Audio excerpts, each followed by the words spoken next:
All right, good morning, everybody. Always great to see a full room. We're going to be starting the meeting in just a sec. Supervisor Holland had to grab his glasses. Got to blast you. Sorry. What about these?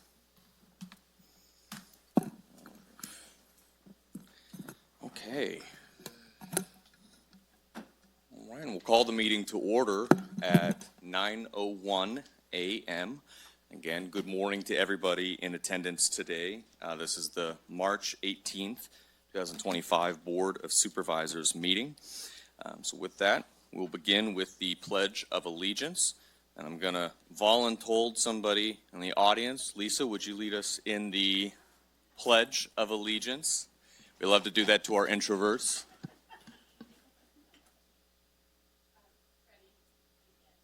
I pledge allegiance to the flag of the United States of America and to the republic for which it stands, one nation, under God, indivisible, with liberty and justice for all. Thank you, and we're going to go very quickly over this agenda just so everybody knows what's happening with it. I believe we do have an update from the clerk related to item, is that item 16? Let me see. Item 14, right? Would you be willing to read what the direction is from council?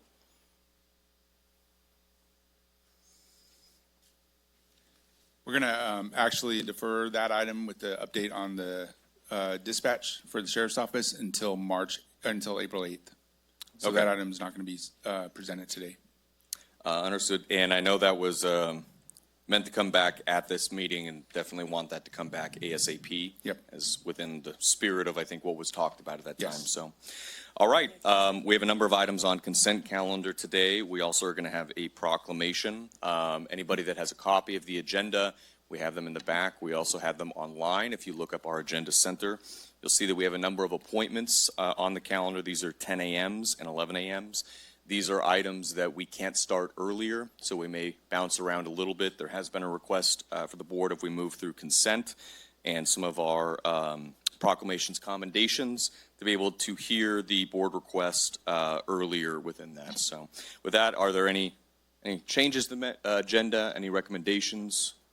All sound good? Yeah, I want to pull items 5 and 6. On the consent? Yes. Okay, we'll move into that in just a sec. All right, with that, we'll move into oral communications. So this is your time to be able to address the Board of Supervisors on any topic that is not on the agenda. Normally have about 15 minutes set aside for this. We set 3 minutes for anybody who would like to come up and speak. Again, this is for not anything on the agenda for this meeting. So if you'd like to speak, please line up here. Good morning. Good morning. I'm very concerned about our local economy and how you're going to budget for the shortfall from tourists that are not coming to Yosemite and our national forest. Tourism is Tuolumne County's #1 private sector economic driver. In 2022, travel spending was $250 million. Our grandson's family from Southern California normally come see us and spend a week here and in Yosemite. They normally spend about $1,000. This year, with the park uncertainties, closing, reservations not opening, they're not coming. So you're going to lose that money, and we're going to go visit them, and you'll lose our money also. It's rumored that other countries are now starting to boycott the national park system. Almost 4,000 campsites across California's 18 national forests could close for part or all of the summer. 2 national parks in California just got removed yesterday from the national park system. They are not rehiring workers. Trump administration has asked for a stay of order to rehire fired Interior Department workers.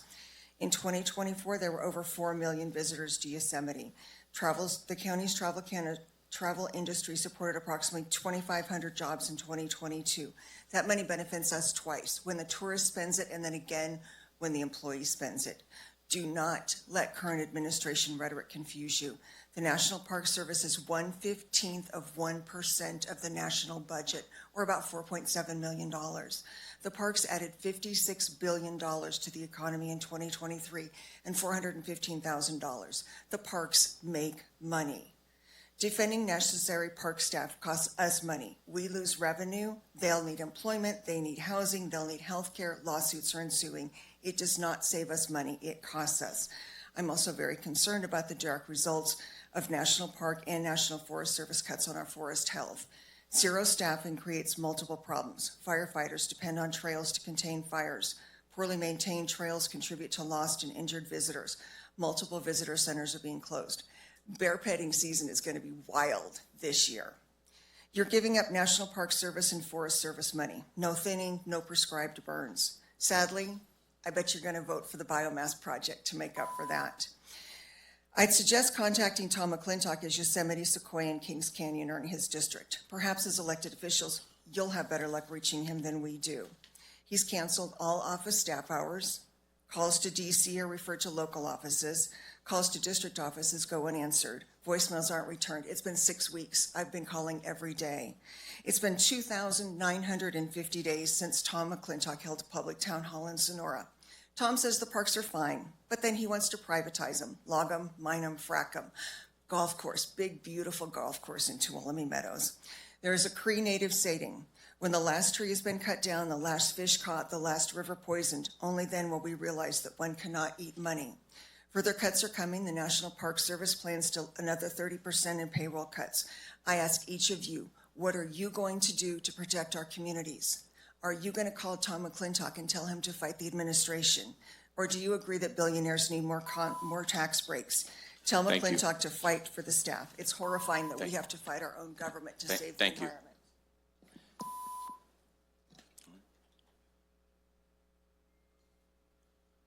Good morning. Good morning. I didn't know you were an Olympian. This is Corbin's medal from Special Olympics.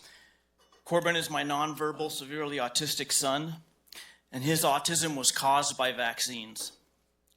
Call me names, I don't care. In a world where everyone is convinced we need vaccines for our very survival, I am nothing more than an annoying anecdote. But it's my anecdote. I've been living it for 22 years. I witnessed it. My son, 1 minute normal, speaking, laughing, playing with his brother. The next minute, he would never speak or play with his brother again.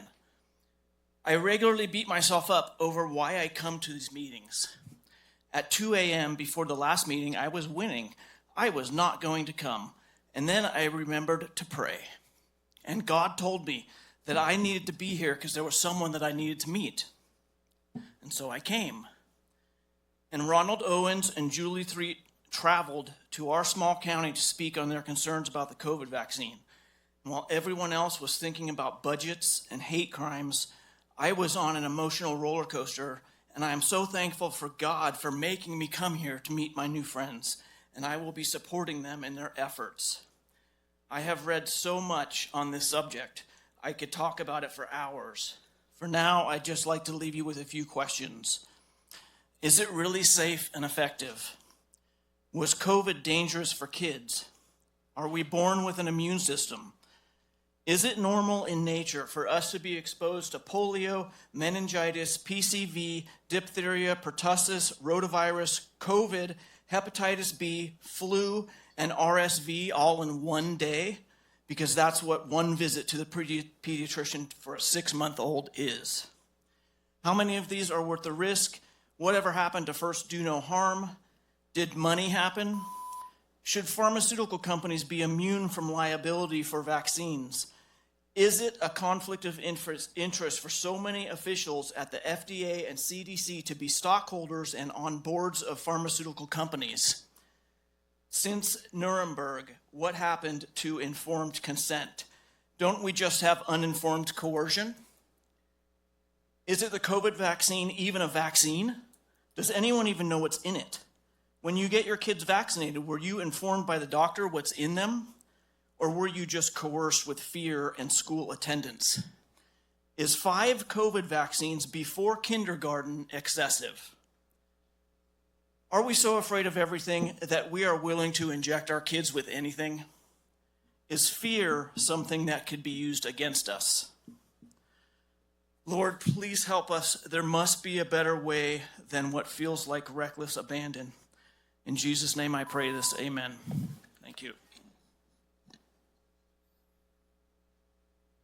Good morning. Good morning. My name's Jerry Zeman. I live here in Sonora.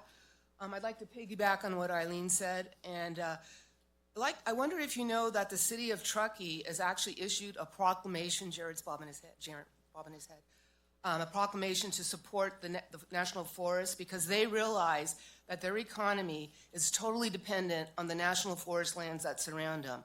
Just like us, the Stanislaus National Forest is linked to our economy. We're talking Pinecrest Lake, Kennedy Meadows, all the immigrant wilderness trails. Just on Monday, I was snowshoeing up at Crabtree Trail, and there was a young man working for the Forest Service, first time seasonal. This is a seasonal who gets no benefits, just comes up for the summer season. He was actually shoveling the snow to get access to the pit toilets so we could use them at the trailhead and cleaning the restrooms. That's what they do. And this summer, we already have a high snowpack. So who's going to go out there, make sure the trails are safe for our visiting public? They have to clear the windfalls. Those are the trees that come down, check the water bars. Then you need people in the visitor centers and the offices to tell the visiting public the safety issues on the trails, where they can and cannot have campfires. If we don't have people manning these visitor centers and people out checking out in the forest, the patrol rangers, then who's going to check on illegal ground fires? And we all know what's going to happen come July, August, September. It's going to dry out. And if there's nobody checking on the fires, illegal fires, one of these fires could take off and burn the forest and perhaps threaten our homes. So the Forest Service provides all these services, plus the economic benefits to our community. These are our friends and neighbors that have grown up here, raised children, and now this administration is just bad-mouthing them. And like Eileen said, our Congressman McClintock he just wants to sell off the Forest Service. Recently, he wrote that the employees in Yosemite that are complaining about the loss of one ecologist because they're just looking at one type of frog. Well, the resource ecologists are there to actually rehab and restore Tuolumne Meadows, Ackerman Meadows, which is going to be a new place where people can go and hike in Yosemite National Park. So there's so much that these federal employees do that we just take for granted. And if we don't support them in our community, then what does that say about us? And I think we're going to rue the day that we don't support them. So I urge you to make a proclamation like the city of Truckee, supporting our local federal workers. And in the 2 seconds I'll have left, I'll mention the Bureau of Land Management and also Lake Maloney's. Those are also federal public lands. Thank you. Thank you. Good morning. Morning, Ruben Shonside from Land and Structure. Recently, the Title 17 zoning ordinance went into place, and it included regulations regarding accessible dwelling units. We've started to work with a few clients on design projects for that, and have run into a bit of an issue with the height regulations that are specified in there, which limits the height to 16 feet for a detached ADU. Which when you put it on a slope property or anything like that is causing a problem. So just wanted to raise that issue and see if the board would take some further action on that with staff. Great, thank you. And if you don't mind, we have Quincy in the back to be able to see if you can speak with her regarding potentially that. We also have a development working group which provides more detailed feedback. So if you're willing to, is Quincy here? There she is. Yeah, we had a brief You did discussion already. with staff, and in order to take action or for the staff to do something about it, Right. they need some direction from the board. Great, thank you. Yep. Thank you. I'll put it on the next board agenda. Appreciate it. Thanks. All right. Do we have any other public comment? Again, this is for any items that are not currently on the agenda today. Hi. Good morning. Good morning. My name is Amarai Richards. I'm with Visit Tuolumne County. And as you know, tourism is the largest economic driver in our community and also contributes significantly to the county's general fund. It is always our goal to maximize the positive impact we have on visitation and travel and spending in Tuolumne County, as it truly benefits us all. With that, we are excited to be engaging in a new marketing program called Tourism Exchange.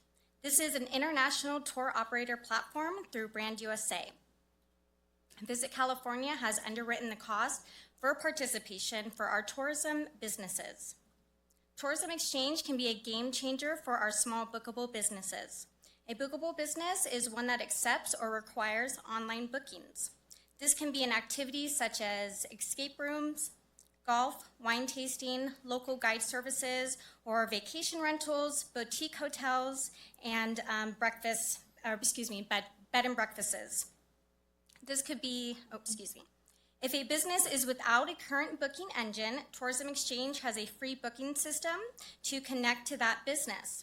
Our businesses participating gives them an opportunity for direct international bookings while leveraging the work that we at BTC are already doing in various international markets. While there is a lot to Tourism Exchange, much more than I can explain in 3 minutes, we are here today to encourage our small bookable businesses to consider this program as a means of elevating their visibility on a global scale. If you know of a business that may be a fit, please let them know about this. They do not need to be one of our partners, and more can be learned on our website at visittuolumne.com/tourism exchange, or they can give us a call at 533-4420 and to ask for me. Great, thank you. Do we have other public comment? I do want to just remind, we do have one item under here pursuant to government code. It's 54942.2A3, which is a mouthful. During public comment, no action or discussion may be undertaken by the board on any topics that are presented. We can direct you to go talk to staff, but this is meant to be just mostly a listening session. So just to reiterate on that. Good morning. Good morning. Thank you. My name is Irana Ross.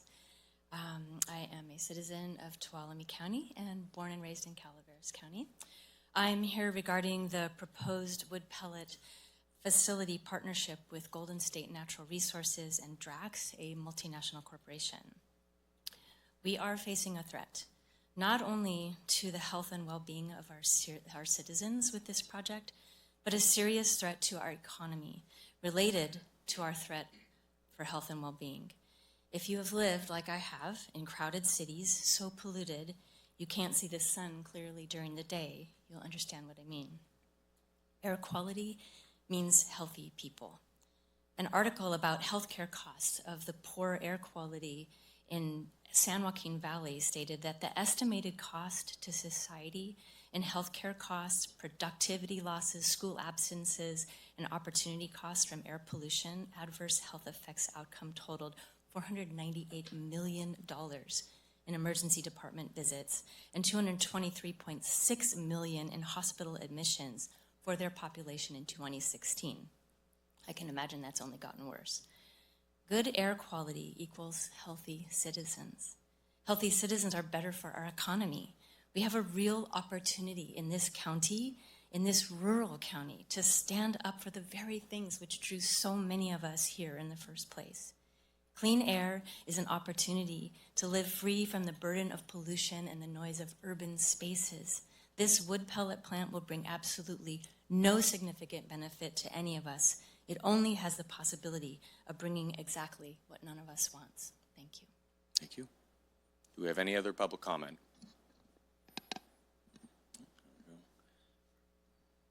If I may, do we have, can we do a hand raise real quick of anybody that's planning to do a public comment? Just so we've got two.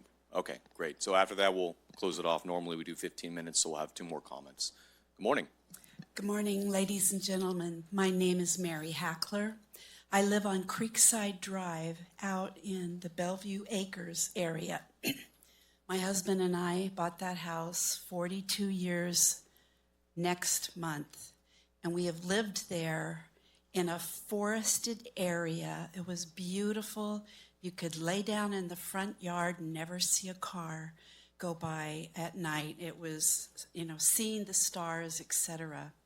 My neighbor and I, Mike Macon, who has 5 acres across the street, went to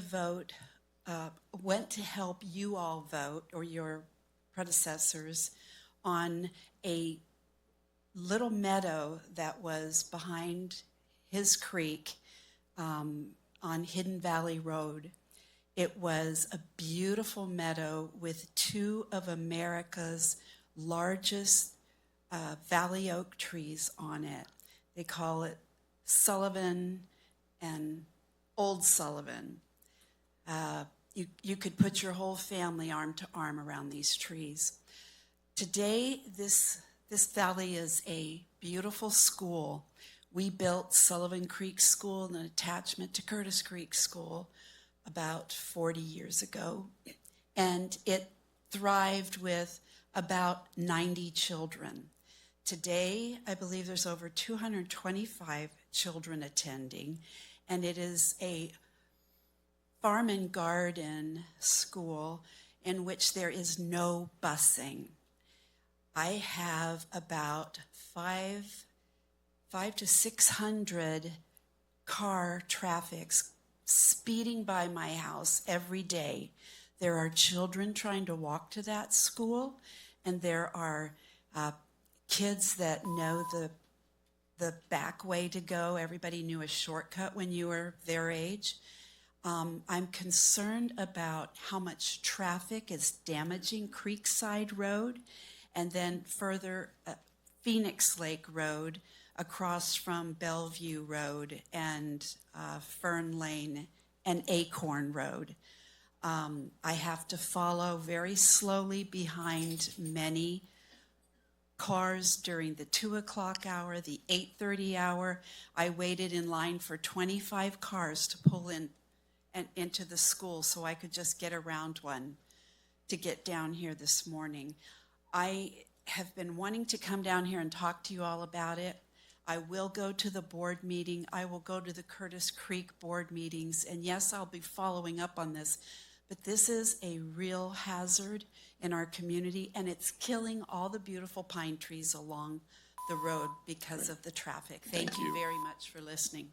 Thank you. And I don't know, Roger, are you able to, could you give her my business card? I'd be happy to talk with you more about that. Great. Okay, great. Thank you. All right. Good morning. Oh, and please into the mic. Thank you. My For all name the is folks at Farrell home. Trent Bates Sr. You all know my family. I'm homeless. The homeless has a problem. Transparency? Where's the money? Where's anything for the homeless? Is there a budget? Is there a committee? Any answers? Could you point me in that direction? That would be fantastic. I can ask our staff to discuss with you, but the answer would be yes, if that's okay. Either Roger, if Roger can delegate somebody to maybe go over some of it. Oh, do we have Annie here? Okay. Yeah, if Annie could maybe step out as our Director of Health and Human Services, sir. Yeah, we met. Thank you. A few other things. I've been pulled over 16 times in 30 days. I've been beat up by 2 sheriffs. Not beat up. They tried to kill me, literally. Grand jury is on them at this point. I'll put this off for next month, okay? Great, thank you. All right, did we have, okay. We'll do one more. Did you also want to make a public comment there? Oh, you already did, that's right. Check on the line. And then we'll close public comment after this. Thank you, that just helps us be able to time some of the items as well, make sure. Good morning. Good morning. My name is Jennifer Salazar. I'm a volunteer with many different organizations. I'm a member of the Behavioral Health Advisory Board, a member of One Pile at a Time, the Homeless Outreach Support Team, and Compassion Outreach. This is the 3rd board that I've spoken to, and I waited to say this for a long time. But I would like to remind you that you work for us. The faces of the board changes, but the politics don't. When the room is packed with people asking you to do something or to not do something, you need to listen to us, or it's obvious that you're here to advance your own agenda. So I'm asking you to please do the job that you were voted to do. After 6 months, you can be recalled, and I will personally make sure to start that petition. So please, when people ask you to do something or not do something, please listen to what we say. Otherwise, I'll make sure that next election I'll be sitting in your seat. Thank you. Thank you. All right, and with that, we will close oral communications to the board. We'll move into staff reports. Any members of the staff would like to come up? Okay, can I get a staff hand raise on how many folks have a report? All right, there we go. Good morning. Good morning, everyone. Good morning, board members, members of the public. My name is Quincy Yaley. I'm the Community Development Department Director, and I wanted to just make you and the citizens aware of a pilot project we're starting in a couple of months here called the Citizens Planning Academy.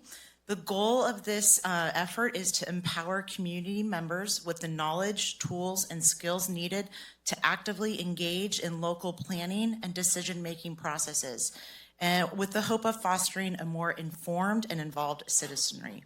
We're going to be leading these sessions twice a month in the evening over in the ANF building. There are handouts and applications on the back table. Some of the topics that we're hoping to cover are the general plan and the zoning code, the California Environmental Quality Act, infrastructure planning, agricultural and cultural resources, housing laws, community partnerships. And we also plan to bring in a developer from outside of our area to also kind of give us a developer's perspective on the process that they go through on the other side of the table. So it's going to be an interactive format, lots of learning, lots of discussion. People can contact me if they have any questions, 533-5633. We've already got about 10 applications in, and so we're hoping to fill about 10 more spots. And we're going to be kicking it off on April 23rd. So thank you all for your time and have a wonderful day. Great, thank you. All right, with that, I don't think there were any other staff reports. Okay, so we'll close that and move into the consent calendar. And first ask, I believe, recommended it was items 5 and 6 being pulled, correct? Do we have any other items that we would like to pull? Okay, so with that, if the clerk can read the consent calendar minus items 5 and 6. Item number 1, approving the minutes of the March 04, 2025 meeting. Item number 2, approving the appointment of Karen Willenberg and Eric Smith to the Historic Preservation Review Commission with terms set to expire on December 31, 2029. Item number 3, adopting Resolution 16-25, approving the receipt of grant funding from the Off-Highway Vehicle Grant through the State of California Department of Parks and Recreation, authorizing the sheriff to submit all application documents and authorizing the county administrator to sign all future related documents.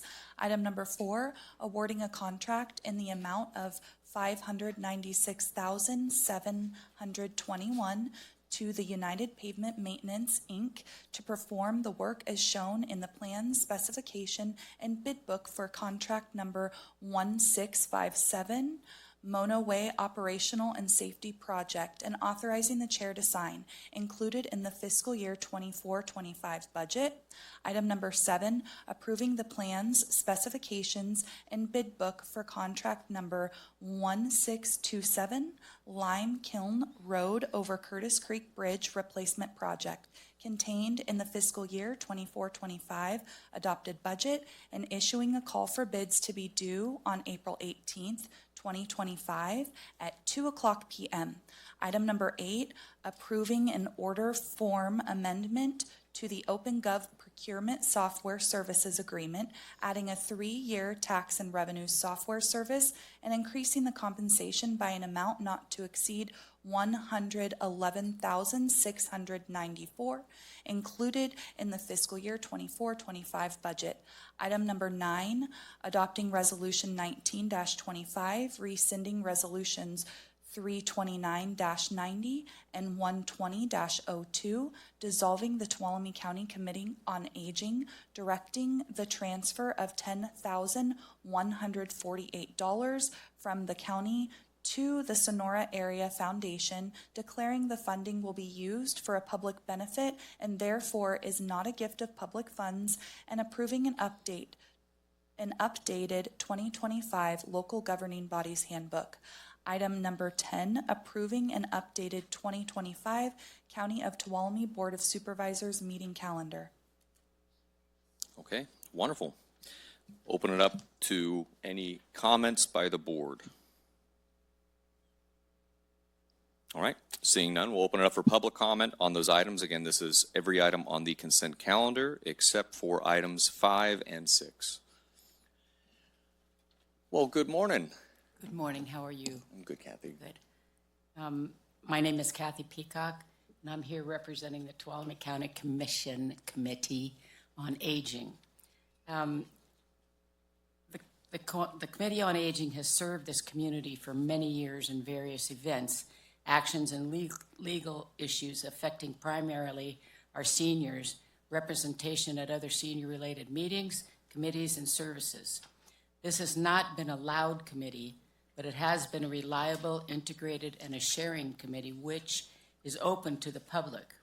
However, in the past year, the committee has been stymied by the restrictions of the Brown Act and the restructuring of the Board of Supervisors, in which many committees were not commissions anymore, but rather committees.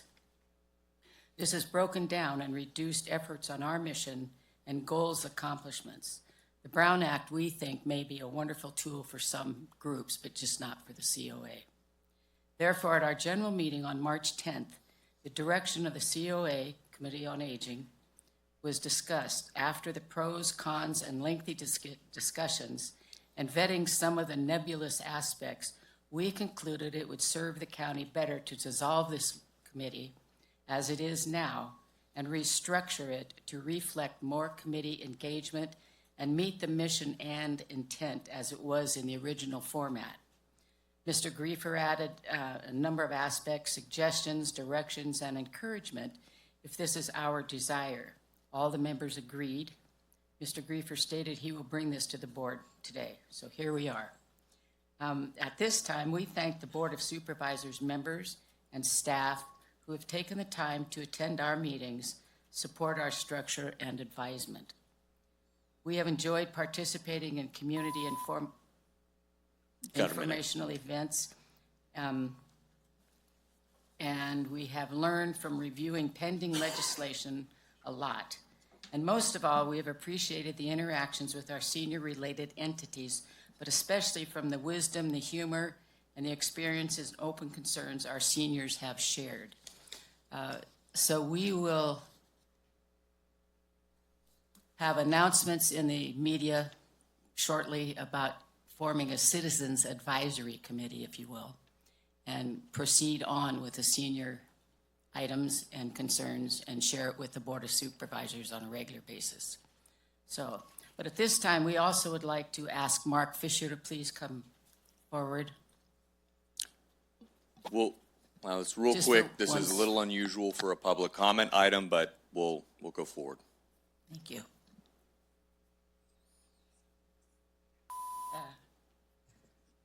So, Mark, you have endured our angst and our whining and our complaining. You've advised us, you kept us on track, and you have done it nicely and firmly, but you've kept us going to this point. And so we, as a committee, would like to thank you very much for taking this all on. And it's with great gratitude, appreciation, tenacity, and keeping this committee on the right road through the good, the bad, and yes, the ugly. We loudly applaud you.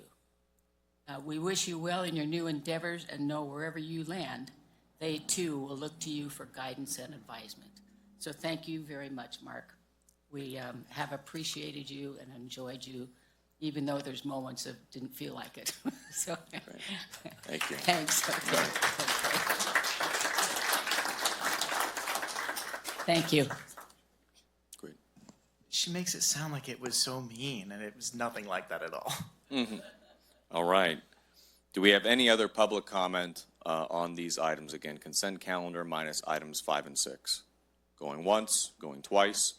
Okay, we'll bring it back to the board for a motion.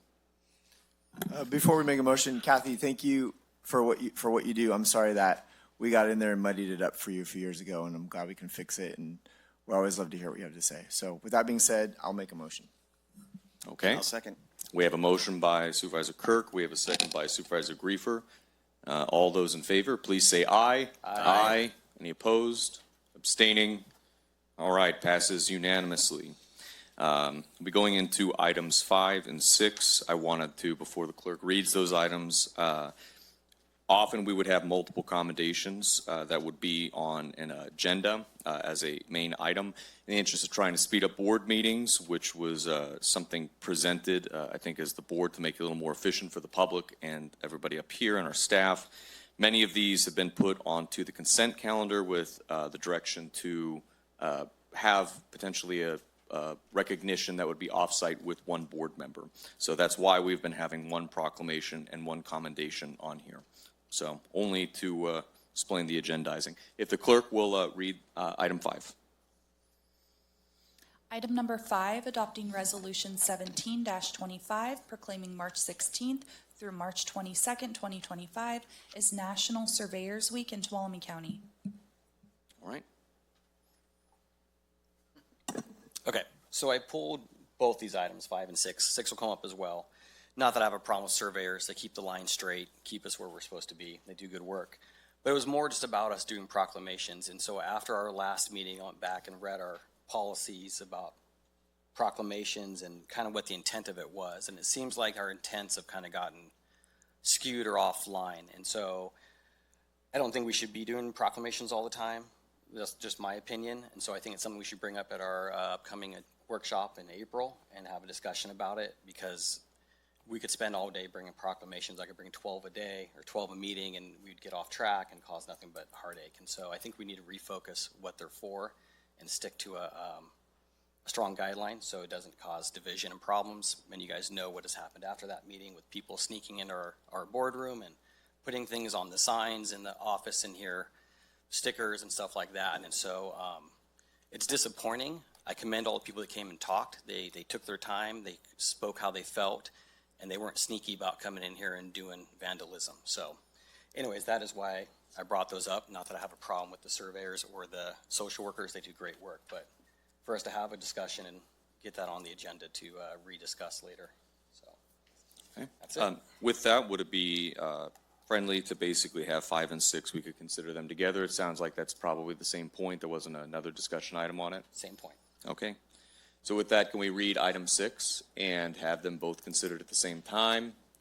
Council, am I going to go to jail? No? Good. All right. Item number 6, adopting resolution 18-25, proclaiming March 2025 as National Social Worker Month in Tuolumne County. Wonderful. All right, so we will be considering items 5 and 6 together for discussion, public comment, and for voting, just to clarify on that. All right, do we have any board questions or comments? Okay, with that, open it up to public comment on those 2 items. If any member of the public would like to speak, please step up. You'll have 3 minutes. Going once, going twice. All right. Oh, wait. Here we go. Good morning. Good morning, Chairman Brandon and members of the board, and thank you, Mike Holland, for making those comments. Well received. I did prepare a speech to talk about the Social Worker Appreciation Month. So I am honored to recognize and celebrate the invaluable contribution of social workers in Tuolumne County. Their dedication and hard work has made a profound impact to the community members of those who we serve. This year's theme is Social Work Compassion plus Action. At the core of social work is compassion. An unwavering commitment within each social worker helps others thrive. But compassion alone isn't enough. It requires action. And those actions includes working closely with the families, community members to create a plan, making countless phone calls to community resources to connect the family with services, and building relationships to turn challenges into opportunities. As we celebrate Social Worker Month, I want to recognize the unwavering commitment, time, and energy that each social worker in Tuolumne County, every day that they come to work, they are making a meaningful difference in the residents that lives in this community that we serve them. Thank you. Great, thank you. All right, do we have any other public comment on these items? No? All right, close public comment and bring it back to the board. So if I'm taking the comment was it sounded like we'll be able to discuss this at the workshop. Oh, please silence your cell phones. No worries. Supervisor Campbell. Yeah, Chair, I'd like to move that we approve items 5 and 6, and just to say that I think everybody on the board is extremely appreciative of the work that our social workers do. It's one of the hardest jobs that there is, and we depend on the dedication and the personal stake that our social workers take into the work that they do, and it's very clear. And I don't want to know what our community would be like if we didn't have social workers out there kind of catching the people that fall through the cracks and making sure that small problems that families experience don't become big problems. And then surveyors, I've gone out in the field with surveyors enough to know that that's not a job I would ever want to do, traipsing through poison oak and whatnot, and they're some of the smartest, most knowledgeable people about our county and its geography that I've ever met are all surveyors. So it's an extremely rare and valuable skill that surveyors have, and so I think it's appropriate that we do highlight this element for them. So with those two items, I'd move that we approve items 5 and 6. All right. We have a motion for 5 and 6 to approve by Supervisor Campbell. Do we have a second? I'll second that. I agree with what Ryan says. All right. We have a second from Supervisor Holland. All right. All those in favor, please say aye. Aye. Opposed? Abstaining? All right. It passes unanimously. And again, just to reiterate, while we have all the staff who are here as well, in these recognitions, the hope is that there will be off-site type with the teams, with the recognition to be able to happen. So please coordinate with a member of the board and being able to work with that if you so choose to have an event. All right. With that, we are going to be moving into, we have proclamations, commendations, item 11, if the clerk will read, and then we'll go to the board request. Item number 11, consideration of approving a certificate of recognition for Gary Whitson for his years of service to CAL FIRE in Tuolumne County upon his retirement.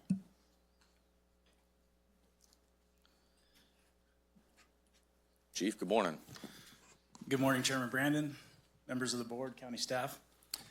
I appreciate the opportunity to come before you today to formally recognize Unit Forester Gary Whitson for his contributions to Tuolumne County as he nears retirement at the end of the month. Gary has been a strong member of the TCU team in supporting fuels reduction projects, vegetation management, forest practice enforcement, defensible space inspections, and CAL FIRE law enforcement in Tuolumne County.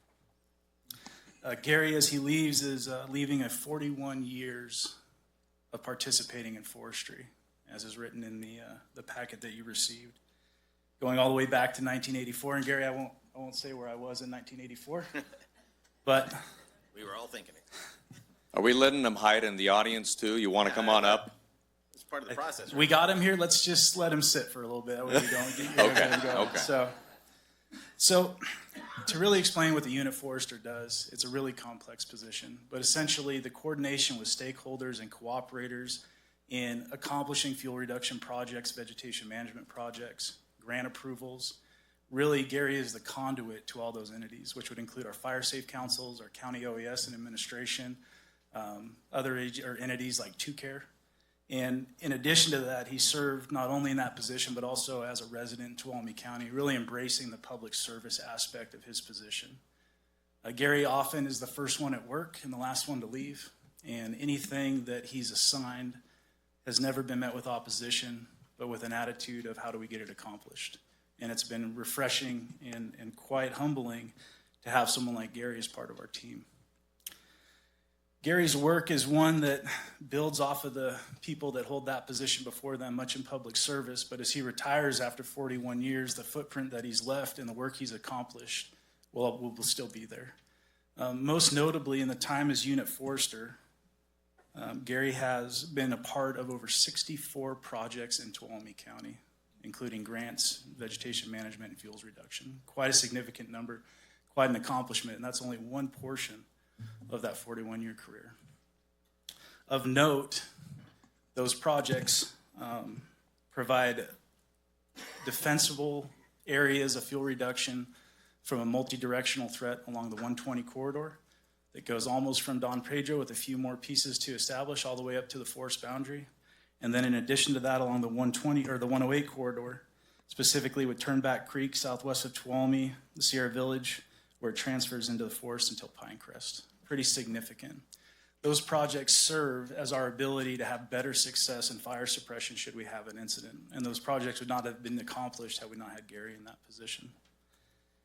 When you look at Gary's history going back to 1984 and a Bachelor of Science degree in forestry from Humboldt State, he went into the private industry, which really provided his ability to understand when it comes to forest practice and working with our local timber companies, as it wasn't just theoretical for Gary, it was actual practical application. Gary took on every assignment with the ability to have the most professional interactions with folks, even when conversations were uncomfortable, and to provide the best service to Tuolumne County. And so I appreciate your consideration acknowledging him today for all of his service. And I'd like to take the opportunity to publicly thank Gary's wife, Robin. Without her sacrifice and support in Gary's endeavors in his career, we would not have had the impacts that he had during his time. So thank you. All right, now get him up. Now you got to get up. You can't hide. Gary, thank you.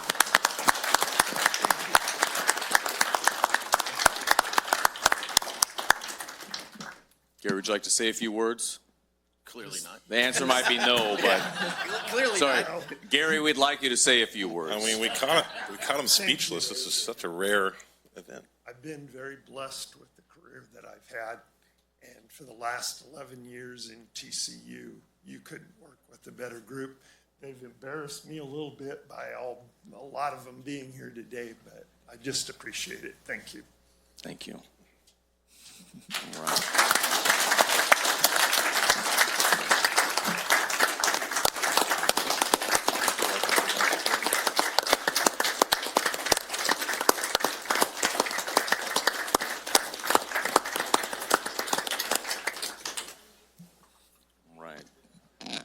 And I'll kindly remind everybody, too, that this is consideration of approving, so, you know.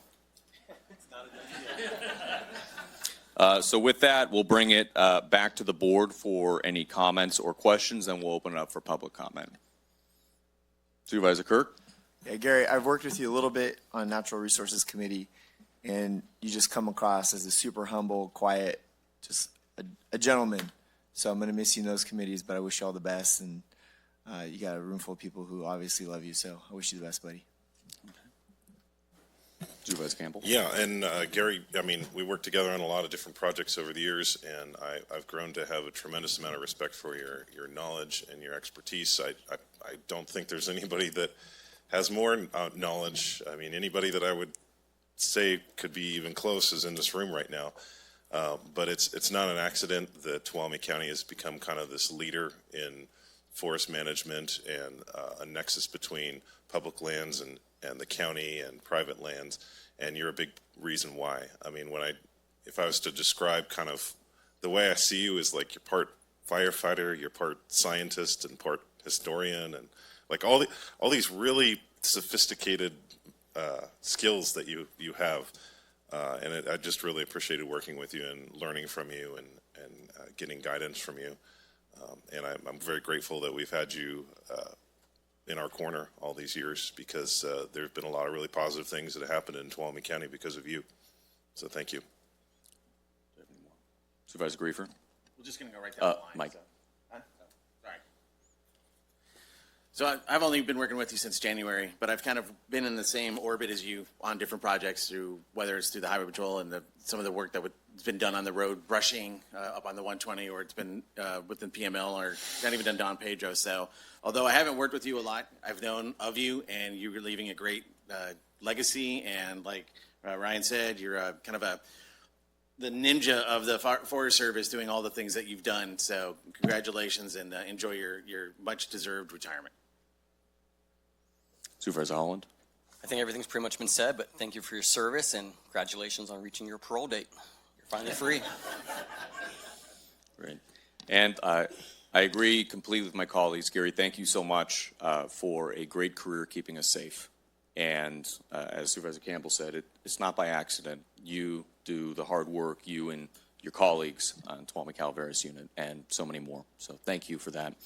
With that, we'll open it up for any public comment. Any members of the public like to come up speak for 3 minutes.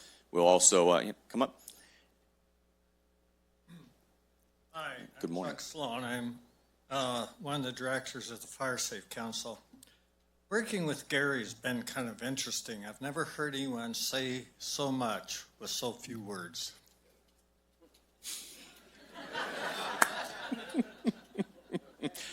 All right, and do we have other public comment?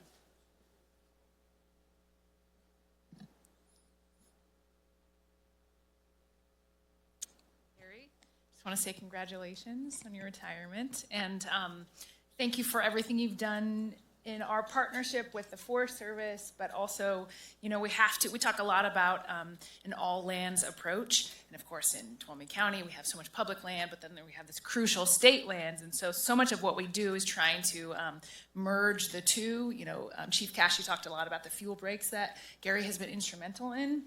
And so he's been a critical partner on the stuff that we've done on the forest, on the public land side, really connecting those two. He has been crucial. And such a great, just like team player partner to help us get our work done. And so I just want to thank you for everything you've done for the county, and yeah, we're going to miss you. And do we have any other public comment?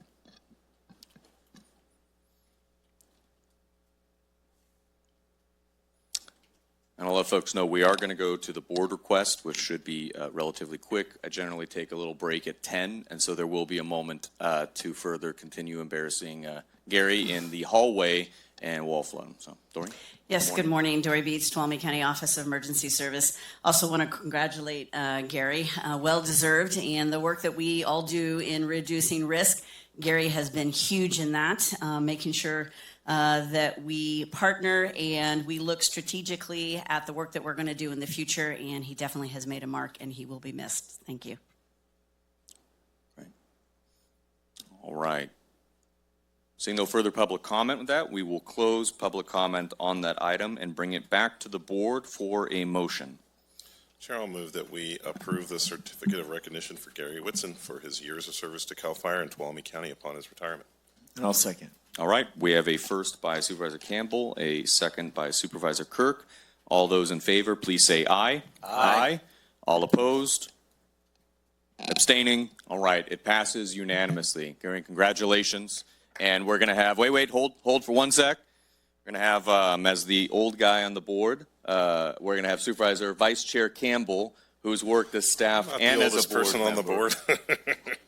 7 years and elected.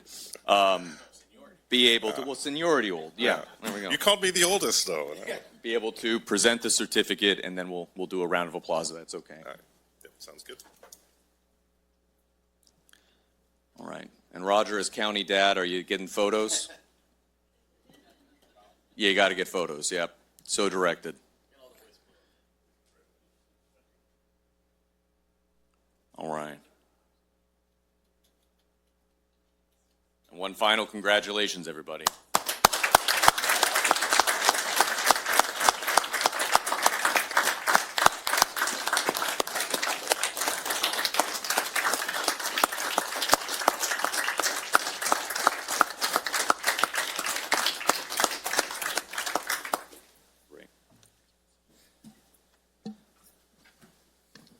Right.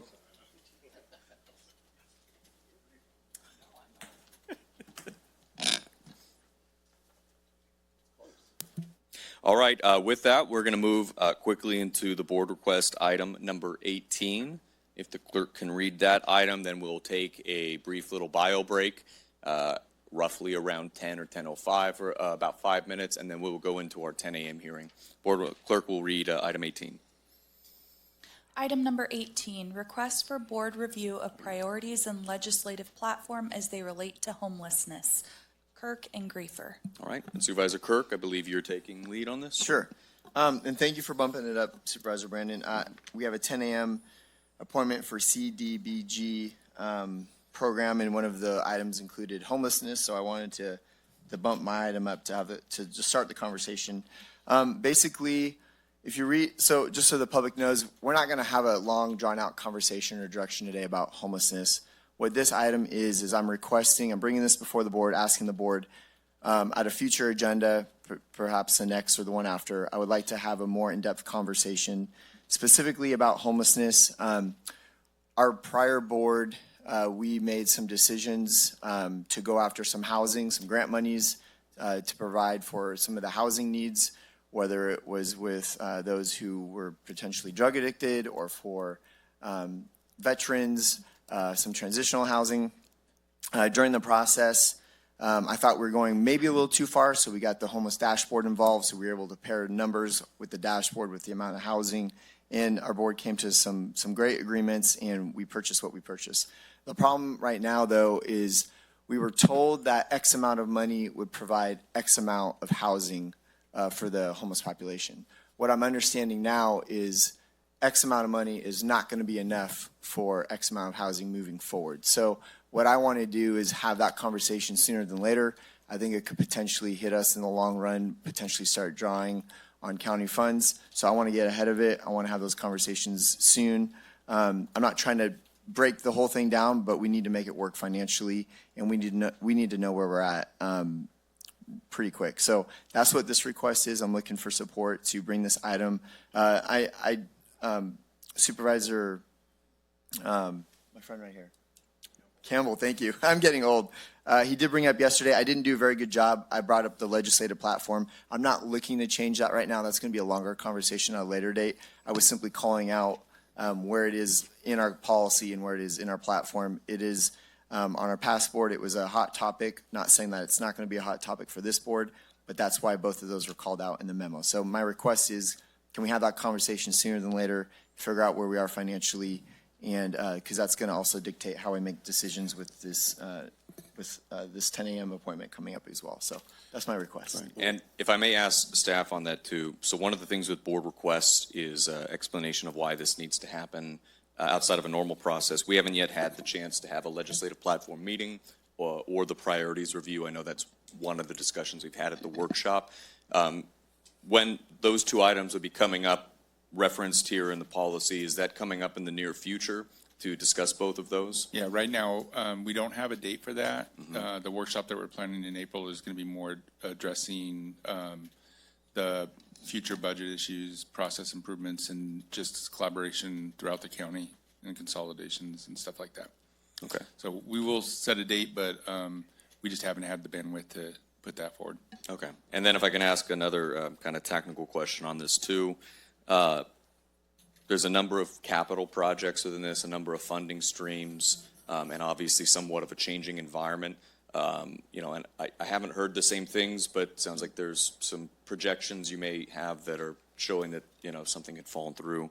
I wanted to ask what the time commitment would be needed from staff to basically pull this together, since if it's only reviewing the policy and the ledge platform, those lines, that's not very much, right? That's pretty easy. If we're reviewing all those projects, and which stage, is that going to be something we can accommodate with our current capacity? Yeah, and I just spoke to Annie shortly this morning, so we haven't put together a plan, but the plan is to come back in April. We will either be here on the 8th or we'll be at the workshop discussing all the homeless efforts that we have going on in the county today. Okay. So with that, maybe bringing it back, Supervisor Griefer. Could I make a suggestion? Can I have Supervisor Griefer speak, and then we'll go right to you? Yep.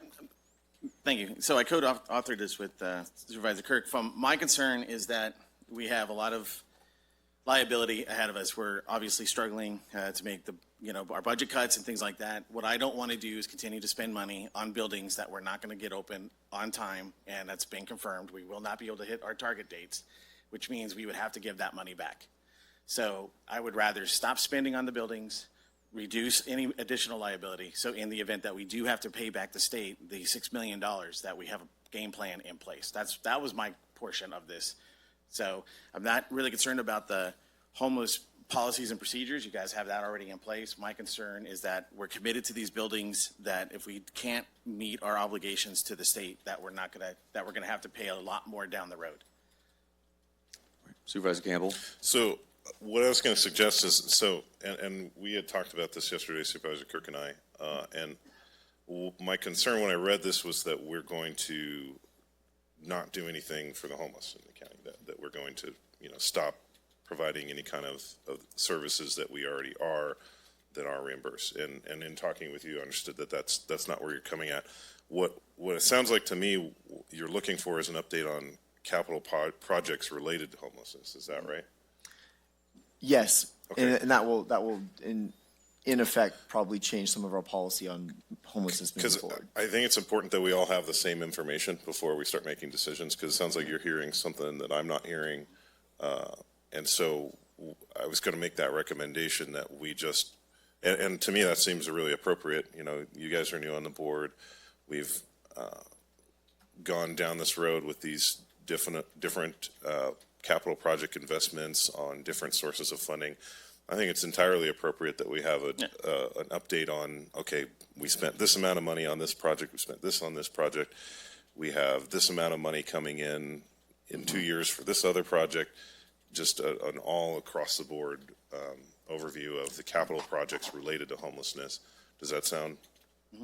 Yeah, Okay. yeah, the whole thing No. was to start that discussion so we Yeah. can get it on the agenda, so we Right. can look at each project as is. And if we're not going to hit our benchmarks, then this board needs to take the Yeah. actions to prevent any additional funding And liability. just as a reminder, normally we only have 5 minutes, very limited discussion, up or down on whether we agendize something. So we're trying to figure out what we would agendize and then go to a vote, not to make the decision really today. So, and then my next question would be to Roger, how long do you feel it would take to prepare something like that?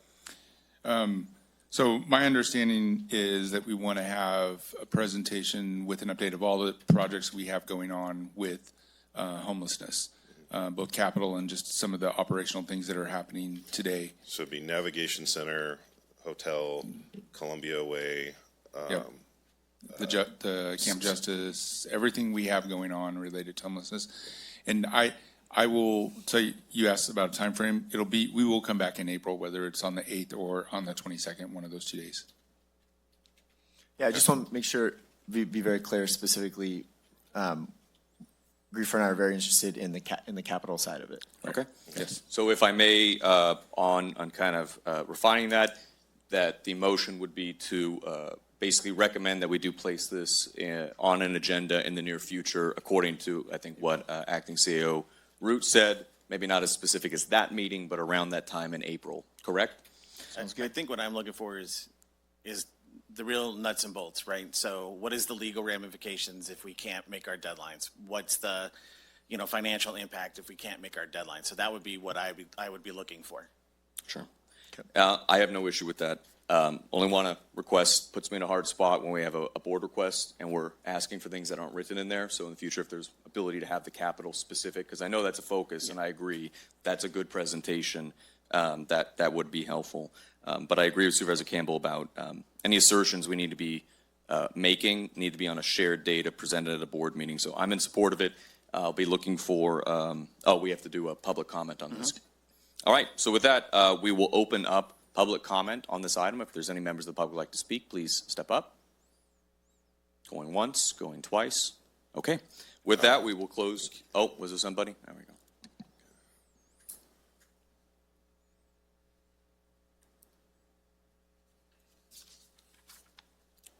I did a public service, public records request for the homeless service spending and the real estate documents. So far, I've been looking it over. I'm obviously not an accountant, but I have a lot of questions. I feel that needs to be reviewed in this also, how the money has actually been spent. One of the main questions I have is there is an expenditure for $500,000 and $427,000, both out of the opiate settlement money, and they're both expended on the same invoice number. So I have a question about that. Did it come out twice, and was both of those amounts spent? Also, if the opiate money was used for the Navigation Center, it says that it must then house people who are in opiate addiction recovery. But in the paperwork, it says that it may, and I believe that's a requirement. So I think those things also need to be looked at. Thank you. Thank you. Do we have any other public comment? All right, seeing none, I will close this. Look for a motion. Again, this would be to, I believe, agendize a basically full breakdown of homeless capital projects and funding and whatnot, correct? It's sometime in the April timeline. So looking for that motion. And a second. So moved. All right, we have a motion by Supervisor Griefer, a second by Supervisor Kirk. All those in favor, please say aye. Aye. Aye. All opposed, abstaining. All right, passes unanimously. All right, it's 10:05. We'll reconvene back at, let's do 10:12 for the first 10 a.m. appointment. Apologies for the slight delay, but we're pretty on track for what we're doing. So we'll reconvene at 10:12. Real quick, there we go. All right, everybody. So we're reconvening the Board of Supervisors meeting at 10:13. Again, just in case you didn't get a chance to see the agenda or pick up a thing, we have 3 10 a.m. appointments. The first 2 we expect to probably be relatively quick. Can I get a hand raise real quick who may be here for item 1? This is regarding the Community Development Block Grant. Okay, and for item 2 regarding the General Plan Amendment, Dan Becker? All right, and then item 3, which would be the Valleydale. Most, okay, great. So we'll probably be able to go through items 1 and 2 relatively quick and then move on to item 3. So with that, can the clerk read our first 10 a.m. appointment? 10 a.m. 1, public hearing, review, and provide direction of potential projects for 2025 Community Development Block Grant, CDBG, NOFA, and the CDBG Program Income, PI, Program Use, 5 to 20 minutes. Great, okay. And Mo.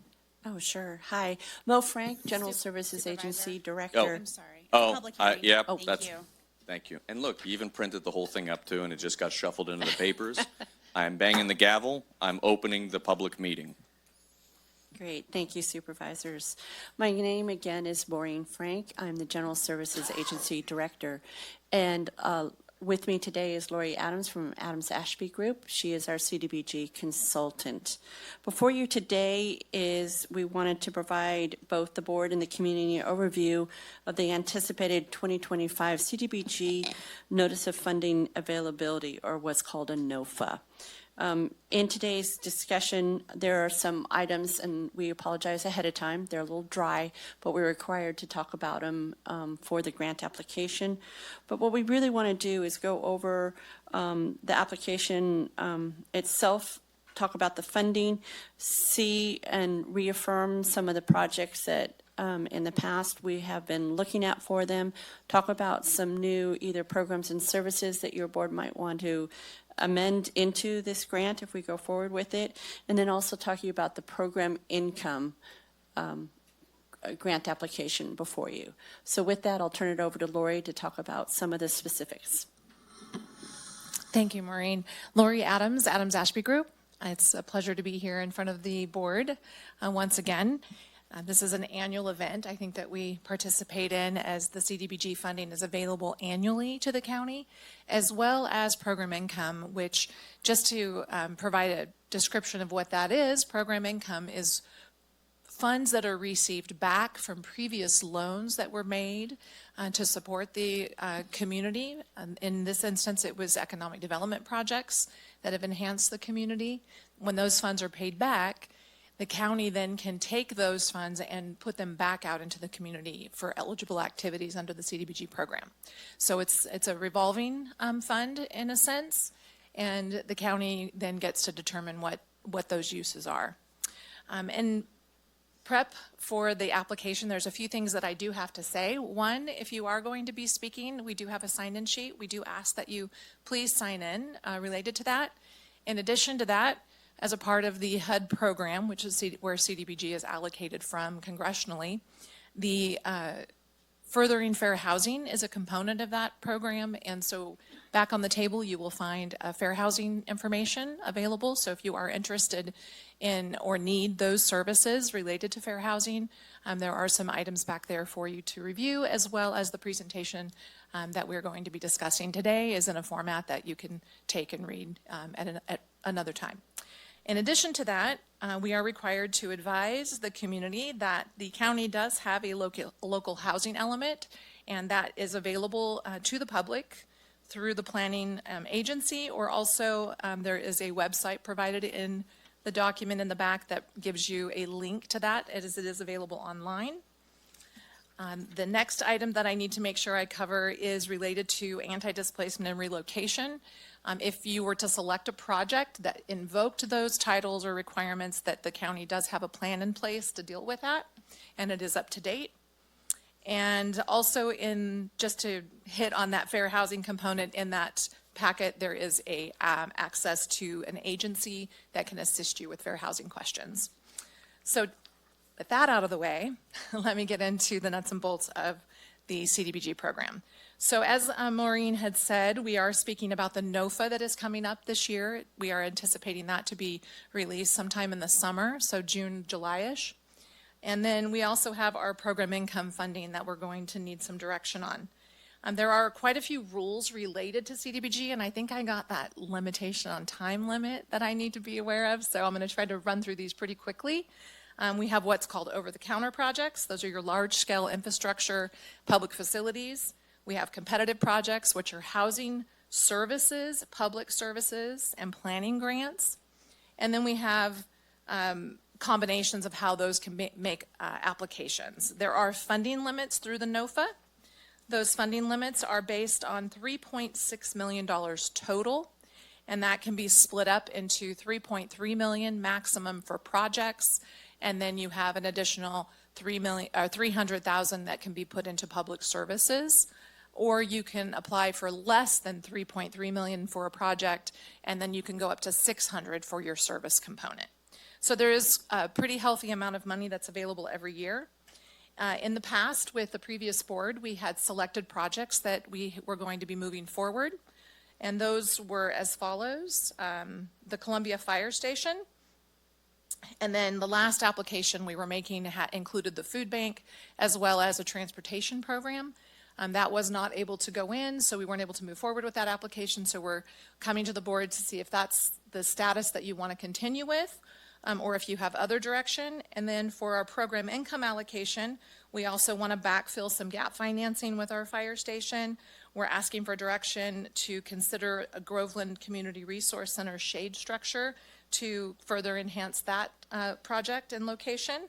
We're looking for potential support for a transitional housing project, which is your Highway 108 project, which you may want to discuss further based on your last comment. And then we have a potential economic development program in the Groveland Business District, which would utilize then that revolving process that we had spoke about earlier. So those are the projects that we would like to consider for this program. In your handout that I did provide you, we do have that on your desk, and it actually provides an outline of all of the eligible activities that are available through the CDBG program. As you will see as you read through these, it is very broad, and I think that every district could find a way to use this fund. I like to call it CDBG Gold because they do give you a wide breadth of areas that you can use to enhance your community.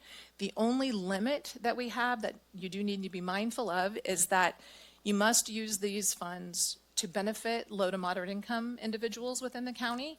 And depending on the type of activity that you're considering, you have to look at the area. If it's going to have an area impact, then the area needs to qualify for that. If it's an individual program, like a food bank, a Meals on Wheels, a transportation program, then the individual is the one who needs to comply with that low to moderate income definition. So that's where it gets a little tricky. So for example, the Columbia Fire Station, with the 2020 census released, they are now not area eligible. So we are in the middle of doing an income survey to ensure that they still are eligible. We believe that they are still eligible. It's just the census data made that area outline for that census tract much larger than it was previously.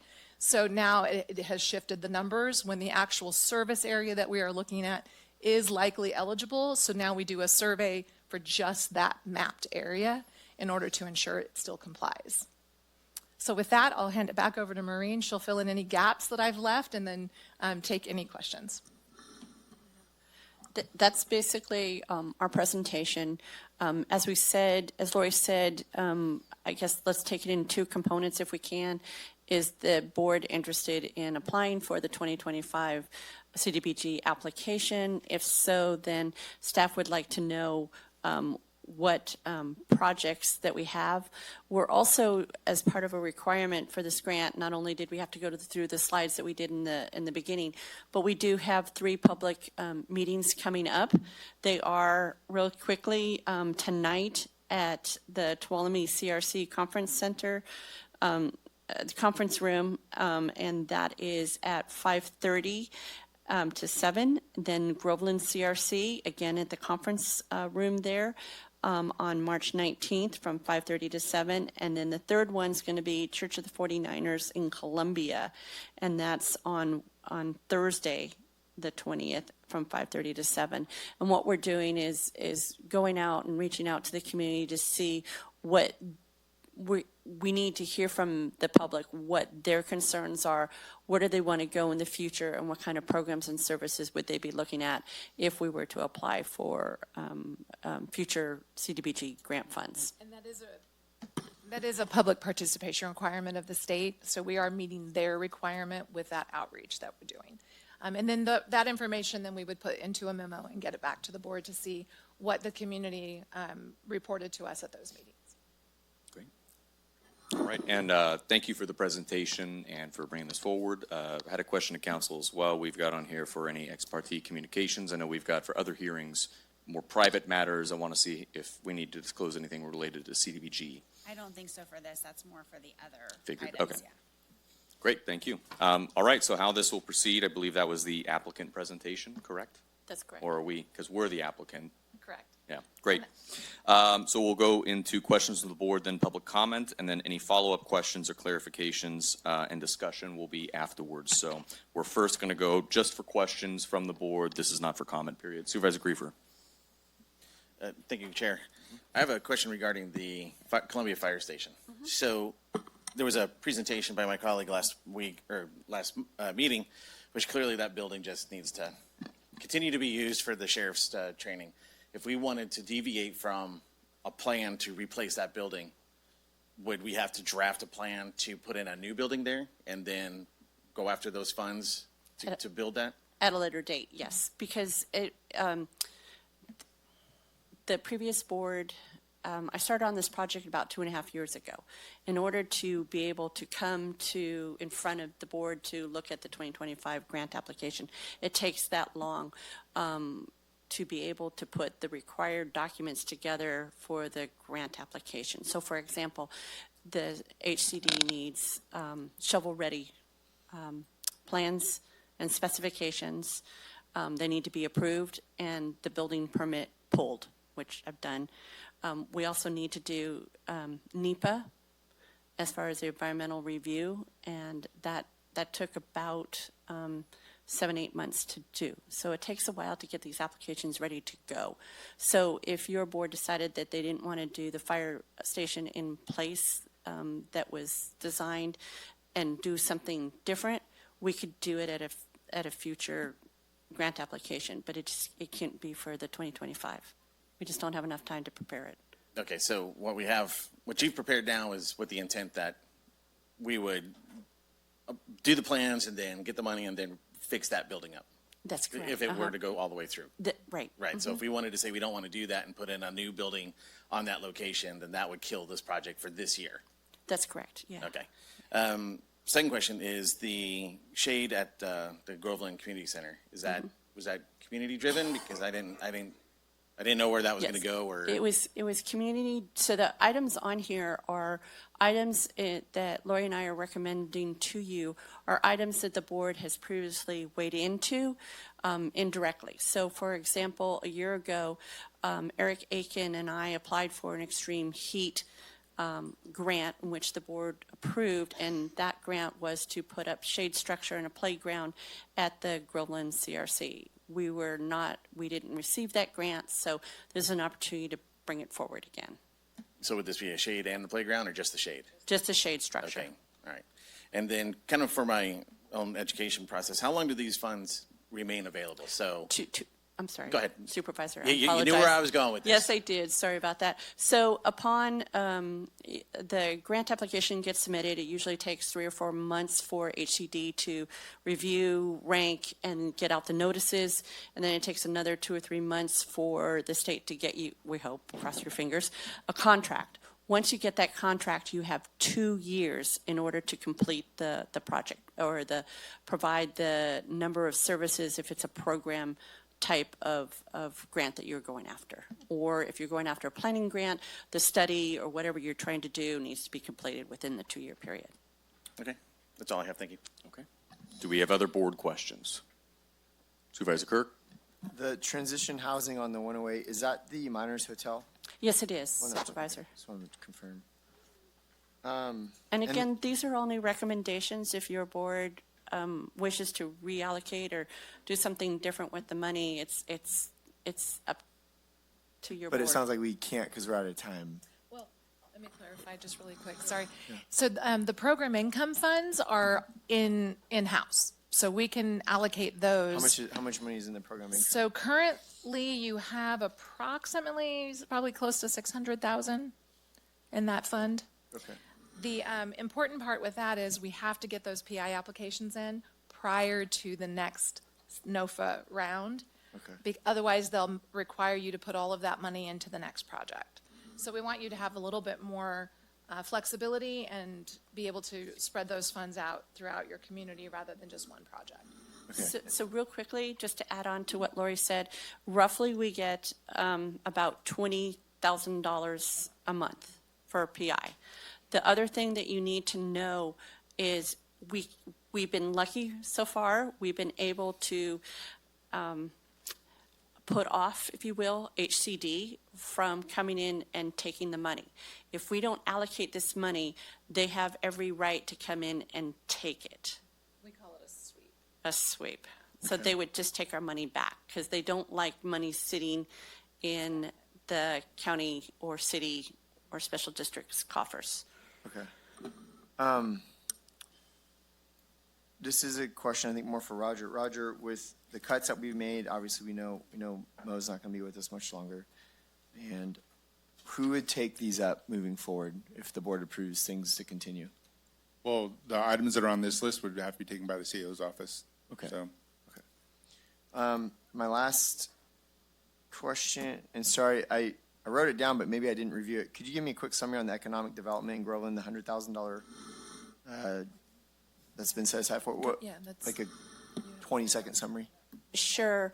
What I wanted to do is pick up on, in this recommendation, some of the ideas and some of the concepts that Robbie Bergstrom had in regards to looking at economic development in different corridors. And the Groveland corridor was just kind of ripe with everything going on with some of the resorts coming in, some of the other activities, the restoration of the Groveland Community Hall. That's why we're recommending that one. And it's a combination of either, with economic development, 2 items. We can do a facade program, which is working with businesses to help revitalize their buildings, even if they're renting or owning, it doesn't matter. And what we would do is go in and work with them and work with an architect to then, put in new doors and windows, new siding in the front, painting the buildings, if they need a new awning, things like that. I got it. And then, right, no, and then I'll switch. Oh, go ahead. Oh. I just want a quick, I get what it's for. Okay, that's one component of it. Okay. The other one is a business revolving loan program. We used to have it years ago. It's something that staff has wanted to be bringing back for a long time. We have finally found someone who would do the underwriting for it. And so this would be looking at those businesses and seeing if they want to expand or they wanted to do, need some new equipment, make some improvements. We could do those kinds of things. And again, that money would then revolve. I did have just a few more that came to mind while you were talking. Sure. I'm not going to get into the details, but there's some things I would like to do up at Pinecrest, but I'm assuming because of the economics in Pinecrest, that wouldn't float. Okay. Same thing with downtown Twin Heart. They've been, No. people almost been hit by cars if I wanted to put sidewalks in downtown Twin Heart. Yeah. Economically, it's not viable because of the Low income. yeah, Okay. right. Tuolumne City, downtown Twin Heart, or we do downtown ADA? Tuolumne Township, that would qualify, I assume? I'm sorry, there is, even in Twin Heart, you could, okay. So, one correction to that, if we were doing ADA improvements, because that would benefit the disabled, So sidewalks in community, downtown Twin Heart we would could be probably ADA? do, yes. Okay. Okay. Okay, thank you. That's my question. You're welcome. All right. Supervisor Campbell, and then Supervisor Hall. Yeah, I did have one question, but Supervisor Kirk's line of questioning kind of brought up another thing. So we've talked multiple times about Salisburyville and a proposed sidewalks and streets improvements project there. What you've told me is that area is not, doesn't qualify under the economic wing of it, but I don't know if there's any way to look at that or find some kind of adjustment, because, just anybody knows that Salisburyville is an economically depressed area. So I don't know how that's calculated by the census Yeah, tract. well, no, But, wouldn't be or if along there's that. just one resident there who's, won the lottery or something, that's throwing off the ratio there. But that's an area that desperately needs help. And I don't believe we've had a CDBG project in my district ever. So, that, to me, that would be something to really take a second look at. So the key in that aspect is the income survey. If we can look at that area and determine if there is an error, a margin error that would throw that into the right location, then we can make that, and we can look at the size of it to see if your actual service area is smaller, and then we can focus an income survey on that. Okay. Streets are difficult if it's not an area-wide benefit, but sidewalks, we have the ADA component that we can build into that to help it become qualified and pay for a large part of the improvements if we are focused on an ADA component for the sidewalks. ADA and school access. Right, so our recommendation would be for a future grant, because again, you need to have everything designed, and it has to go through NEPA, which is a little bit, and it has to go through HCD NEPA, which is a little more of a struggle. But it's a future grant. I've read through that quite a bit, and where it's pretty rare in our county that we have large communities that are where there is potential walkability between the community and the school. But our only problem there is it's on the opposite side of Salisburyville Road, and so getting kids across the street safely is an issue. And so that'd be something I'd look at. And in the same area, Station 56 is another fire station where we've tried to find ways to get a barracks out there, so it can truly be a 24-hour fire station providing service, Twain Hart all the way down to Jamestown and everything in between. That's another area where, was there an issue that came up with that for CDBG? The same issue? I believe it's the income issue. For a fire station? Why does that? Yeah, why would that fire matter? stations as well. So CDBG is a little different. It's unique that it won't build a police department or sheriff's office, but it will build a fire station. But it does have to be an economic disadvantaged area in order to build that fire station. Okay.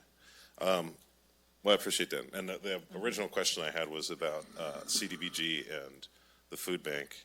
Food bank basically only exists because we have CDBG grant funding for it. The issue last year was related to our audits, which is part of the reason why this is coming up again. We weren't able to get that money. Food bank is administered through Amador Tuolumne Action Agency. We're using reserves to pay for that. Right. Is that still, that's still one of the things we're going to apply for, right? It's, so what Lori. Yeah, go ahead. Oh, sorry. What Lori and I are recommending to your board in the 2025 application is one over-the-counter, so that would be Columbia Fire Station, and one service, one program. And with that, we would ask you to consider, we didn't do a call for project because we did have 2 applicants on the 2024 grant that we weren't able to submit that grant application. One was for the food bank, and the other one was for TCTC's medical, senior and veterans medical care transportation. So the board can ask us to go out for a call for bids. We can So when you talk say to you those weren't two able to submit the application, because of the single audit. that's last year, or this, is it that this coming year? We also need the audits done for this grant. So when is the drop dead deadline to be able to submit the application for the food bank?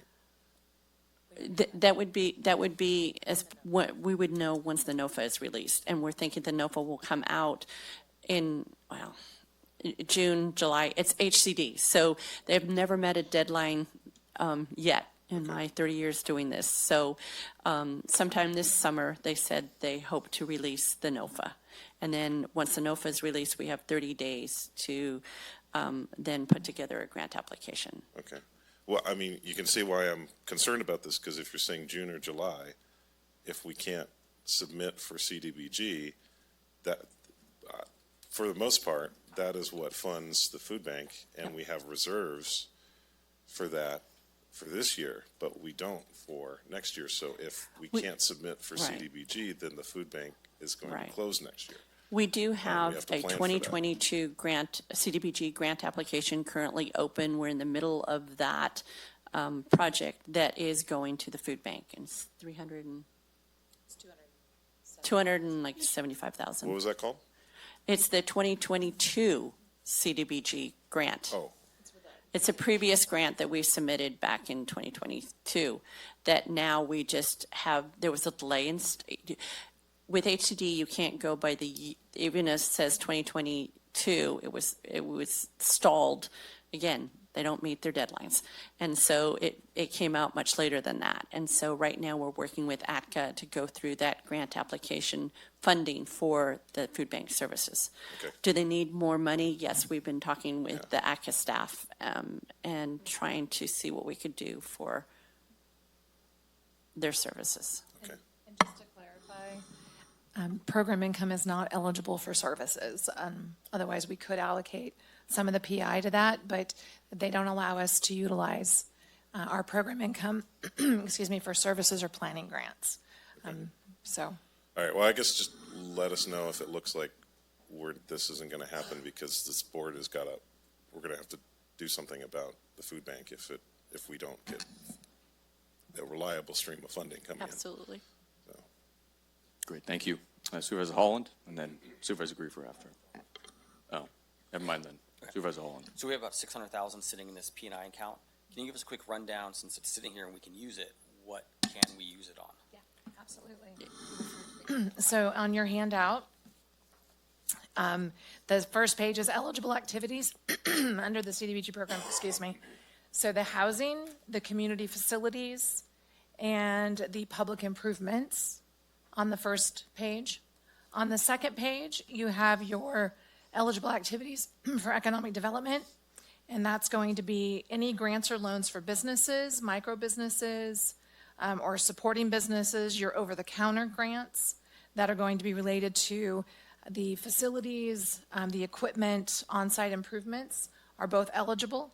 And the only item there is the planning technical assistance would not be eligible. So it's quite an extensive list. So I used to sit on the business loan committee back in the day, so I'm a little bit Okay. familiar with it. Good. So if we have to get this money out the door so HCD doesn't come sweep it, I think that's the term used. Mhm. How do people apply for these loans currently to say we have money accessible, and I'm assuming they have to meet certain qualifications? Correct. Well, we have to create the program first. So you have to allocate the funds from PI to the program through direction of the board, and then we would put the application into the state, submit all of our policies, procedures, guidelines, and then at that point, then we would have our team go out and get the underwriters in check and then send them on their way, and they would market the program and then reach out to the businesses in the area that you define to let them know that this program is there. They would hold meetings with them, community business meetings, chamber meetings, et cetera, to educate them so that they know how to make those applications and what's going to be required around that. Okay, and by us moving it to that loan Status. action, does that then protect it from HCD taking it Yes. as we're going through the process? Correct, yes. Okay, so As that's soon as something we could do. open the application, then they know we're moving forward. Okay.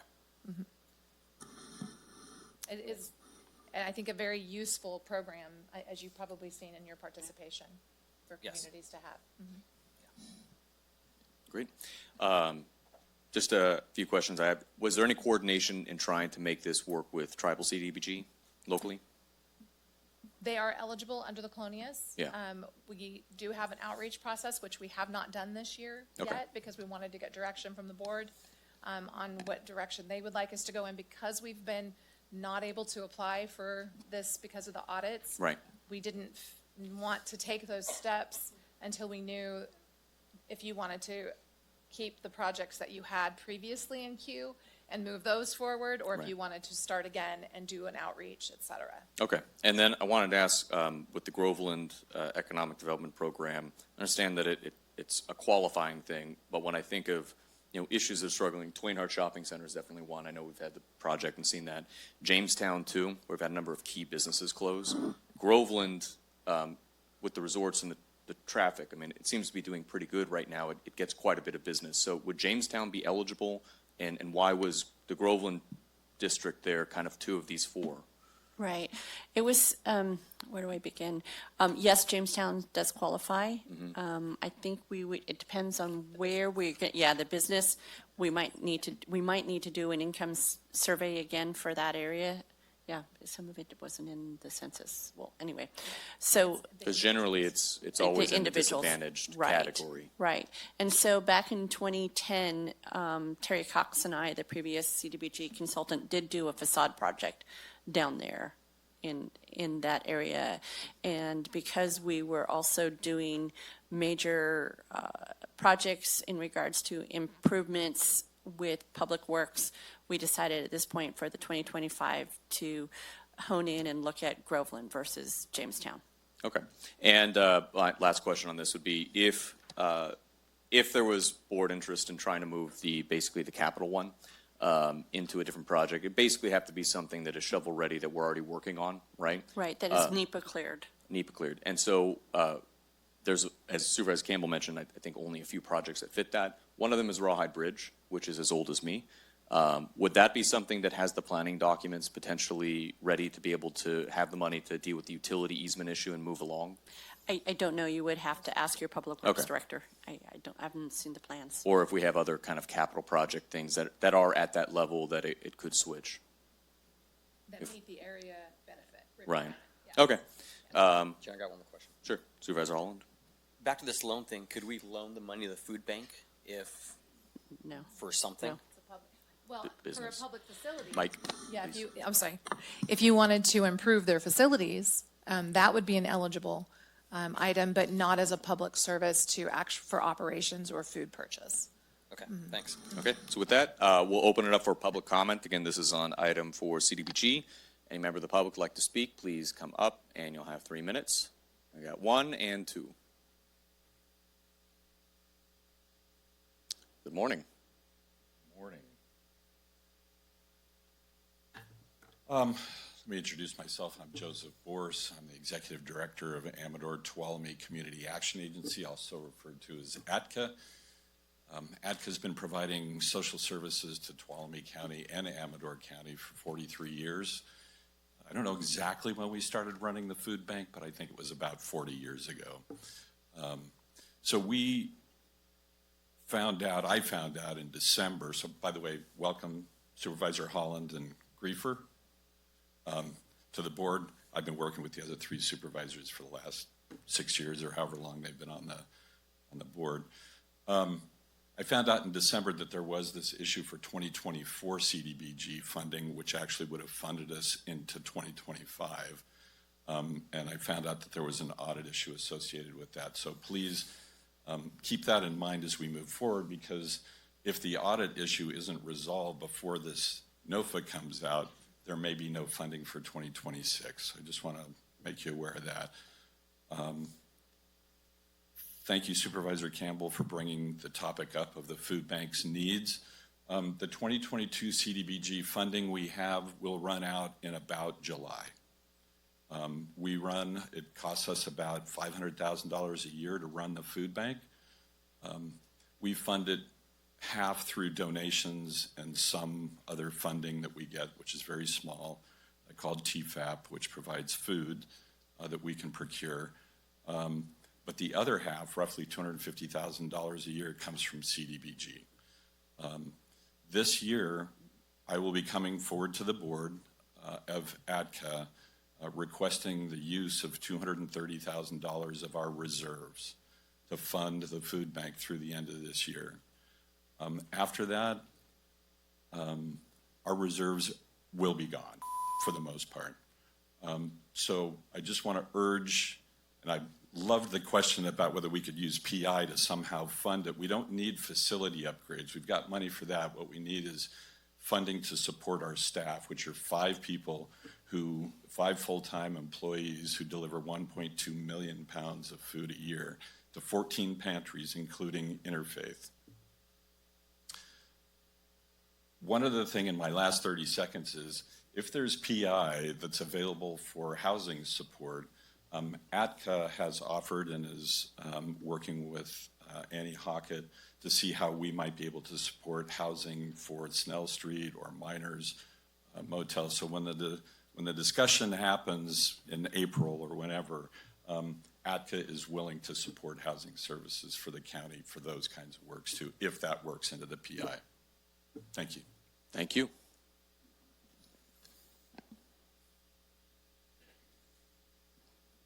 Chief, good morning. Good morning, Board. Andy Murphy, your Assistant Fire Chief.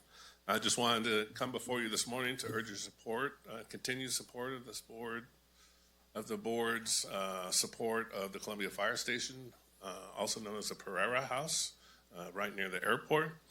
A few points I wanted to make is obviously the staff and including fire department spent significant time and resources or dollars preparing this project to be shovel ready. We believe it's a good project. The strategic location of the Pereira House, close to Maloney's, the Stanislaus National Forest, Columbia State Park, and of course the airport is very important. Also, that facility allows us to have room for expansion and planning for the future as a big building. This grant is a great way to accomplish that project, and it's considerably less than building a new fire station. So again, I just ask you to continue to support this project. Thank you. Great, thank you. Good morning.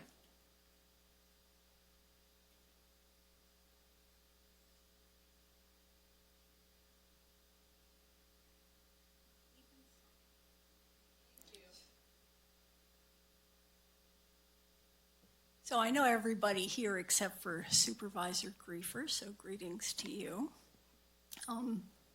All of you know that I ran the county CDBG program for 40 years. So I want to give an endorsement. I know that these days there is a train of thought that says government should remain as small as possible. You know, you shouldn't do any extraneous services. You shouldn't build buildings. What I would suggest is that, particularly for a rural county like this one, we would have no infrastructure if there were not grants.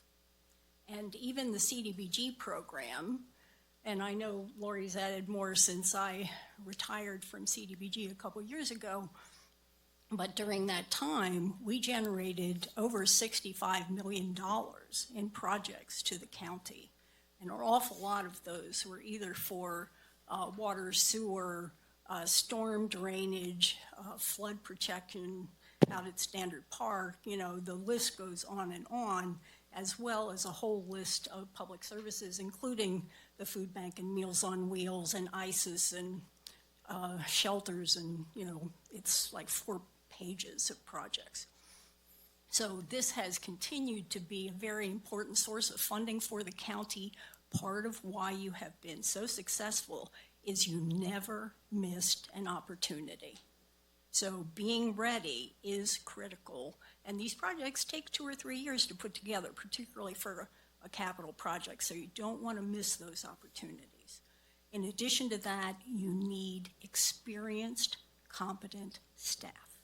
And this is not just your consultants, this is also the county staff who are fundamental to being able to hit the deadlines, make sure everything goes through, and handing a complicated program off to somebody who is brand new is a recipe for failure. So I know money's tight, time is tight, you maximize your resources. In order to be able to expect to be successful, I would suggest, even though your GSA director is now retired, that you hire her on as an annuitant so you can be sure that this money is obtained and expended in a way where you hit your deadlines and there's no money that has to come back. Thank you. Thank you. All right. Do we have other public comment? All right. Good morning. Morning, Board. Michael Roberson. I currently work for GSA and for the county. Prior to this position, I was Homeless Services Coordinator who ran point on the development of a strategy to reduce homelessness in Tuolumne County, and a part of that was to increase housing that was specific to meeting the needs, much of what Supervisor Kirk referenced earlier. So just some historical perspective that will be leaving probably with me on Friday when I have my last day of work here is that we found grant monies that we called down to purchase the housing for transitional housing and for permanent supportive housing. So that is not homeless housing, that is housing for people who need housing. So part of the priority was to find the grant funds to do that, which we have done. And at this point, we are on track to complete the development of that. I was never responsible for providing services or operations. That's now up to Annie and her team. But when I moved to the GSA, it was still my responsibility to complete the development on the properties that we acquired so that they could be housing ready and ready for, open to services. And so a part of the priority in the day in finding the grant money, it wasn't just through the Encampment Resolution Funds grant, the big grant that we got, but it was through HAP funding, and it was also intended to be braided with other sources of funding, which the CDBG program income money is a part of that. It's integral to the success of developing housing opportunities that, as Supervisor Kirk mentioned, are a part of the board priorities, or they've been a part of your legislative platform. They're also a part of your housing element to provide transitional and permanent supportive housing. So I urge you to be very cautious about cutting programs and those kinds of things, or diverting the direction that was established back in the day that 3 of the 5 board members supported, because we need those braided funding sources to complete these projects. And so again, we're on track to complete those, and without interruption, they should be done in May of 2026. So I'm not so concerned about us having to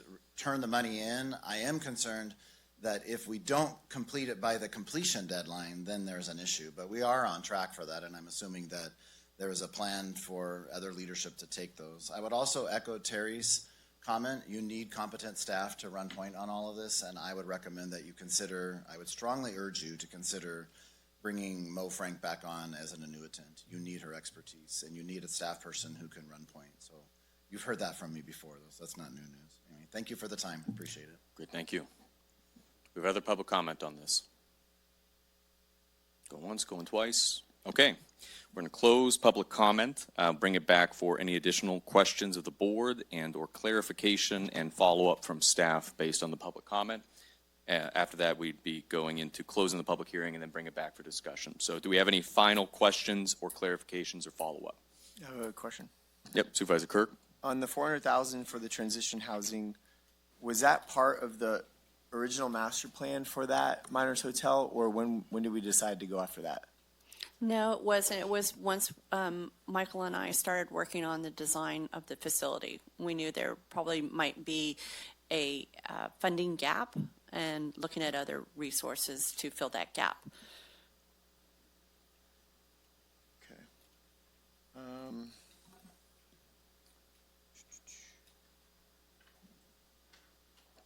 Did you say we're doing questions or we're doing comments? Questions. Okay, that's it for questions. Thank you. Supervisor Holland. Yeah, what exactly is the $400,000 for the hotel? Like what is that supposed to cover? What's that supposed to cover in cost or? Well, we haven't gone out to bid yet, so we would cover the construction agreement. The plans? The plans. So right now, we're currently starting in on construction documents right now. And so I haven't gotten a final cost estimate yet, but the 400,000 would just go towards the contractor to carry out the design and specifications that we put out to bid for that project. So if we haven't drawn architectural plans, how do we know we have a funding gap if we don't know what the scope of work is or what's We've been gonna be? giving a preliminary estimate for that project. And what was the preliminary estimate for that project?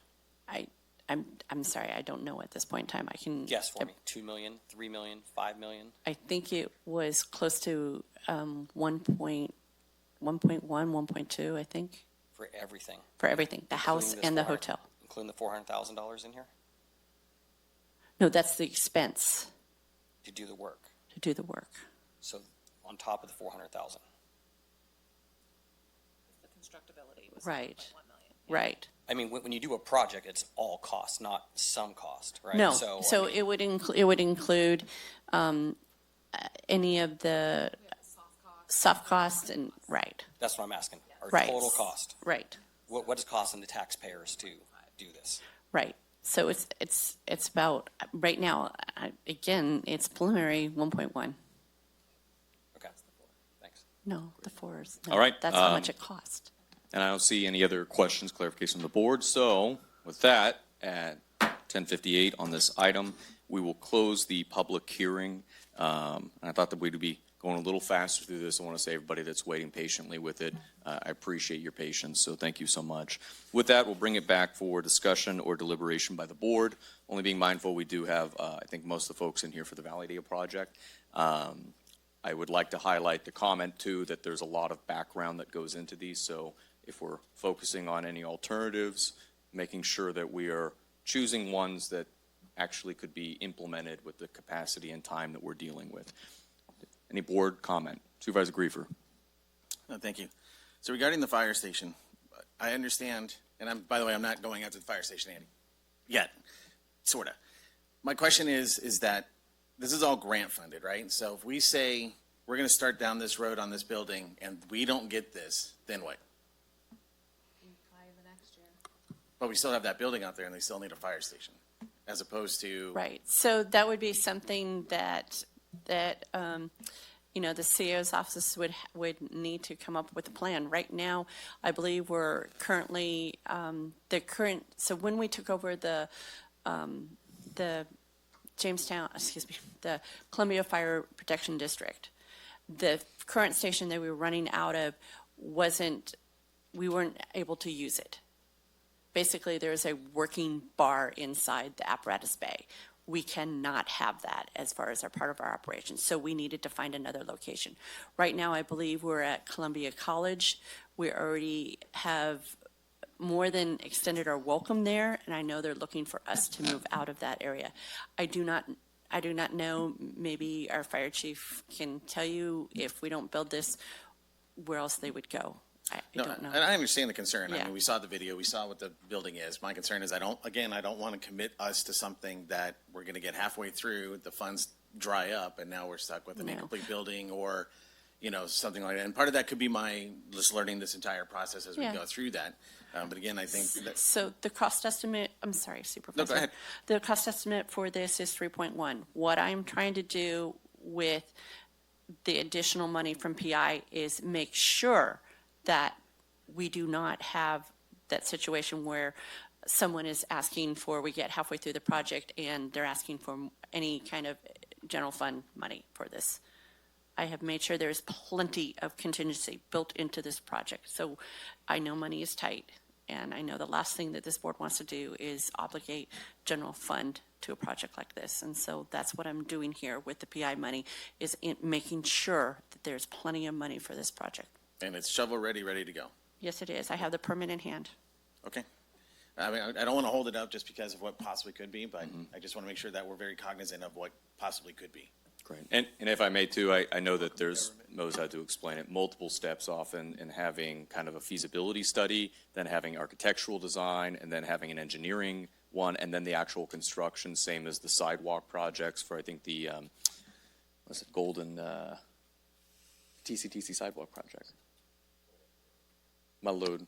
Anyway, That it has multiple steps, and that's not, I don't think they almost ever come all the money all at once, so.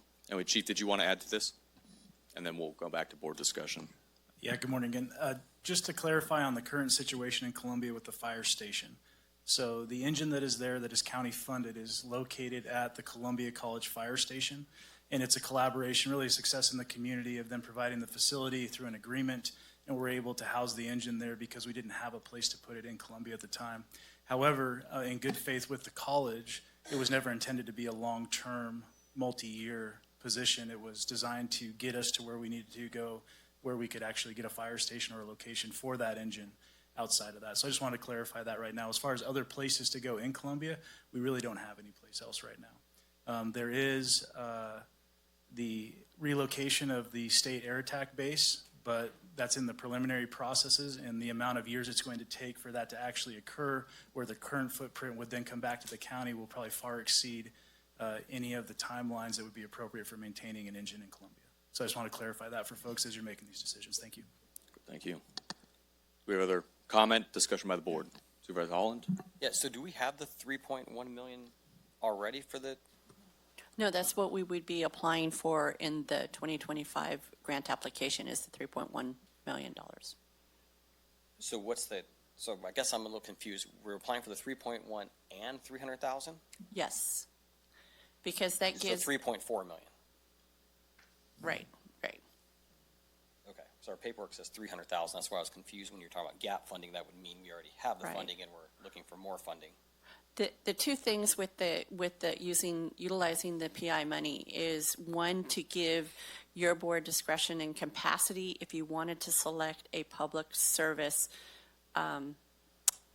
applicant to go along with this 2025 CDBG application. And it also then fills the gap in just, again, insurance, just in case anything, cost estimate is 3.1, but again, it's a remodel and unforeseen conditions. I just wanted to make sure that we had plenty of money for this project. That is a concern for me. I mean, I went out there, and if you're here last board meeting, I had a little presentation on Right. it. We do need some kind of fire station out there in Columbia, but I just don't know if rehabbing a house in that kind of condition is the smart plan. It seems like there's plenty of room on that land to put up a new building, a new metal building, and build the housing quarters inside of it. I mean, I just think once we get into this, we're going to spend $3.4 million of the taxpayers' money and not have a good product in the end. Like, it's still going to be okay at best. And I that's just my opinion, 1 of 5, that I just don't see it. I mean, coming from a structural world, I just like, this thing should let David keep shooting each other inside of the building. I mean, that thing is just trash. I mean, at this point, I don't see how we don't bulldoze it and start over again. But that's just my opinion. Supervisor Kirk? Yeah, I'll try and be quick. I'm teetering on the thing. You're in the business of development, so I'm going to go with you on the fire thing. As far as the transition housing, I want to scratch that. Economic development, I want to scratch that. Groveland's shade structure, $250,000. Are you pretty sold on that idea, Griefer? Do you know what that entails? Does the community really need that up there? First I heard of it. Okay, I would scratch that. So where I would put money towards is, and this is I won't get into that. I'm concerned about the food bank. That needs to continue. Business loan idea has me interested. And then sidewalks in downtown Tweenhart for ADA compliance. I like to put money there. So basically, that is where I stand. Again, the fire thing, I know it sounds like maybe someday we might be out at the Columbia Airport with that. It sounds like between getting this thing built and hopefully getting the grant money, maybe ending up out there might land on the same time frame. I could be off, but again, I'm going to go with Holland on his perspective on building. And that would be it. I did put a note right here. I just want to be clear. I see a common thread happening where, CAOs can get eyed and finger pointed at them. Our board made decisions to make cuts, and our board has a new CAO. So if you have an issue with that, address the board. The CAO works for the board, and he's carrying out our directions, our directives. So Thank you very much. That's my recommendation. I'm going to jump in with just a few things. One, we have been working a lot on the Columbia Fire Station. I've also toured the facility. It's in rough shape, but almost always renovations end up being a lot cheaper than new construction when it comes to the public projects. And that's something that at least we looked at. But we're not in any position to have to, I mean, we'd have to basically start over a 2-year process in all that design. It would put us substantially behind for a fire station at the same place. So I would only say that I think we should move forward with this. It's very normal that we would have iterations of it, and if it, a delay does happen, we've been very successful with CDBG in being able to figure that out and work on it. Right now, we're kind of at the convenience of the Columbia College, and that's something just to be mindful of, that is not meant to be a permanent thing, as mentioned by the chief. So I would continue being in support of that. There are limited other over-the-counter projects we could do. Some of the new ideas, they're very cool, but like the sidewalk, I mean, that would also have to have a full engineered type plan. We have a few that maybe like Rawhide Bridge as an example, that could shift to maybe the Gold Rush Trail, but what's already engineered at that point where it's shovel ready, there aren't that many. I do agree on a lot of the PI stuff, and so it seems like we basically can have one big amount for the over-the-counter shovel-ready project, and then the rest would be in your options there, 2 program or project implementation competitive grants, right? I think the biggest focus right now has to be 2 things, revenue and cost savings. Looking into that, I think the idea of having more services in Groveland, a business district, that does make sense. I think actually we should expand that, and that should be in all the areas that are eligible right now, Jamestown being one too. That this is the right time with the new resorts opening, with the new Chicken Ranch Resort opening, with the sidewalk project that's happened, and some of these things. We have to get vacant buildings back in circulation. We have to get supportive services where people can be able to go spend their money, the kind of adjacent ones to these resorts. So I would recommend, in line with that kind of project of what we can do for the competitive grants, I think the shade structure is nice, but the Community Resilience Center is kind of the main thing right now. I'm not sure that that's a priority. I think the transitional housing project, I agree. I want to be mindful of not increasing our liability by removing funding for something that we're anticipating. But I do feel like there are other opportunities to backfill that $400,000, that we could put that better into business assistance, economic development, and support there. And I also feel though we should support the NOFA for the over-the-counter funding request for $3.3 million. The $300,000 of program income, I think that's something we might be able to figure out. I would also support that going to some type of business assistance. Infrastructure, rezoning, revolving loans, whatever it is, we need to get more small Main Street businesses started. And I know that was something very successful in Jamestown, where they couldn't access normal financing because they would be mixed-use residential, commercial, and historical, and they didn't have the ability to basically fix that up. I think we also can leverage that with some of our partners, like tribal partners, who may then also apply for CDBG and match that funding. That's a possibility. So if that's open, those 3 things there, I would merge basically into 2 economic programs, and I feel like that's achievable, but maintain the over-the-counter amount. Supervisor Griefer? Oh, actually, Supervisor Campbell hasn't spoken yet, and then I'll go to you.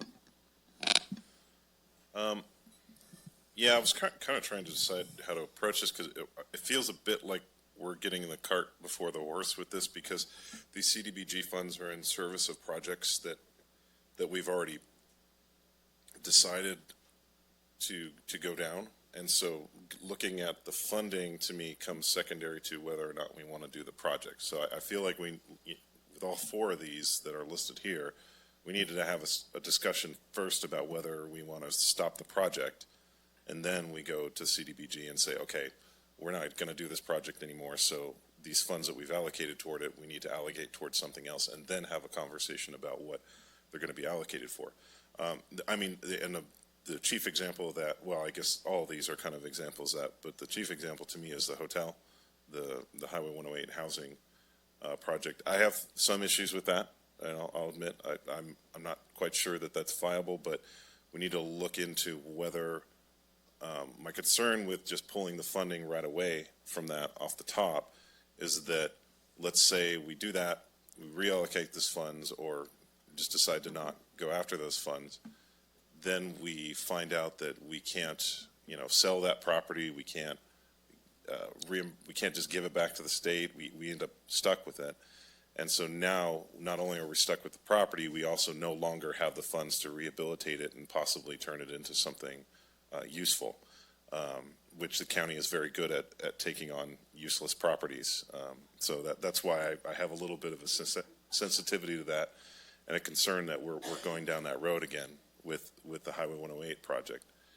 And then I kind of see the point. I actually am not.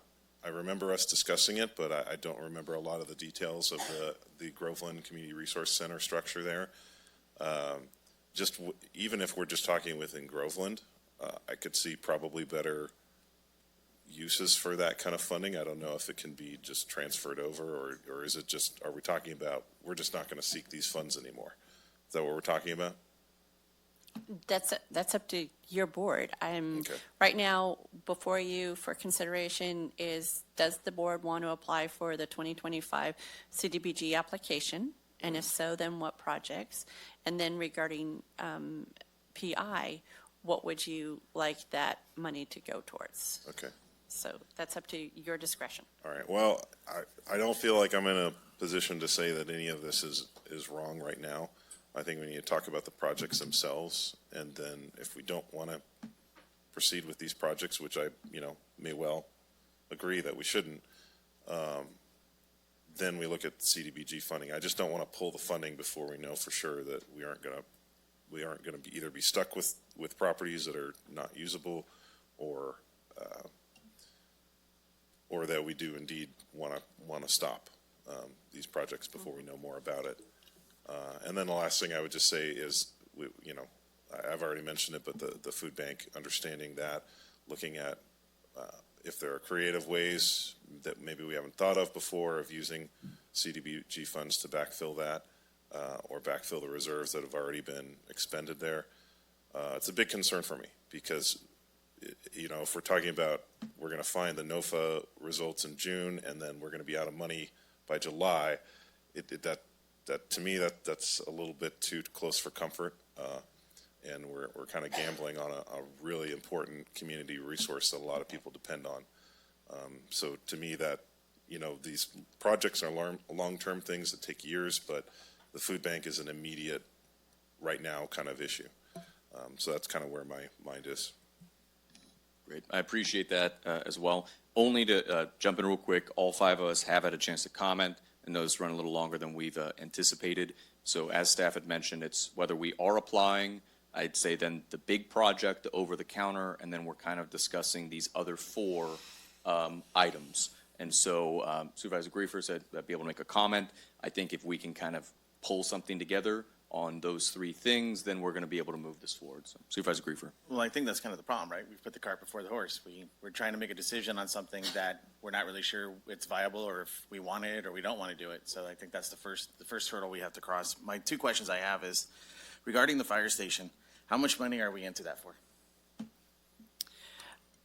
It's roughly probably 280,000. So it's architectural design work.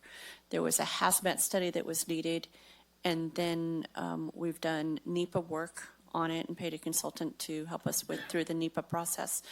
And then we also have, I'll take that back. We also spent another, is it 10 for the income surveys?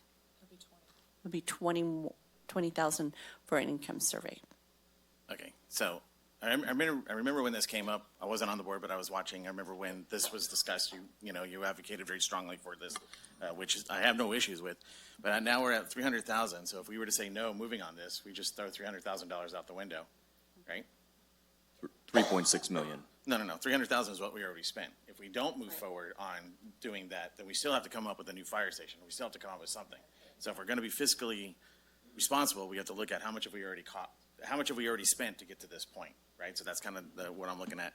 So regarding the 108 hotel, how much is it going to cost do you estimate, and you may have already answered this, to have that thing fully operational and running between now and the 25th of June of next year?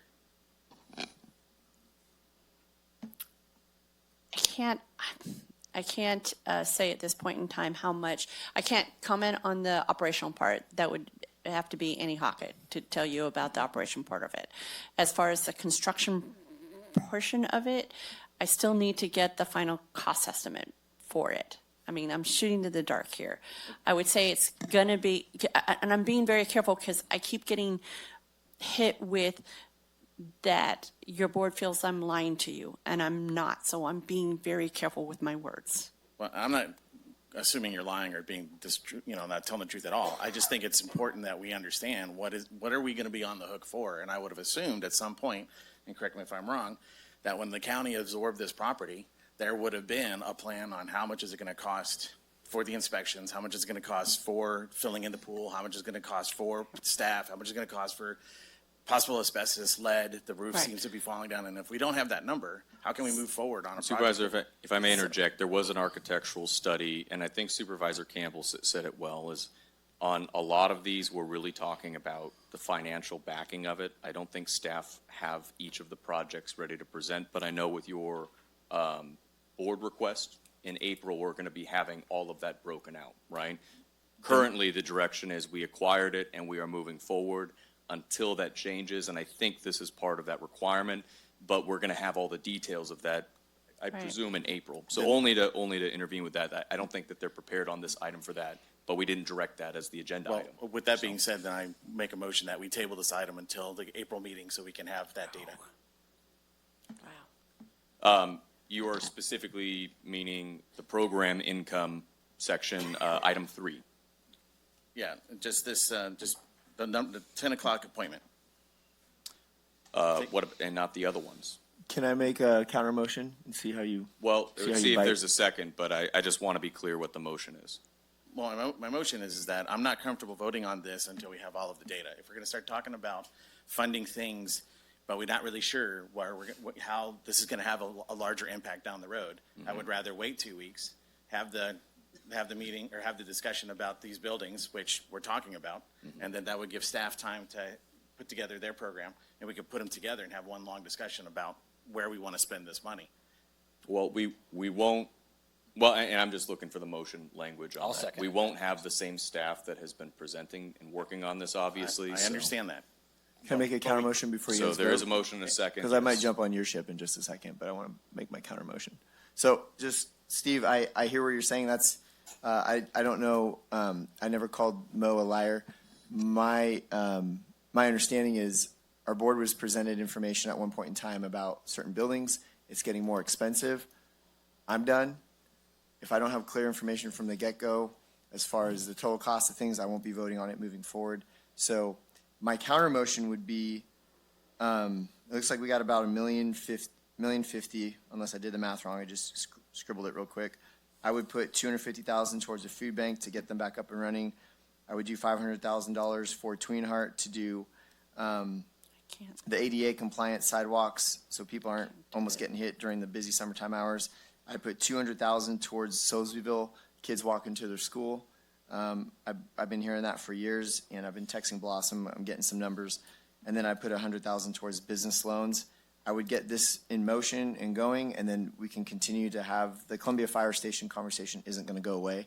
$300,000 in the grand scheme of $3.6 million, I think can come up another way at some point in time. So that would be my counter motion. Okay, and to be clear, those are not plans yet that are developed, right? That I'm aware of. I'm speaking with staff, and hopefully we can get going on it. 2 to 4 months, we can have plans done. But I don't think that's going to hit our targets of there. No, thank you. Well, we got $600,000 in program income now. And I'm not trying to pose the idea, I'm only saying that based on the timeline, When what is this staff due? had said is we need to have basically So- shovel-ready or defined When is projects. this due? When is this due? What date? It's probably, I don't know yet. The NOFA hasn't been released. So supposedly we're being told in 2 to 4 July. months? So 2 In to 4 July. months. I got enough time to work with Blossom to get some ADA stuff done for our community, make it safe. Ryan, in your district, up in Tweenheart. And we'll also fund the food bank, which serves the community, and we'll start the business loan idea. I say I get don't believe going you on can, stuff. if I'm hearing the murmurs, I don't believe you can do Yeah, that. let me just make a few clarifications. So, Sure. I mean, great idea, right? They're always a good idea. I have great ones.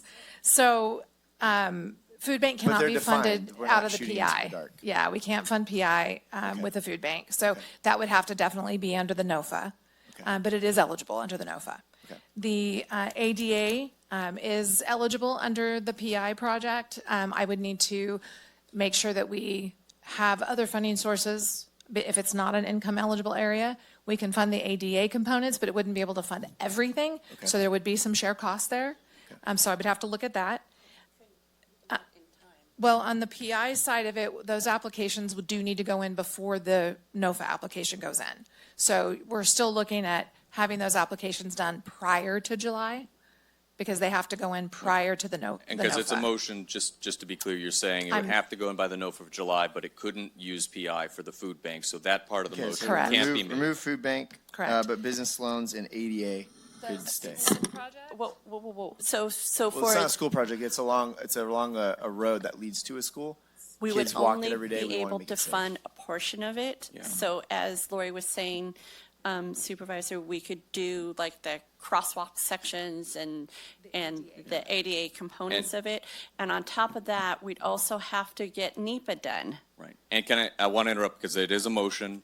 I want to see if there is a second on that motion. Okay. Okay, so there's a second on the motion.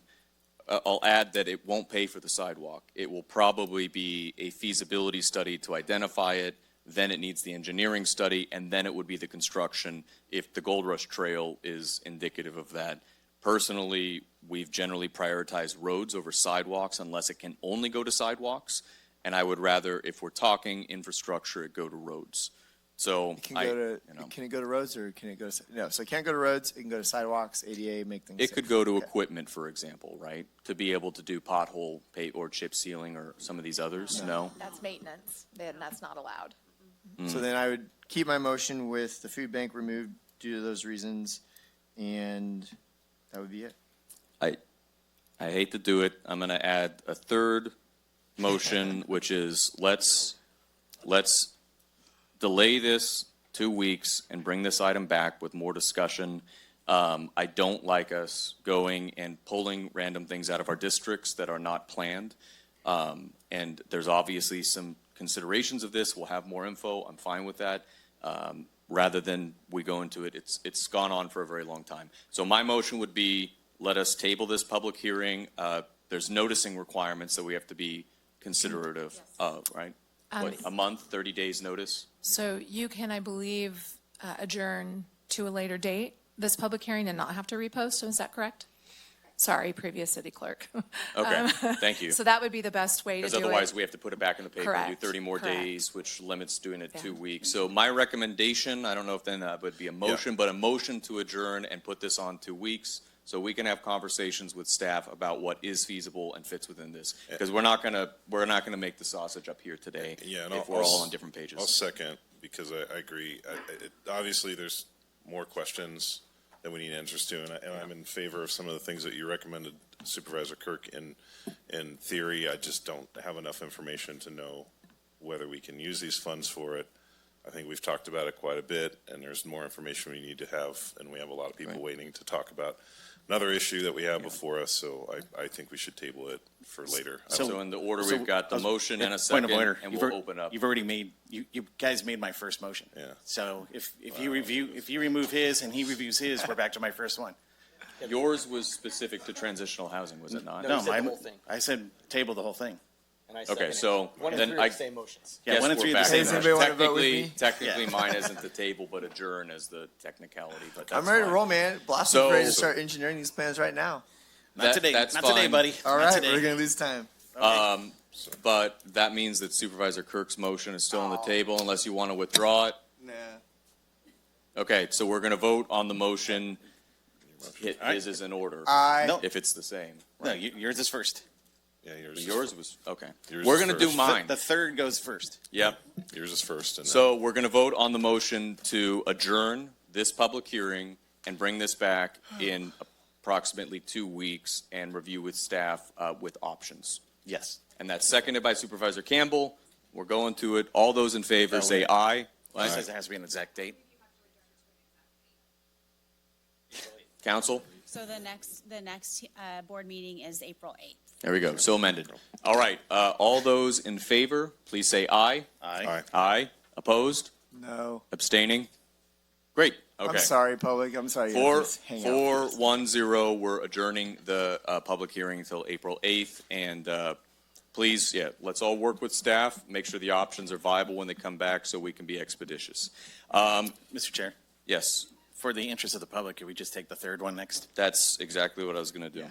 So again, the apologies to, I know a lot of folks are waiting on that. I was thinking that would be a faster item. So I would Nothing's like. fast on this vote right now. I would like to move into our 10 a.m. appointment number 3, which is the Valleydale project. That way we can be able to get you out and make sure we're doing this before lunch. So if the clerk will read the third item, third hearing.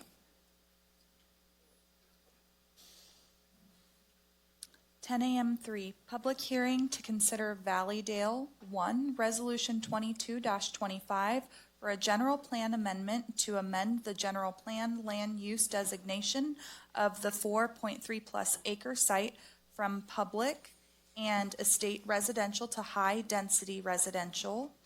2, adoption of ordinance for zone change to rezone the 4.3 plus acre site from R1, single-family residential, and RE2, residential estate 2 acre minimum, to R3, multiple family residential, under Title 17 of the Tuolumne County Ordinance Code. Number 3, site development permit to allow the development of an apartment complex consisting of 56 residential units and associated amenities.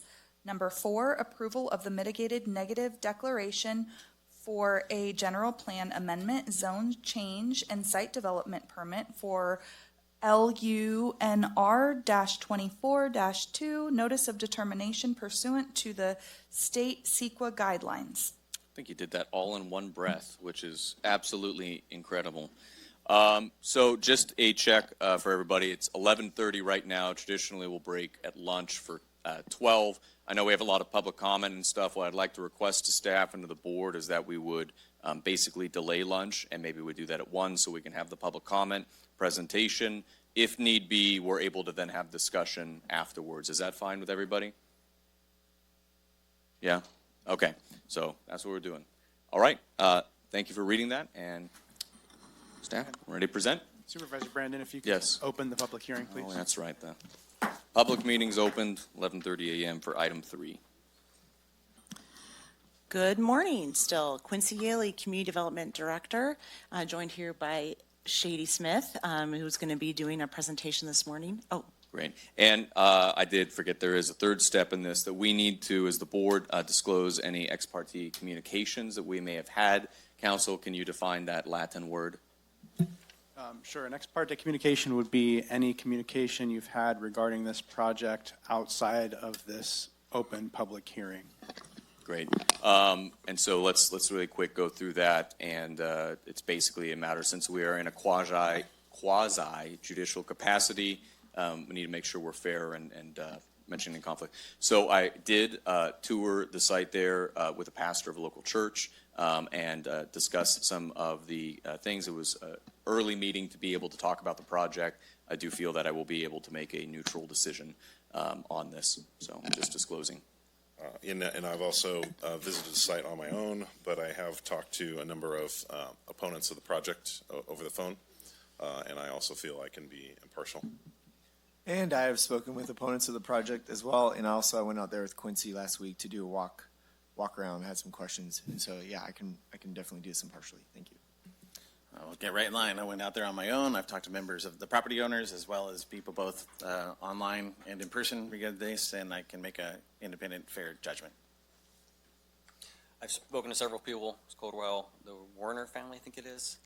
I know the property well, and I can make an impartial judgment. And I attended the planning commission meeting for the last one, sat in the back and listened to everybody. Great. All right. Thank you. Good morning, Board of Supervisors and members of the public. My name is Shady Smith, planner at the Community Development Department. We are before your board to present the Valleydale Housing Project, also identified as project number LUNR 24-2. The applicant and owner is the Stanislaus Regional Housing Authority. After this presentation, we will have their team present some of the information as well.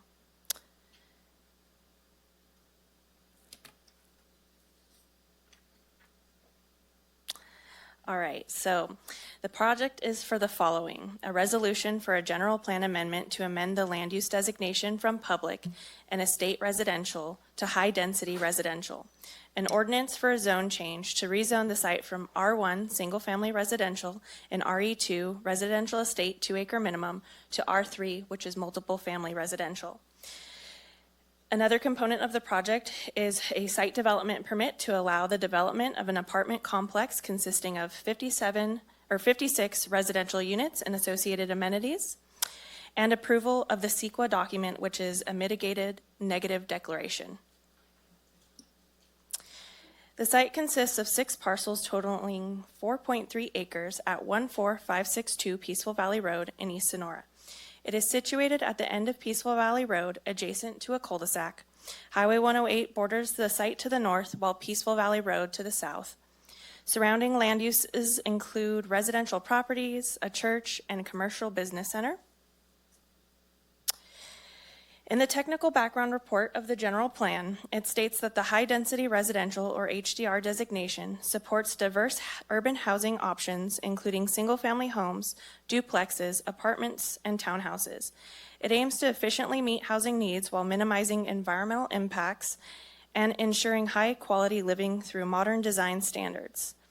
The HDR areas are typically located near transportation, commercial centers, schools, community services, to promote accessibility and convenience. Here's a map depicting the surrounding general plan land use designations. You can see that the light pink color represents the Highway 108 bypass north of the project site. And then I'm going from the right of the project site. So then we have the yellow color, which represents the low density residential. Then to the next site is orange, which is high-density residential. And down below, we have the general commercial, which represents the red color. And the darker pink is heavy commercial. So there's a mix of land use designations in this area. Again, the project involves a request for a general plan amendment to high-density residential and a zone change to R3, which is the multiple family residential zoning designation, and both are consistent with one another. One back one. All right, here is the site plan for the project. The site consists of 6 parcels. 2 are county-owned easements.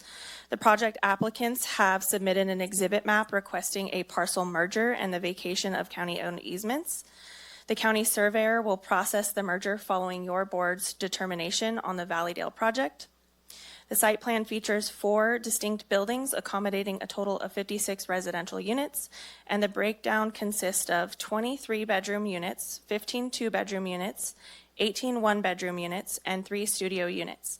The development also incorporates various amenities, including a community room, community kitchen, maintenance room, laundry facilities, and playground structure. The project proposes a total of 91 parking spaces, which consists of on-site and on-street parking.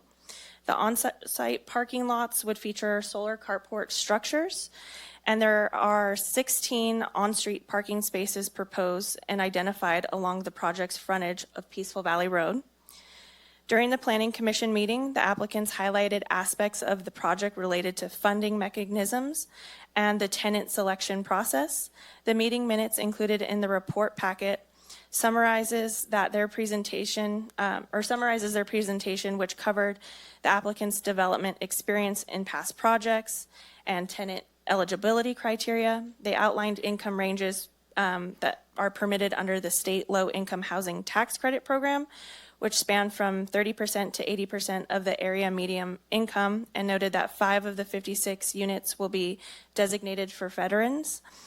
As I mentioned previously, the applicants are here, and they will have another opportunity to present this information to your board as well. As with all projects subject to CEQA, the county must evaluate certain aspects of the project, which include on-site, off-site, cumulative, direct, indirect, and construction, and operational impacts. Following this analysis, staff would then determine whether an impact is potentially significant, less than significant, with mitigation, less than significant, or no impact. If mitigation measures reduce an impact to a less than significant level, the CEQA document must describe these measures and how they address the impact. The environmental review checklist for the project determined that none of the 20 resource areas analyzed in the CEQA document would result in a significant environmental impact. The analysis concluded that with the implementation of proposed mitigation measures, all potential impacts would be reduced to a less than significant level. As a result, an initial study mitigated negative declaration was prepared. The staff report highlights key areas of concern raised by stakeholder agencies and the public. As shown on the screen, during the Planning Commission meeting, staff gathered the public feedback and identified 3 primary concerns, which are aesthetics, noise, and transportation. If there are any questions about the other topics listed on the screen, staff will be available to address these concerns after the presentation. Aesthetics. Concern was raised regarding project aesthetics. Mitigation measure AES 1 through 3 have been incorporated to require submittal of a photometric light plan, landscape plan, and building plans to show compliance with the East Sonora Design Guidelines and the Tuolumne County Hillside and Hilltop Development Guidelines. The mitigation measures would reduce impacts to a less than significant level. Majority of concerns stem from project lighting spilling over to nearby properties. Mitigation measure AES 1 ensures that the Planning Division will review a lighting plan before any permanent exterior lighting is installed. The fixtures must be dark sky compliant, shielded downward, and positioned to prevent glare or light spill onto adjacent properties or residences. Noise. Concern was raised regarding the project generating noise. On this screen, there are 2 images. One is a chart from the Department of Transportation Noise Analysis Protocol Manual, and the other is the filled out CEQA checklist question A through C. The checklist acknowledges that the proposed project will generate some noise. To minimize impacts to a less than significant level, mitigation measures were proposed. The chart serves as a reference for comparing the anticipated noise levels of the proposed apartment complex to existing ambient conditions. In Tuolumne County, ambient noise is primarily influenced by highway and county road traffic, commercial and industrial activities, agricultural, road operations or railroad operations, and aircraft. In the project area, motor vehicles are the dominant source of noise. According to the Tuolumne County 2018 General Plan EIR, the section of State Highway 108 adjacent to the project site has a modeled noise level of 71.9 decibels. Per the chart, this is consistent with noise levels generated by heavy traffic at 300 feet from a commercial area, both of which fall around 70 decibels. It is anticipated that with the incorporation of mitigation measures NOI 1 and NOI 2, the proposed project would generate significantly less noise than the existing ambient conditions dominated by traffic from State Highway 108. Operational noise is anticipated to be capped at 50 decibels in the daytime and 45 decibels at night, resulting in a less than significant noise impact after mitigation.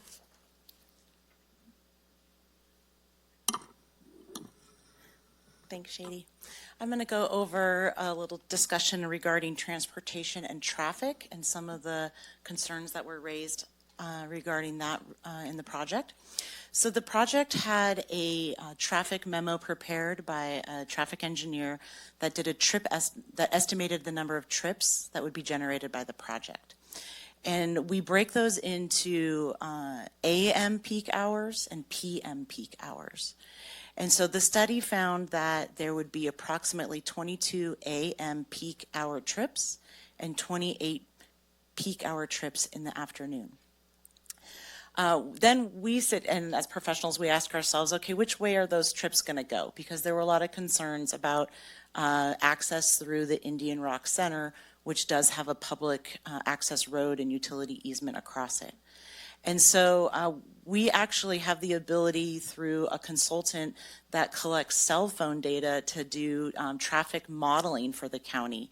And we can identify on that specific road how many trips are using Peaceful Valley Road versus could be cutting through Indian Rock Center. And so just as from a baseline perspective, that study found that 62% are using Peaceful Valley Road and 38% would be cutting through.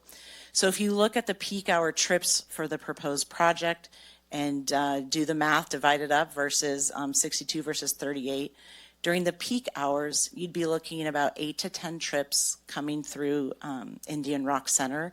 That's over and above what any trips are there right now. However, a condition of approval, and this was discussed at the Planning Commission, was as a way to further deter cut-through traffic on Indian Rock, that the applicant would need to put additional traffic calming devices in that public road easement. And so that could be likely speed bumps or speed humps or something like that. So staff did a little further research and found some studies done by the Federal Highways Administration that showed that with adding speed bumps to a roadway or thoroughfare has on average a 20% reduction in people wanting to use it. It's more inconvenient to use a driveway with additional traffic calming on it. And so we could take that 20%, and so that 8 to 10 would drop a little bit further. And so we really wanted to have a better understanding of what trips would be going through Indian Rock and what wouldn't. What's not factored into this is that the project will be required to widen and bring Peaceful Valley Road up to standards, which could further motivate individuals to use that road as it's widened to county standards. We also looked at some accident data. That was a concern. Monoway and Peaceful Valley. Public Works keeps that information and found that there was approximately 1 accident a year in that intersection.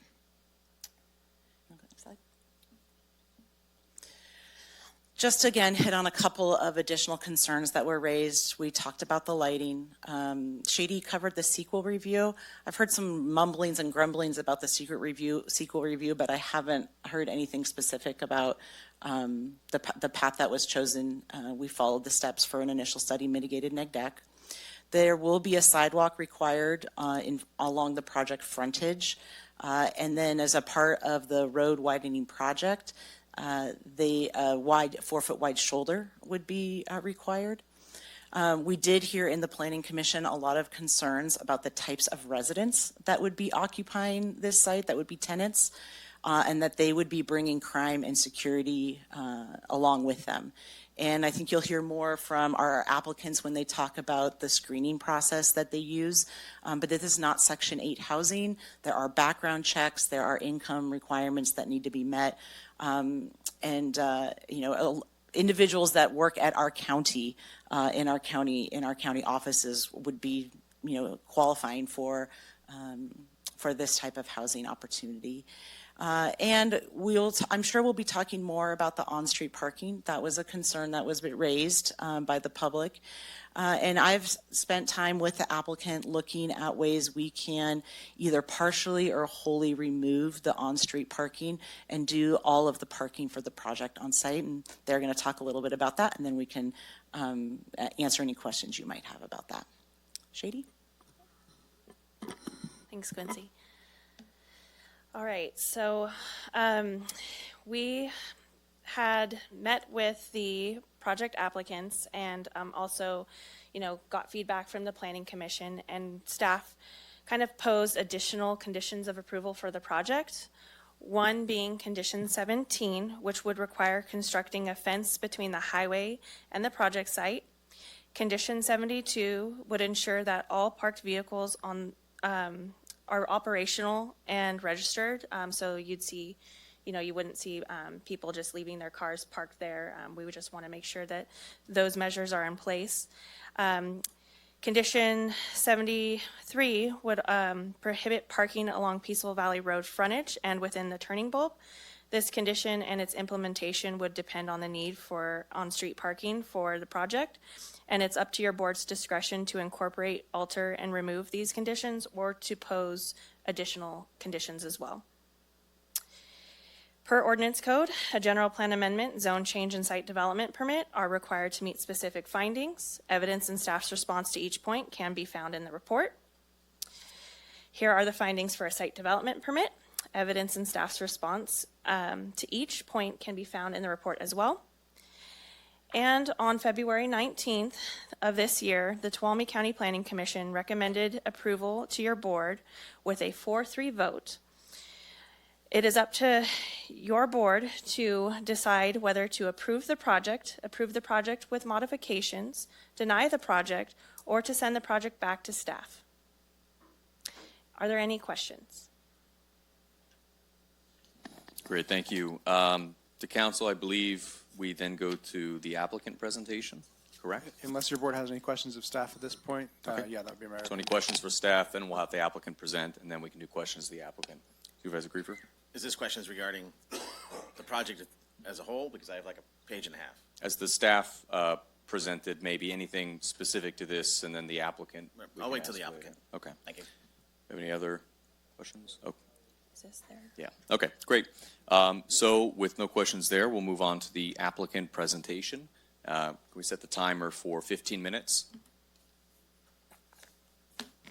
Good morning, Supervisors. I'm Christina Stokes Johnson. I'm with Better Opportunities Builder and AKA Fresno Housing. I'll explain a little bit of that dynamic to you. I want to talk a little bit about our development experience and similar projects that we've done in other areas, as well as some about the tenant selection process that we undergo and the demographic that we would be serving.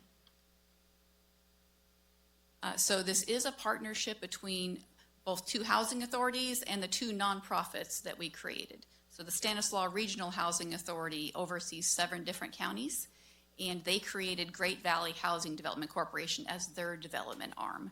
And then the Fresno Housing Authority created Better Opportunities Builder, nonprofit affiliate, to do our development arm. So we're kind of all working together as co-developers on this project. We do have, as our architect and development team, we have Mogavero Architects. You may be familiar with some of their work, and Brown Construction has been chosen as a selected contractor for this development. So I'll be showing you some of the previous projects that we have done in partnership with them. Also, we'll be talking about the eligibility requirements for this workforce housing, and specifically some more information about this Valleydale project. So I gave you a small overview of the partnership structure, but again, Stanislaus Regional Housing Authority has created Great Valley Housing Development Corporation as their 501c3 arm, and then Better Opportunities Builder is also a 501c3 of the Fresno Housing Authority. So the roles in the development is that Bob, Better Opportunity Builder, is responsible for all the coordination and planning and design and financing, and we consult with Great Valley Housing Development Corporation on all of these items and get their concurrence before we move forward. So a little more about Better Opportunities Builder. We were founded in 1984, originally called Housing Assistance Corporation. We are a nonprofit 501c3, and the makeup of the board is that they are 1/3 Fresno Housing staff, and then 1/3 community advocates and 1/3 residents from the area. Our mission statement is to provide and assist local government entities to provide and expand both housing and economic opportunities for low to moderate income persons. We did start entering into limited partnerships to acquire and renovate multifamilies using tax credits back in 1998. And since that time, I believe on the next slide, between 98 and 2015, Bob independently did 15 low-income housing tax credit partnerships and was the primary developer on 3 transactions. And then since working directly with the Fresno Housing Development Team, we've done a total of 47 projects since 2008, using like tax credits and a lot of state and federal funding as well. We currently have 3 projects under construction at this time, ending up in over 2,700 units that we have developed. We do pride ourselves on doing a mix of different types of housing. In Fresno County, we have a mix of urban and rural and suburban and infill downtown. So we've done seniors, special needs, multifamily, all types of housing, mixed use with commercial. And so we've kind of crossed the gamut of different types of development in our experience. Next slide. This is to give you an example of some similar projects that we have done in partnership with Mogavero Architects. This first one up here is in Selma, California, which is a very rural area. It's comprised of 48 units. It's very low density. You can see all of the green space. We did provide a community building, lots of on-site amenities, and all of these developments do have an on-site manager that lives there. Next one. There's more of the internal amenities and playground areas there at Cueva de Oso in Selma. Magnolia Commons is another one that we did in Fowler, another rural area. This one is 60 units of large family housing, has many amenities, has a pool, play area, also an on-site manager in a community building, and as you can see, still very well designed and lots of open green space here. So La Vida Commons is one of our newer developments. We finished this one a few years ago in Clovis, California. So 60 units again, large family, lots of amenities. It's been kind of a jewel for the Clovis city there recently. It's doing very well. Here's an example of one of our more urban designs that we did in downtown Fresno, City View at Van Ness. This one was 44 units. On a very small footprint, and we had rooftop amenities on the second floor, and we still had an exercise room and a community area for the tenants, and then also there's commercial space on the ground floor that we lease out for commercial vendors. All right, so on to our Valleydale development. So they did share the unit mix earlier. We are proposing studios through 3 bedrooms. And the targeted income ranges under the tax credit program would be from 30% to 80% of the area median income. And we like to actually show the chart because I think sometimes there's a misconception about how much money people need to make to qualify for these houses. And so the 30% AMI is the deepest targeting. And generally, we only do 10% of the units at that range because that's a TCAC requirement. So that would be about 5 or 6 units out of the totality of the project would be at that range. And then you can see we go up from there on the 40, 50, 60, 80% levels for different size households. And those incomes can go up to, as you can see, for a large family, could go up to $90,000 a year at a 6-person household and still qualify to live in this housing. So we do have some examples of the types of families that work in this area that would qualify for this housing. So the next is the eligibility requirements. So on the left, we have the eligibility for the tax credit program. So they do have to make at least 2.5 times the rent to qualify. They do have to be within the 30 to 80% income limits. Property management does do an extensive credit history check, make sure they don't have any recent evictions, and they can have no felony convictions, and definitely no registered sex offenders are allowed to live on these sites. We do often have to do a lottery process for the applicants. Every time we open one of these developments, we get thousands of applications within just a couple of weeks. And so to make it fair, we do a lottery system to draw those candidates out, and then we perform the background checks on those people that are pulled. We do have quality assurance staff that do the final review to make sure that they qualify for all of the requirements. There is no specific local preference according to the tax credit program.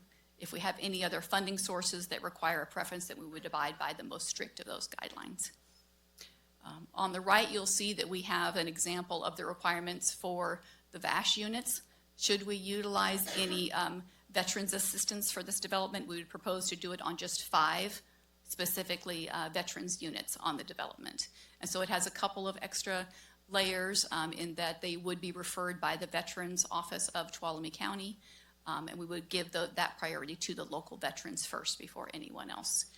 Again, they cannot have any serious criminal history, and if they've ever been a sex offender or produced methamphetamine, they are banned from this housing for life. So here's some typical jobs, I'm turning blank, that people that live in this area would have that could still qualify to live in this housing. So we looked up several positions throughout the region, and we found healthcare providers, we found people who work in restaurants, teachers' assistants, store cashiers, administrative staff, and even forestry technicians that could technically live here under possibly USDA funding would qualify for this housing. So we have a few examples here of the approximate annual incomes for these positions. So it ranged from $37,000 in the healthcare service, about that same amount for the food prep and restaurant workers. Go ahead and go to the next slide. Teaching assistants make about $38,000 a year. Forestry technicians make about $42,000. So all of these are within the income ranges for qualifying for affordable housing. Administrative staff makes an average of $45,000 a year, and clerks about $33,000 a year. So we just want to show that to demonstrate that it's not the deep targeting that some people think, that it's people only on welfare that would live in these developments. It is people who live and work next to you all the time, every day anyway, and they just need a little help out with their rent. And then for the design elements, before I pass it off to our partners at Mogavero Architects, I did want to speak some to the parking concerns. So there was a concern brought about either just the parking that is directly across from the site that is on the road, and then there's been some concerns about just street parking in general. So I just wanted to state that we are very flexible, if we are willing to move the parking either from just one side or all of the street parking onto the site, if that would be the will of the board. I thank you. And I will pass it off to Lisa. Great. And just a time check, there's approximately 5 minutes left. So. Good morning. I'm Lisa Halpin with Mogavero Architects. I'm the architect for this project. We've been working with the Housing Authority for over 15 years. Christina graciously highlighted some of our past projects together. And my firm, Mogavero, based in Sacramento, has been doing affordable housing community design for over 30 years. So this particular project, we really wanted to respect the nature of Sonora. And so we broke it into multiple buildings, and we wanted to let those buildings sort of be nestled into the hill. There's quite a bit of slope on the site, and we didn't want it to feel like it was a big urban development like in the city, because it's not. So we broke up the buildings, and we've further broken the foundations so that they're sort of split so that they don't dominate and get too tall over the street. All the buildings are set back from the street as well. And then we wanted to incorporate some more like craftsman architecture styles that we see around town. So the buildings will have sort of a stone base, a solid base, sloping roofs, wood framing, porches and balconies that are typical of what you might see around the county. Some of the other amenities have already been talked about, but we have a community room, which is that pink on the site plan, sort of at the roundabout area to create a front porch for the community. That'll be a prime gathering space for residents. And then that yellow area on the site plan is the playground, which we wanted to keep internal to the space, just for the connection of all the residents, and it also creates a sound barrier. The buildings kind of shield that play space from sound. So I think in the interest of time, we'll leave it at that and respond to any other design questions that you may have.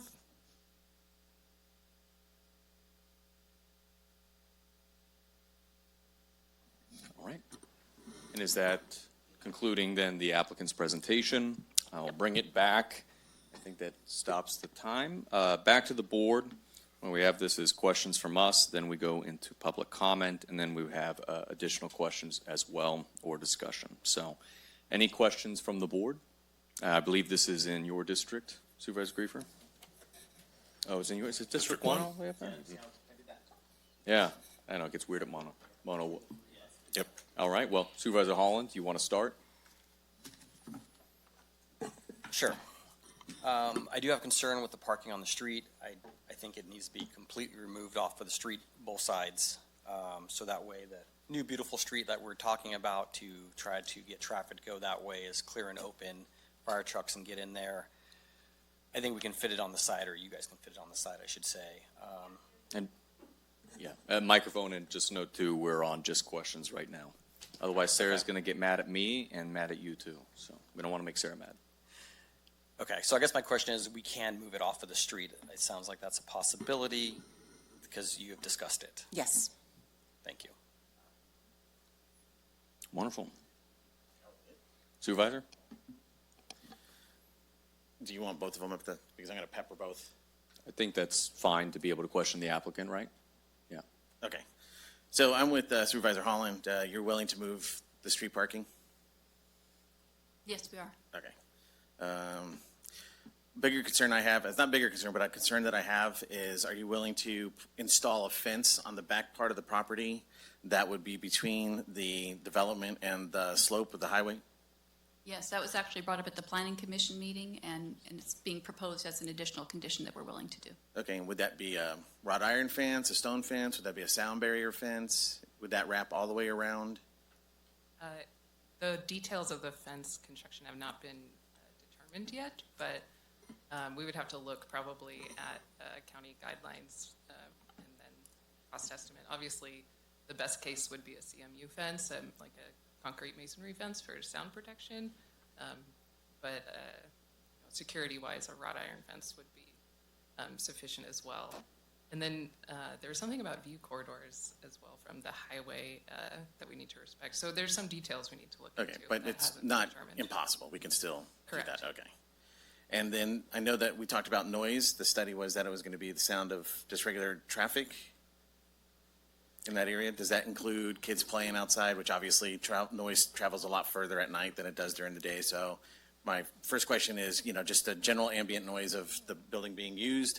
And then my second question would be, what about at nighttime with someone hosting a party or something like that?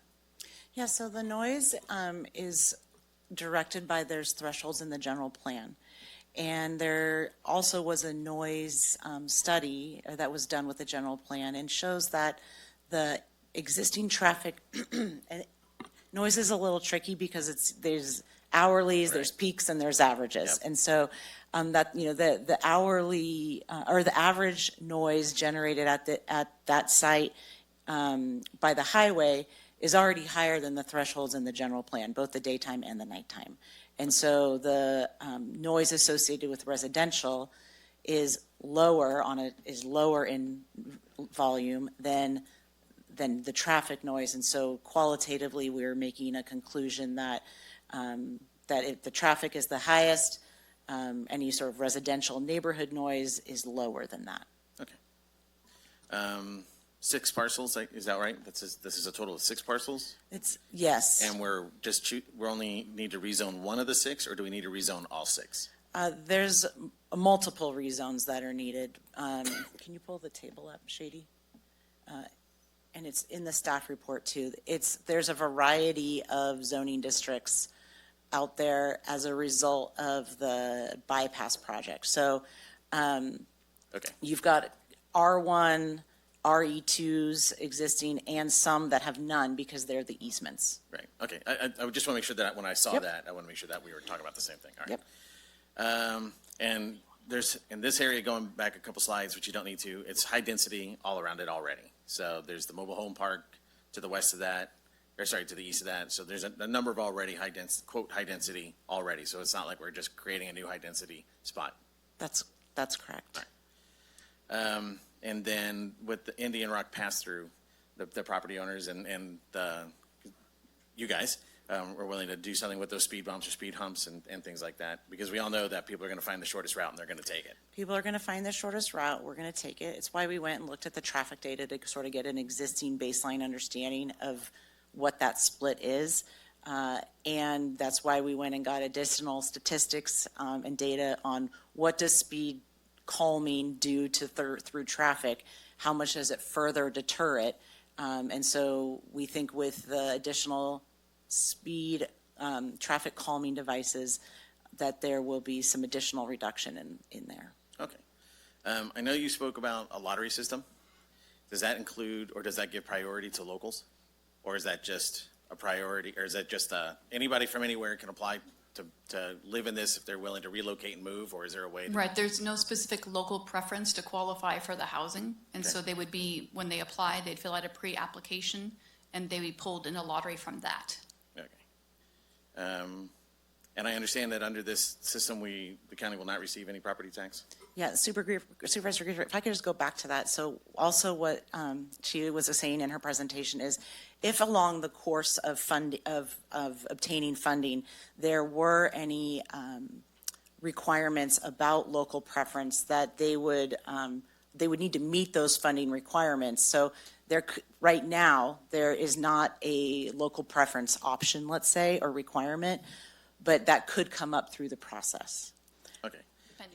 Depending on the funding sources. And with the question on property taxes, we did get an estimate of the building value and worked with the assessor's office to estimate that, and that's about $78,000 a year that would come to the county, that if the project was granted the waivers that affordable housing projects are typically granted by the state, that's the difference that would not come to the county. Speaking of fees, how about emergency services, fire, sheriff, law enforcement? Yep, so the way that the fee waivers work is that your board has the authority, and it's a may, it's not a shall, but that may waive the building permit fees, and we estimate those fees to be about $73,000. The second fee, there is a site utility permit fee of $5,000 that kind of rolls into that building permit category. The county service fee is a shall waive. The county doesn't have the discretion. If the project meets a certain meets some criteria, which I anticipate that this project would meet, they have to show that at the time of the building permit, and that fee waiver is approximately $235,000. Okay. All right. But to be fair, that's the same fee waiver we did for Black Oak. That's correct. Okay. We So did it we're for just Black staying Oak. in line with with the shall of our current policies and the law. Yep, Okay. it's a shall waive in the ordinance code. All right. And then I think that's probably it. Oh, and is it a month to month or is it a year? How long do individuals get to stay there? They can stay there as long as they like and they qualify. Okay. It's a year-to-year lease. And is it evaluated every year? So Yes, they have to come in for annual renewals to make Okay. sure that they still qualify. All right. And then the only other thing, which is probably more for Quincy, you and I, is a gentleman spoke earlier about the heights of ADUs. And then obviously, right, that was a maximum of 19 feet or something like that. And I noticed that this project is going to be taller than that. And do we have a means to address any major issues on the third floors or things like that? Yes, so the building code uses the average plane. It's the average of the bottom floor essentially, but there is a 30-foot height requirement. That's basically the tallest that the eaves can be, so you can lean a ladder on it and get a firefighter on it. And so the project has been designed in order to meet that height requirements, and that's why it's sort of built into the hill as it steps up towards the highest part, is to allow that to happen. It's exactly like how Rush Creek was built in order to meet their height requirement. Part of Rush Creek on the backside is built into a hill. Gotcha. Okay, all right. That's all I have. Thank you. Supervisor Campbell? Yeah, thank you. My colleagues, you kind of raised all the questions that I had, just kind of going off the parking. So if we were to remove, I count about 15 or 16 spaces there on Peaceful Oak Drive, Peaceful Valley Drive. If we were to remove those, would there have to be parking added elsewhere, or can you just absorb the loss of those spaces with the existing parking in the site plan? We would need to add additional spaces on the site, which we've been Okay. scoping out where we could add additional spaces. And Supervisor Campbell, I can express a little bit more about how we would do that. And so right now, your ordinance code does allow parking reductions if it provides justifications, and those are typically done through a licensed traffic engineer. After the Planning Commission meeting, I spent some time looking at what do other rural counties use for their parking standards to compare how Tuolumne County fit into other standards. And so I found that in some of our surrounding counties and others throughout the state, that the 2 and 3 bedroom units are actually parked at 1.5 spaces. We park ours at 2. And so that could be a way that a traffic engineer could kind of rejiggle the requirements using those other established thresholds. Other things can happen, like if a motorcycle space is proposed, then you can get a credit for that. We can also use tandem parking. If parking spaces are assigned to a specific unit, then we can park it in tandem. And so we did spend some time after the Planning Commission meeting looking at the site plan and sort of evaluating, okay, we think we could get a couple more here, a couple more here. So I think in combination, oh, and the last thing is the site plan you have is showing mostly standard spaces, standard size spaces. There's a way that the project could increase the number of compact spaces provided and still be in alignment with our code. And so those are the 3 ways that I feel that we can look at the board and go, yeah, we can get the parking off the street and still have a viable project through a variety of avenues. Okay. Would that, well, that's still, the question is still, would there need to be an expansion of the site? So if you're saying you can figure out a way to, accommodate some of those 15 spaces elsewhere, would there need to be any spaces added? And if so, where would they be added? So the concern that I have is that if we're talking about just kind of making the lines a little bit closer together on the existing parking, that's one way. One way is to you're just making the existing site parking spaces smaller, though. So that is a way in our code that there's a certain number of spaces that can be compact. So that's a tool that hasn't been implemented yet. But site would be. Is there more available land that they could develop into parking spaces? Yes, okay. And it would, any changes to the site plan, including additional parking, cannot create any new impacts that we didn't evaluate in our environmental document. So if all of a sudden we're bulldozing the top of the hill and we need to go into the open space in order to get the parking off the street, that's off the table, or we'd have to do additional review and come back. But we think there are spaces that we, through a combination of what I've described as some of tools that we haven't used yet, that we could get those 15 spaces onto the site with minor changes to the site plan. All right. Thank you. Supervisor Kirk? I'm hearing the question, so I kind of think I know where things are going. So some of my questions are preferenced on that. Let me see here.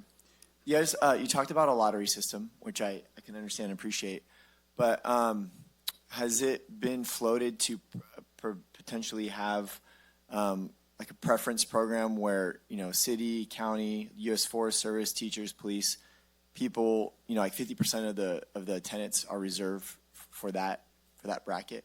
Has that been considered by your organization? Because it's not a housing discrimination issue, it's a preferred preference. The locality, or the jurisdiction, I should say, the housing authority has the ability to select some local preferences, and so we could look at which ones we could use. Veterans is a common one. You could put something in that's a requirement for a local if the jurisdiction chooses to. Okay. So we could look at those things. Thank you. This is just kind of more of just something I experienced. When I lived in Mammoth and they were developing Mammoth, they did a really good job of making a certain feel for it. Like very, the architectural design was beautiful, like Swiss coffee white with wood. It was beautiful. When you drive into it, you feel like it's just an amazing place. The design on this, it looks nice, but has any local input been brought up as far as maybe color scheme or some of that stuff to just, if they want a certain feel in that neighborhood? I get that you guys brought the whole county, but each neighborhood is its own little neighborhood. That's its own little niche. So has that been brought up, and would you guys be open to hearing simple suggestions like a color scheme? Yes, and definitely say colors are the easiest thing to change. So Yeah, it's that's why I brought up then colors, like Swiss all about coffee. Ask that. my wife. That's what she loves. Okay. And Supervisor Kirk, it was said several times in the Planning Commission, like the project, looks great, wrong location was sort of a comment that we got. We also have the East Sonora Design Guidelines, which were used to evaluate the project. And so there was a set of design criteria unique to East Sonora that the planners used. I'm not looking to change. I know changing things would be costly, so that's not what I'm saying. It's specific to the color. And then, as far as there was conversation about the speed bumps going out where the businesses are. Was there, Quincy, was there also, I didn't see in the conditions, was there also conversation about widening that road? And the reason why I'm asking is because if this goes through, I actually don't want it to be nicer. I don't want it to be easier. I would rather put in big speed bumps and leave it the way it is so that people don't want to use that route. That's kind of where mine's at. Yeah, there's a limitation for widening because of the width of the existing easement. So no work would occur outside that existing. So the current pathway The would current stay. pathway, yeah, that's pretty much set. And so it would just be adding additional traffic calming in there. And the applicant would be working with Public Works to bring those plans together. Okay. And then the last one is, I just want to be clear on if we remove parking from the road, there was, I think you said it was number 73, there was signage and striping. I know later we're having a conversation about Pinecrest and an ordinance to increase fees. Would that ordinance also apply here if people were parking on the road illegally? Would those fees be increased if they were doing that? I'm not familiar with the item that's coming later, but any sort of, so we put this on as an option for the board if their board wanted to have a further deterrent and enforcement ability for any cars that might be parking in that area. It's trying to, however, I would envision it like if there was a violation at Justice Center Drive where we have striping and no parking. So that's sort of how I was envisioning it. Okay. I don't know if the Pinecrest situation is enforced differently. Okay. And then the last thing, this isn't a question, but this is just more for the public out here. When you come before the board and you make your pleas or whatever suggestions you have, what I would love to hear, I didn't attend the other meeting on purpose. If you have suggestions for things that would mitigate it, that would make it more palatable for you, don't be ridiculous. Like, build this thing underground like the Hobbits. Like, give me some good suggestions that you would like to see that would help mitigate it. Like, I'm thinking about the beautiful white farmhouse across the street from this. Like, if this goes through, I want to help it be palatable. So please give me some suggestions when you come before the board. Thank you. Right. Stole the comments right out of my mouth, too, and I'm not even going to suggest the Hobbit idea. I wanted to ask, okay, so it's a matter of the tax credit and basically funding the units. So there is the ability to give some preference as there's external funding? Yes, as long as it doesn't contradict whatever program it is that we're applying for. Okay, and approximately how much is that per, unit? The tax credits? Yeah, no, say if a business wanted to, if we were saying a local business first opportunity, and instead of the tax credit, the business was to assist because they want to use that as employee housing. How much would they need to pay approximately to replace that funding? We'll move on from that. So we have the option that we can add a condition, though, as a first preference option to local employers, county employees, and veterans, for example, where it's not exclusive to them, but it's at least offered at whatever rate that would be to sustain the project, correct? Yes, so we could add that as a condition. Yes. Okay. It had a 24-inch raw water line. That was interesting there. I'm assuming that's all in fine condition. I'll spot with it. But I wanted to ask about the 8-inch sewer and water. So is that going to be adequate, just to this project, but it would have to be expanded? And I guess it's the level of flow. If there was another unit built there, would it then all of a sudden need a 10-inch? Is 8 just exactly what this project needs, or does it have excess capacity? Okay, you want me? I can answer that. So the final engineering hasn't been done for the project. And so that will be done by a qualified engineer who will ensure that the pipe size is the right size. But we have been working with TUD both on water and sewer and some potential some potential alignments for that to happen. The nice thing about this project is it will gravity flow to TUD, and has an opportunity in the Indian Rock Center where I was talking to Antonio, and there are some issues with private pumps out there and some maintenance issues that if this project puts in lines through Indian Rock, through existing easements, it's an opportunity, they're not required to, but it's an opportunity for owners in Indian Rock to improve their situation. That's their what I was cost. kind of Yeah, asking. I assume it will be equal to, adequate to what's needed for this project, but if there were other things that came in, either to move on to public water or sewer, is 8-inch done? Yeah, I we're see gonna Mike look- shifting, because he's like, I know the answer to this. We're gonna look at that.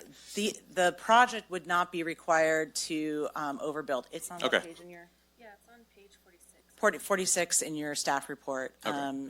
They're not being required to overbuild, but in conversations with the TUD, people could take advantage of that gravity line going in. And is broadband included as a condition, running broadband, dig once type along the sewer and water?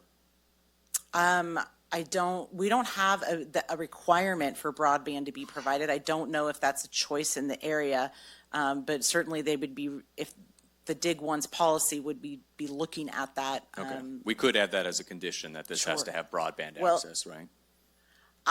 Not knowing how far away broadband is, I can't tell you that that's a easy requirement to be met, nor I don't know that there's a direct connection to the project that it should have to have broadband. So in order to put a condition on a project, there needs to be an impact or reason for that to occur. So broadband can be a necessity, is also a luxury.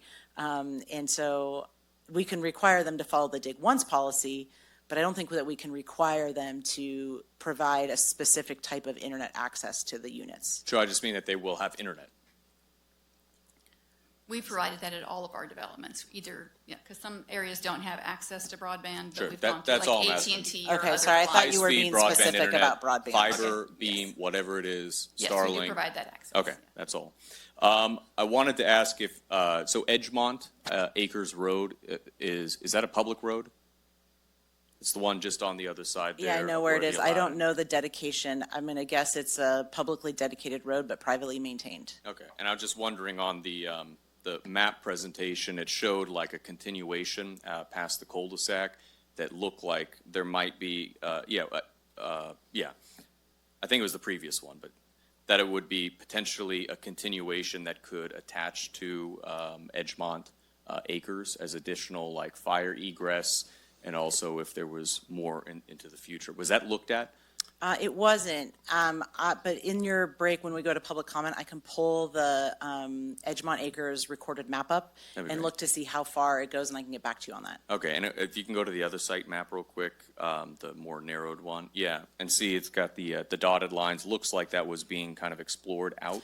Yeah, And it wraps if- around. I think there's one rural go estate back to the property other there that's adjacent. It actually, my understanding was that it was a continuation over to Phoenix Lake Road is where, is what the part that is being requested, the easement to be abandoned, was not a direct connection to Edgemont Acres. It was a connection to Phoenix Lake Road. Okay, great. And would they be opting into the CFD? You said that we can do that conditionally. We can add that condition that they would opt into a CFD for public safety services. I don't know that I know the answer to that question. I mean, if there is an impact for you to assess that condition to, then I suppose you could. I don't know that the CFD is ready and in existence. Okay. I'm going to have to punt to someone from the CAO's office on that. It's not my project. All right. Jaren, I think you guys decided that back in December of last year. There's been that conflicting direction on it. Yeah. Okay. But you're right. It's not, I think, implemented yet. So Yeah, I refer to Roger Root on that. Sorry, Roger. Yeah. So with that, if there's no final questions, I think we'll open up to public comment. Right? All right. Thank you. Can I request real quick, folks who are planning to make a public comment, can you raise your hand? Okay. Very good. Just check too. I'm going to provide an opportunity to raise your hand if you're in support of the project, and then an opportunity to stand and raise your hand if you are opposed to the project. If there are other comments that are coming up, which are bringing up into Supervisor Kirk's point the exact same thing, that's an opportunity to be recognized. I'm here, you agree with that. But if you multiply the hands by the 3 minutes, that will probably be taking us till about 3 p.m. So you absolutely are encouraged and welcome to speak. You don't have to use the full 3 minutes. I prefer not to reduce the time to keep on agenda. I want to give you the full amount. So all to say. Sheriff, you want to kick us off? Please. I kind of jammed up here real quick. Dave Vasquez, Sheriff of Tuolumne County. One of the slides in the presentation just kind of caught my eye, and I thought that maybe it'd be good for consideration where it talked about limitations regarding sex offenders. It specifically highlighted lifetime sex offenders. You may already know this, but there are 3 tiers. 1 being the lowest tier, 2 middle, and then 3 being the lifetime qualifiers, which is the most severe of cases. Just want to offer that for your consideration when you're thinking about what renting looks like. Not trying to get into a fair housing issue, but just know that there are the 3 tiers. Lifetime registrants are the most severe. In this county, we have approximately 68 of those, and out of about 145. So you're looking at about 50% of your registrants would fall into that category for lifetime offenders, and the others for 10-year and 20 years in the tier 1 and 2 would fall outside of that realm. Great. That's all. Thank you. Sure, thank you. And we're going to intervene real quick. If anybody who is in the room, you are opposed to the project, but maybe don't have a specific condition or thing to bring up, would you please stand if you are opposed to this project?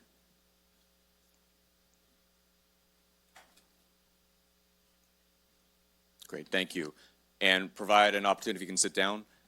Please stand if you are in support of this project. Great. All right, thank you. Like I said, just so that you know that we're able to see that you attended, and thank you for your patience with this. So we'll continue with public comment. Any member of the public like to speak on the item, you'll have 3 minutes, and please. Supervisor Brandon, yes. just really quickly, because we are in the middle of an administrative hearing. Yes. I think we should just reflect that the majority of the audience present in the chambers stood up in opposition, and I think 2 people stood up in favor of the project. Thank you. Let's have that recorded in the minutes. So, thank you. Please begin. Honorable Chairman, Board of Supervisors, my name is Glenn Caldwell. I am Vice President of the Indian Rock Center Association, and I am a property owner at Indian Rock Center. I became aware of the Valleydale project the end of 2022. At that time, I submitted comments to the Community Development Department with our concerns of additional traffic through the Indian Rock Center. Then the thing goes quiet. 2 years later, the initial study was published, and the road easement through Indian Rock Center is not even mentioned. Okay. So that gives us an interpretation that, well, the project doesn't need this road easement, so fine. Okay?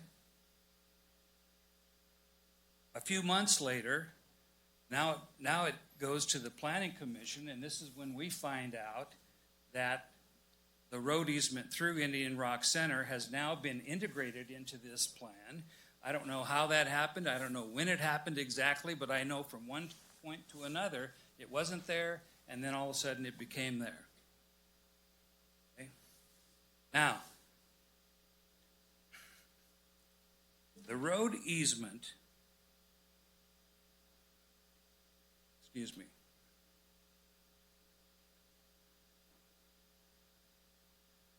when the planning commissioners made their decision in February to approve this on a 4-3 vote, they were not dealing with all the information that they needed.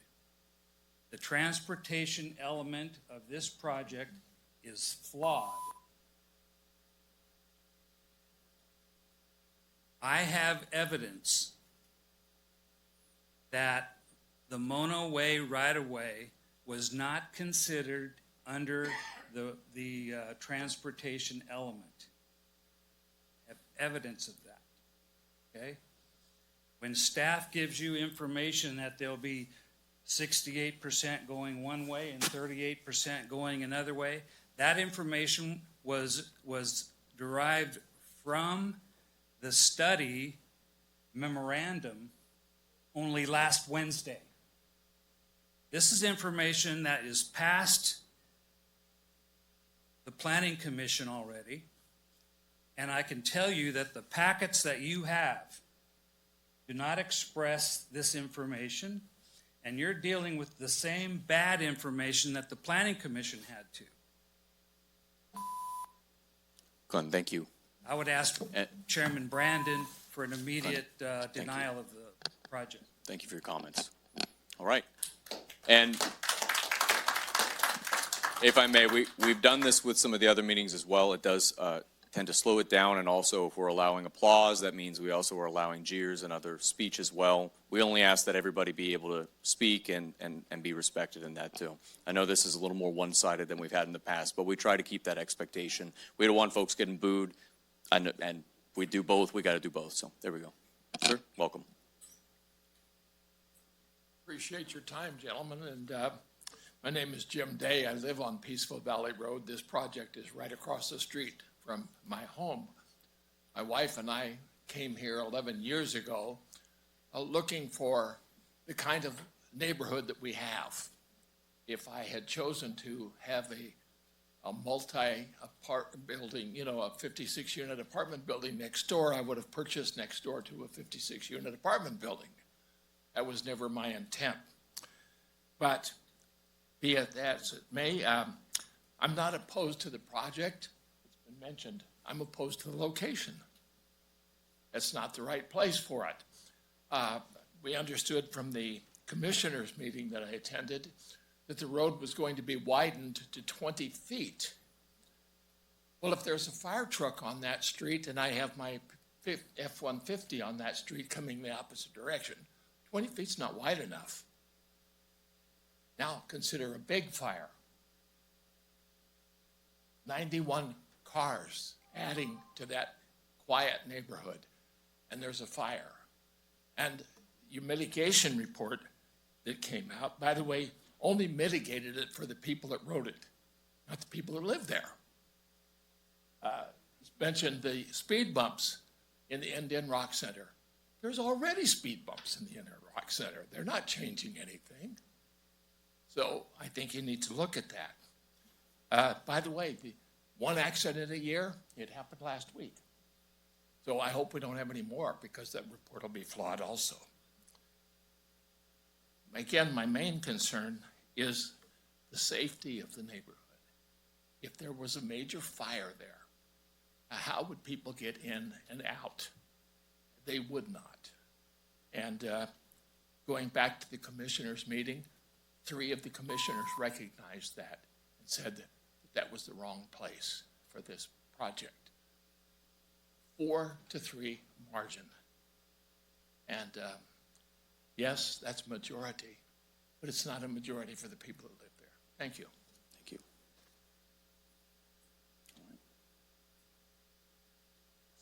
I was saying good morning, but Darren, good afternoon. Good afternoon, Board. I kind of want to talk a little bit about the businesses there and Indian Rock Center. I think I'm not opposed to having housing. We all need it, especially the county, especially people. What things are not being talked about is the destruction you guys are going to be doing for the utility through businesses that are there, the traffic for medical facilities, the traffic for businesses. They're great idea, some traffic mitigation. I really like the Edgemont Acres to subdue going through there, but what compliance do the businesses have more to give? It's not conducive of using Indian Rock. Peaceful Valley widening, that's all good faith stuff, but again, you're talking projections and ideas versus real world.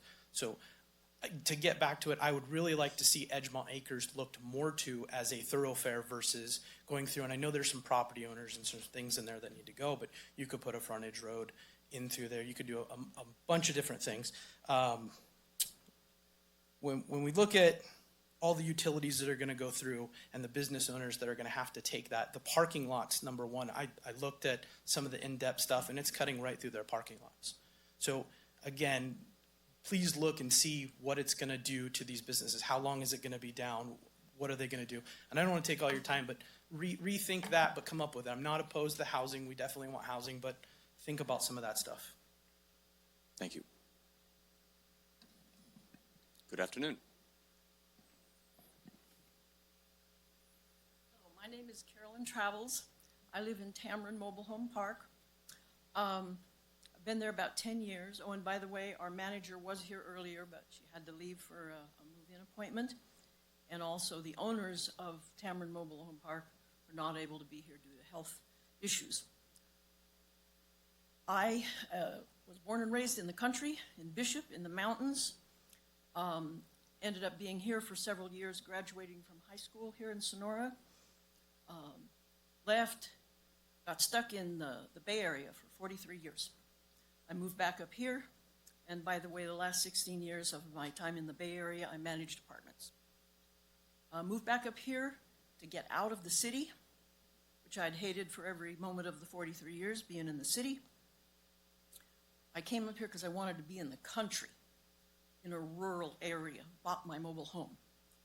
2 years later, was disabled on a county job due to an unsafe workspace. So I'm kind of stuck here. Our Tamron Mobile Home Park is full of seniors, most of them with health issues or disabilities. Many of them walk their dogs on Peaceful Valley Road. I love the noises I hear there, like the frogs coming out of the creek that runs right alongside Peaceful Valley Road, which I imagine will be destroyed by them working on that road. I love my view, looking up there towards the hills, seeing the trees and the hills. Those apartments, all those pretty pictures, show no mountains behind it, which is totally covered on that way. We are in a valley, as the name of the road implies. All the sound echoes back and forth. Thing I don't like is that the sounds from the highway, the bypass, sometimes I can't even hear my birds chirping in the morning because of all the sound. Those big buildings, talking about sound mitigation, all that's going to do is echo, because that's what happens. I don't want to live next to some big, tall, 3-story apartments. I want to live in a rural area, a country area. I want to be able to look at the pine trees, look at the oak trees, see the hawks flying, hear the doves chirping, hear the frogs from the creek. Did I say many of our people in our park walk their dogs out there, seniors, on that road? And there is nothing stopping all the children, all the trespassers, and our park gets tons of people driving through the park all the time. And around my block, hot rodders driving around 3 or 4 times with strange-looking people eyeing everything. I don't want those there. I came to the country. Please don't do this. Thank you. Sir?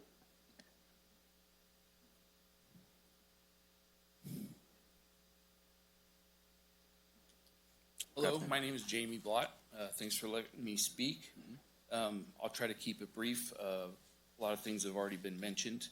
One is that road, if the apartments are put in, that easement road through Indian Rock will absolutely be used by a lot of people. If they're gonna go towards the junction, that's the way they're gonna go.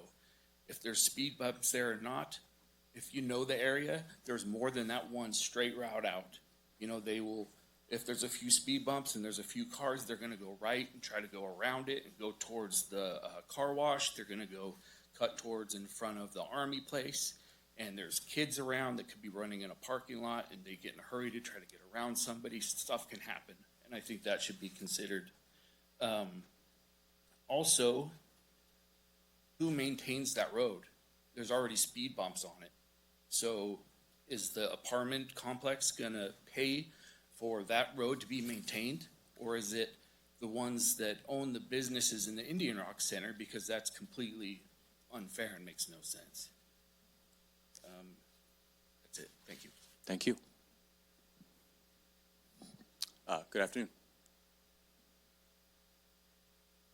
And just as a time check, so it's about 12:40. We do have to have our staff be able to take a break for lunch, which is normally about an hour. So we've got about 19 minutes left. Can I see maybe a raise of hands of folks who are hoping to make comment in that period of time?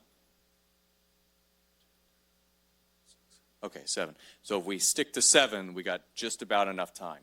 So just for, there we go.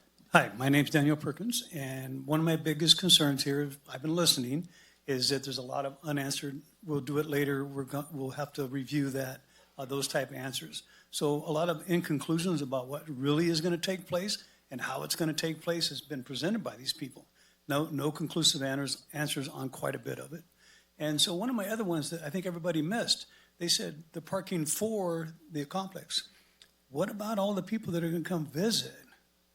I mean, that's going to multiply. And so if you're talking about the Indian Rock Center, well, that's a convenient place to go park. So it's going to become another enforcement problem as well for parking.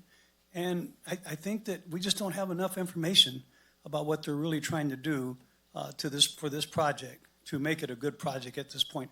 I think maybe it needs to go back under more scrutiny to the staff or completely abolished. And that's it for my statement. But thank you for your time. Thank you. Good afternoon. Morning. Good afternoon, Supervisors, Chairman. My name is Janet Pepper. I'm the CEO, Tuolumne Band of Miwok Indian Health Center. Tribe recently, over the past 6 months, purchased 2 buildings in the Indian Rock for millions of dollars into this community. Unbeknownst to them and myself, this project was going on.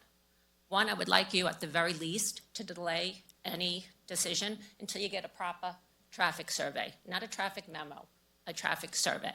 Totally different things. 2, a solution, move where you're going to put the complex. Easy fix. Thank you. Thank you. And if folks don't mind standing, it does speed along if you're willing to line up behind the podium. So thank you. Hi, everyone. Brian Gerdow. A couple things that I wanted to talk about. We did talk to the fire department about the speed bumps. They will not allow, they said the speed bumps will not be allowed there based on what Glenn and I talked to them. So that was something I wanted to maybe check into that a little bit more too through the complex. Being that I have an office building that I own and pay property taxes right there on 108, or right on 108 right there, it gets backed up already there. I mean, people are going to be turning left, they're going to be turning right. There's going to be issues. We already have issues. I mean, shoot, lunch lets out and everybody leaves the office buildings, and we're already backed up there already. And it backs up. People can't even back out of my parking spots right there at times. It's not awful right now. I'm saying that this is going to make it worse. And that's a lot of everything that everybody else said I agree with, but that was one of the things that hit me. Great, thank you. Good afternoon. Good afternoon. I'll try to be quick. I don't really have a stance either way on this project. I just would like to give another question or thought. I'm working on a similar, although much smaller project that's almost complete just up the road in Monte Vista.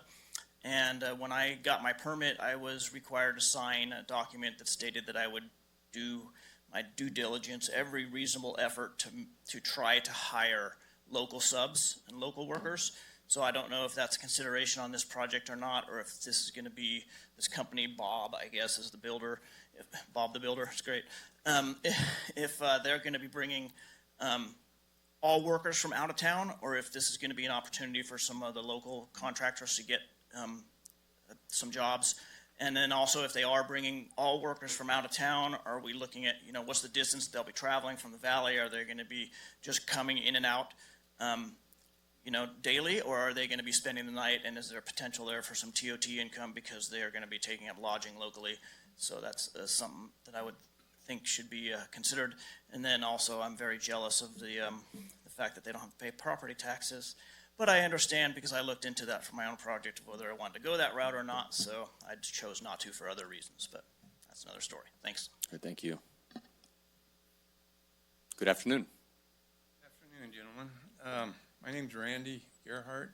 I'm a member of Country Cowboy Church, and I help out at the church doing yard work and stuff. But anyway, so we're right across from this project, and anyway, I don't agree with it at all because it's in the wrong spot. I mean, that's all residential, single-family dwellings.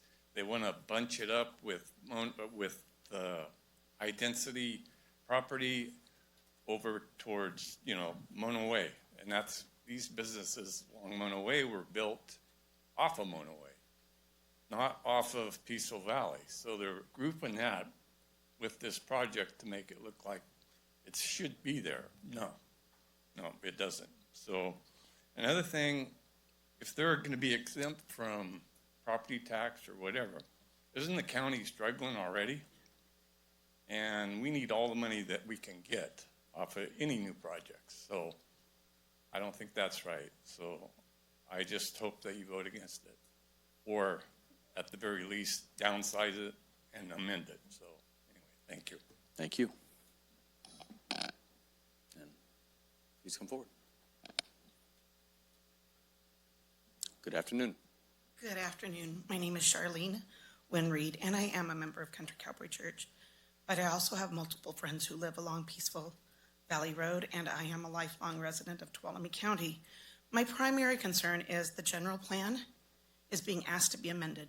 During a general plan, when you're asking to start a new general plan or to revise it, there are multiple opportunities for public input.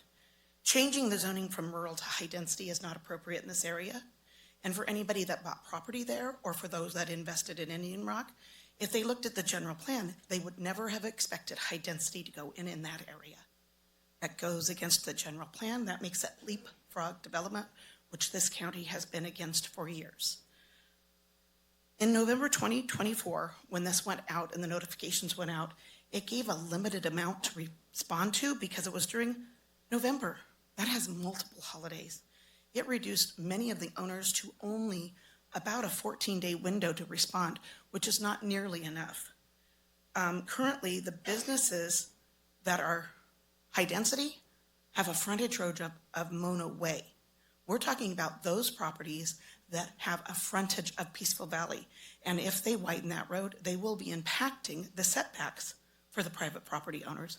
That is a taking of property, in my opinion, and personal property is important to people. I do think the project looks great. It's in the wrong place. I agree with that. The other thing is it's a taking of property from our tax rolls. We tried to get a property tax through, a sales tax increase. It didn't happen because people are already pushed to their limits. Now you are basically removing, from what I heard, $73,000 from our property tax rolls and a waiving of almost $300,000 in fees. That's not right to those that have to pay those fees that this organization will not have to do. The other thing is they're not contributing their fair share by not paying property tax to the impact on services, fire, EMS, social services. They're not going to contribute to any of that. It sounds great, but it's in the wrong place, and it's changing zoning, which is where my general opposition is. So my primary request would be to deny it outright.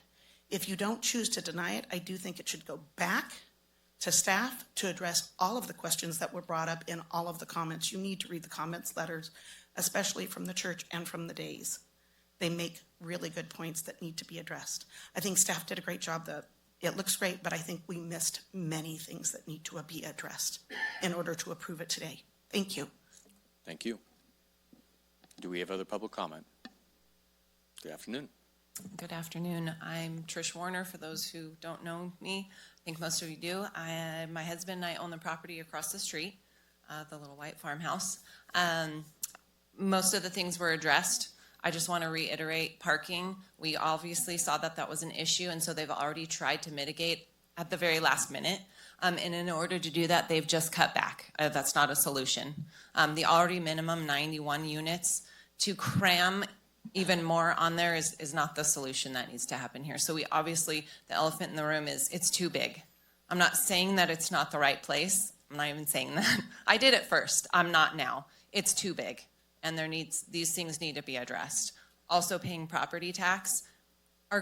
We've heard all morning how our county is struggling, and yet it's gonna take away thousands of dollars, and yet we have to pay that thousands of dollars ourselves. So that's just a couple issues that, out of the many. So thank you. Thank you. Oh. Good afternoon. Hi, I'm Dan Weidman, and I'm also a member of the church, but I'm also live directly next to this project that you want to do. And a lot of my issues have already been brought up. Parking, noise control, light pollution. We do have wildlife there. My husband and I were park rangers. We moved here because it's country. We lived in city before. And if I wanted to, like I said, where someone else said, if I wanted to move right next to a big unit of housing, apartments and whatnot, that's what we would have done. But this is called Peaceful Valley Road because it is peaceful. When we moved there was only 2 houses on that site. And we thought that was perfect. It's a very country feel, and we thrive in that. I am there now by myself. My husband passed away. And having all this extra activity going on is just going to compound everything. It's going to compound people who do live there, such as myself. I enjoy seeing the wildlife. I enjoy seeing the birds. I enjoy seeing coyotes. I enjoy all that. Put this in there, all that's going to go away. And that's a shame because animals were here way before we were. Thank you. Thank you.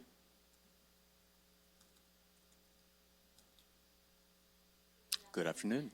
Beat me to it. Chelsea Lewandowski, CSERC. First, I want to begin by acknowledging that the traffic and parking concerns raised by those living near the site are understandable. They currently enjoy relative peace and quiet despite living so close to Highway 108, Monoway, and a commercial center. It's understandable that they do not want to see changes in their neighborhood. But speaking just to the project's potential environmental impacts, the site at issue has fragmented habitat, sandwiched between 2 major transportation corridors, effectively cut off from suitable habitats. It would actually be better for wildlife like deer not to be in this area. The project does have a number of positive aspects that are worthy of highlighting. It'll be connected to public water and sewer. It is close to public transit. The site has already been disturbed by prior development, and much needed fuel reduction work will be completed. Further, there is a pressing need for affordable workforce housing in the county. This development can help to alleviate some of that need. To be clear, though, this project alone will not fully address the housing need, but it can be an important piece. Your board has the opportunity today to bolster and support our workforce community, which in turn benefits our entire community. Thank you. Thank you.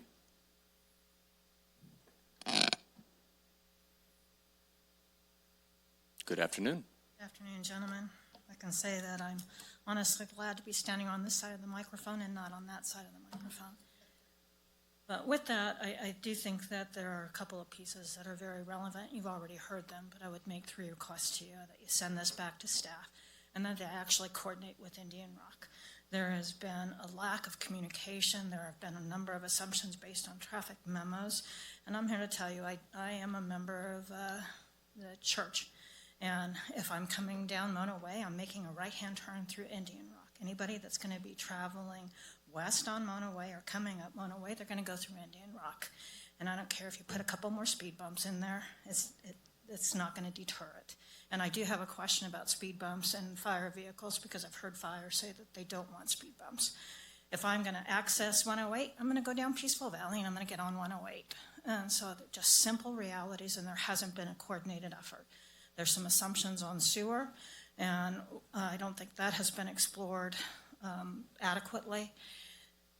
What I'm really concerned about is workforce housing for our local community. I saw a great slide up there. We need workforce housing for this community. We don't need a lottery system that has the potential of the majority of the folks coming out of the valley, and I would disagree with anybody that says that's not a real possibility. Sit down at the Signal in Jamestown and tell me that folks are not commuting to the valley at a given time in the morning or a given time in the afternoon. They simply are, and this will be a cheaper place to live. But with that, they're not going to be spending their tax dollars here. We've heard that there's not going to be revenue generated from the property tax, and you're waiving the fees. You have local builders in this community that do this kind of thing. Habitat is one great example. And so there is the ability to work with folks, send it back, and if it is this entity, great. But make it a project that meets the needs of Tuolumne County, meets the needs of Tuolumne County workforce, meets the needs of the existing community that is already out there, and meets the needs of the financial situation that Tuolumne County currently finds himself in. Thank you. Thank you. All right, do we have any other public comment? Going once, going twice. All right, a closed public comment. And again, thank you, anybody who shortened their comments there, chose not to speak. Want to make sure that you were recognized for that, but trying to be able to move through on it. I do appreciate cooperation with everybody. So with that, the next step would be bringing this back for questions to the board or clarification, but we have exactly about 3 minutes. What I would recommend is that we would break so our staff can have lunch and reconvene at 2 o'clock this item so that we can basically continue discussion. Goodbye, everybody. All right, without objection, so moved. We'll reconvene at 2 o'clock after lunch. Thank you, everybody. All right, everybody, it's 2 o'clock, 2:01. I think we're missing one supervisor. Come back to the dais, and then we'll get started. Give it maybe another minute. Hey, there he is. All right. All right, so we're coming back. This is, again, our 10 a.m. appointment. It's the third one. This is the public hearing to consider Valleydale. It's a continuation of the public hearing we already began. We did public comment and then closed the public comment. Before we go into additional questions to the board and clarification, staff has requested to be able to address some of the comments that were brought up. And so I'll hand it off to Shady and the Quincy. Great, thank you so much. So I just wanted to go over a couple of maps. We pulled these recorded maps. Thank you to Warren Smith, our county surveyor, for pivoting on a moment's notice for me and providing Shady and I with this information. We greatly appreciate it. So this is the recorded map for the Edgemont Acres area. And in the lower map in black and white, you can see what then was State Highway 108 and a driveway that moves up to the north and then V's. And if you look at the Google map, you can trace where those driveways are. It goes from Mona Way, what's now called Mona Way, north, and just past where it's written Aladdin Inn, it V's. And so you can sort of get a context of where the road for Edgemont Acres is in comparison to the project site. And what we don't see on this map is an Edgemont Acres road easement that goes further north and wraps around, paralleling, like someone had mentioned, a frontage road and connecting to Peaceful Valley Road. So the absence of a road easement here on Edgemont Acres tells us that Peaceful Valley did not connect to Edgemont Acres. The Edgemont Acres splits into driveways. They're not shown on the map, so they're just unrecorded driveway easements. They are not dedicated public roads. And I've got a little note here that says project site to try to put this in the context of where this project site is. The next map I wanted to show is the Indian Rock Center map. The narrow piece that goes north intersects with Peaceful Valley Road. And this is the public road easement, just as any other road easement exists in the county where there's a public road easement, it's non-exclusive, anyone can cross it, and it's not maintained by the county. Again, project site blocked just for references, and there were some questions earlier about utility easements through the site, and those easements do exist. And so the applicant would be responsible for any utility lines that needed to go in and fixing those to no less than the standard that they were in, the state they were in at the time of the construction. It also was mentioned a little bit about the Indian Rock access, and I just wanted to give your board and the public a little more context for that analysis that was done in reference to CEQA. And so CEQA, or the California Environmental Quality Act, has very specific questions that it asks about transportation. And so the first question that CEQA asks us is, does the project, and the project as a whole, conflict with the program, plan, ordinance, or policy addressing the circulation system, including transit, roadway, bicycle, or pedestrian and facilities? So both the use of Peaceful Valley Road and, over the non-exclusive easement in Indian Rock would not create any conflicts with any adopted plans. All of those roads would be required to be improved to ordinance code standards with the applicable approvals by the county. So we did not identify any inconsistencies there. The next question says, conflict or be inconsistent with CEQA guidelines section 150643.2 subdivision B. And what does that mean? That refers you back to the government code, where the code starts to talk about vehicle miles traveled. This is not a measurement of it's a traffic analysis that's done, and it's not a measurement of how long you wait anymore at a stoplight or a stop sign. It's how many vehicles you need to go to get to your place of work or to do shopping.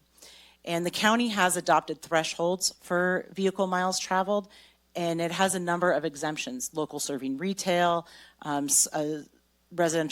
residential projects of certain sizes, and affordable housing is one of those that the county has screened out from VMT. That affordable housing does not create VMT impacts, and so that one is not an issue. There's only two more questions. One of them is, does the project substantially increase hazards due to a design or an incompatible use? There's no proposed changes that would be happening across Indian Rock that would change its design or its use. It would still operate as a non-exclusive easement. There's no new zigs or zags that are happening that would create a hazard. Same thing on Peaceful Valley Road. And so we didn't find that the project would have any significant impacts related to that. And lastly the question is, does the project result in inadequate emergency access?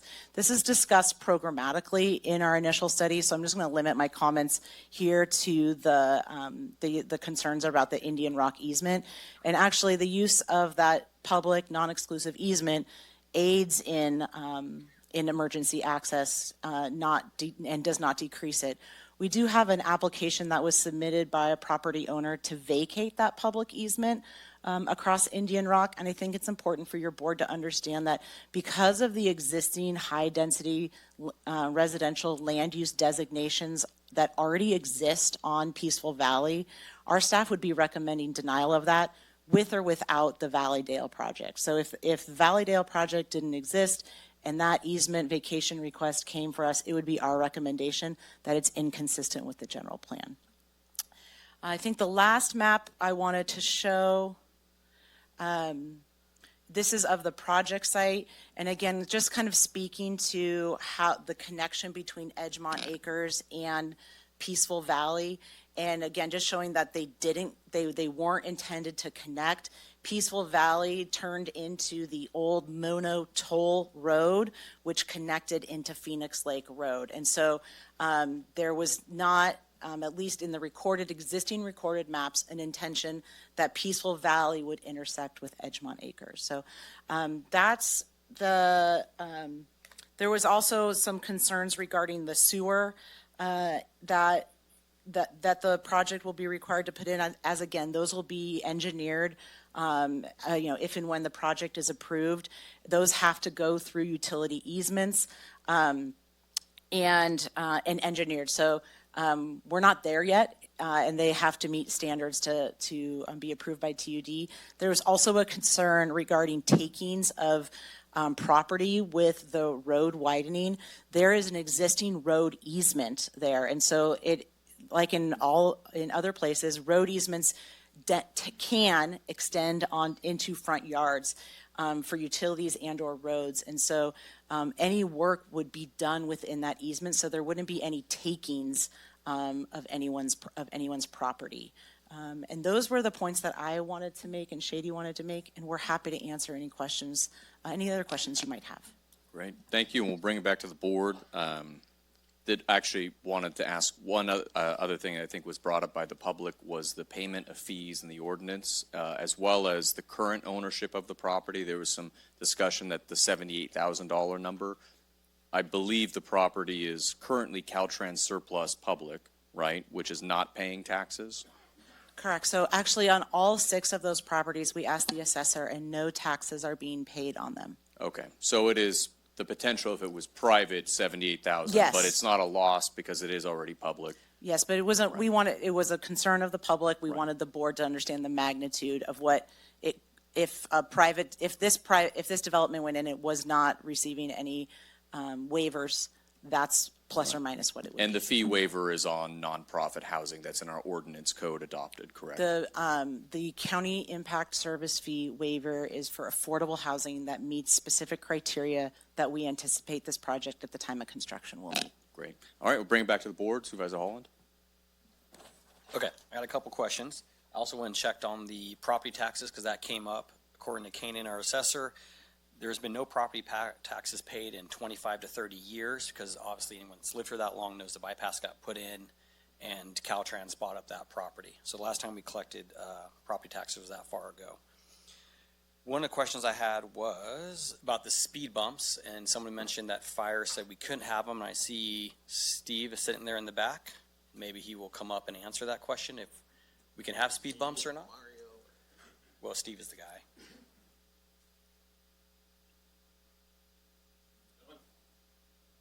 Gregory, Tolman County Fire. The code is actually silent on speed bumps, so it doesn't take a position, so nor does the ordinance code. So speed bump away? Speed bump away. Okay, thank you. Okay. On the road easement Quincy going up Peaceful Valley, I'm assuming it is wide enough under its current size to accommodate what needs to get achieved. I think maybe that's where the taking of the property people are talking about, is that easement already of sufficient size to accommodate what needs to get done? The project, if there is any place that the dedication is not wide enough, the applicant would need to acquire that dedication, or an alternative plan would need to be approved by the road department and the fire department if there was going to be a narrowing at any point. So any changes along Peaceful Valley Road, and Ms. Scott-Heim is aware of that.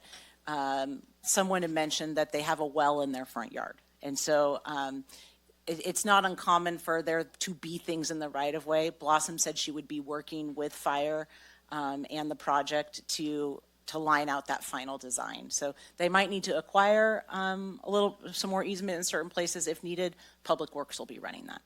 But that is on the applicant to work out. That's correct. Not the county coming to take the That's land correct. through. Okay, just to clarify that fact.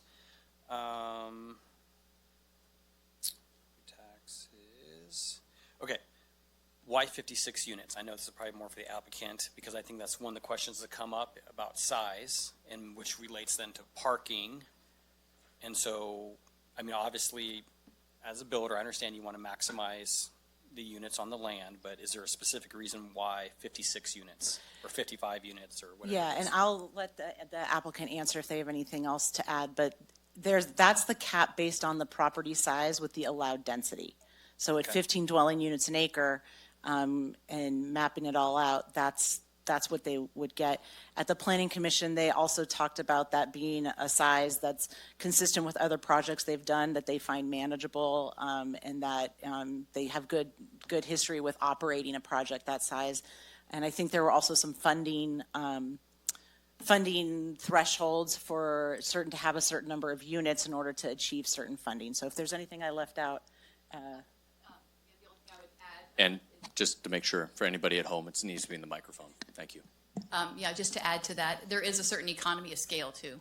We've seen that if we do fewer units, it costs more per unit because some things just cost the same across the board, and some things you get economies of scale building more units. And so around 50 to 60 units has been kind of the sweet spot for funding acquisitions and applications, and also just to make sure that it's feasible as far as cost per square foot and things like that. Could it be reduced and still be viable? By a few, not many, maybe down to 50-ish. Okay, thank you. Shady, can you pull up the zoning for the whole area, that map?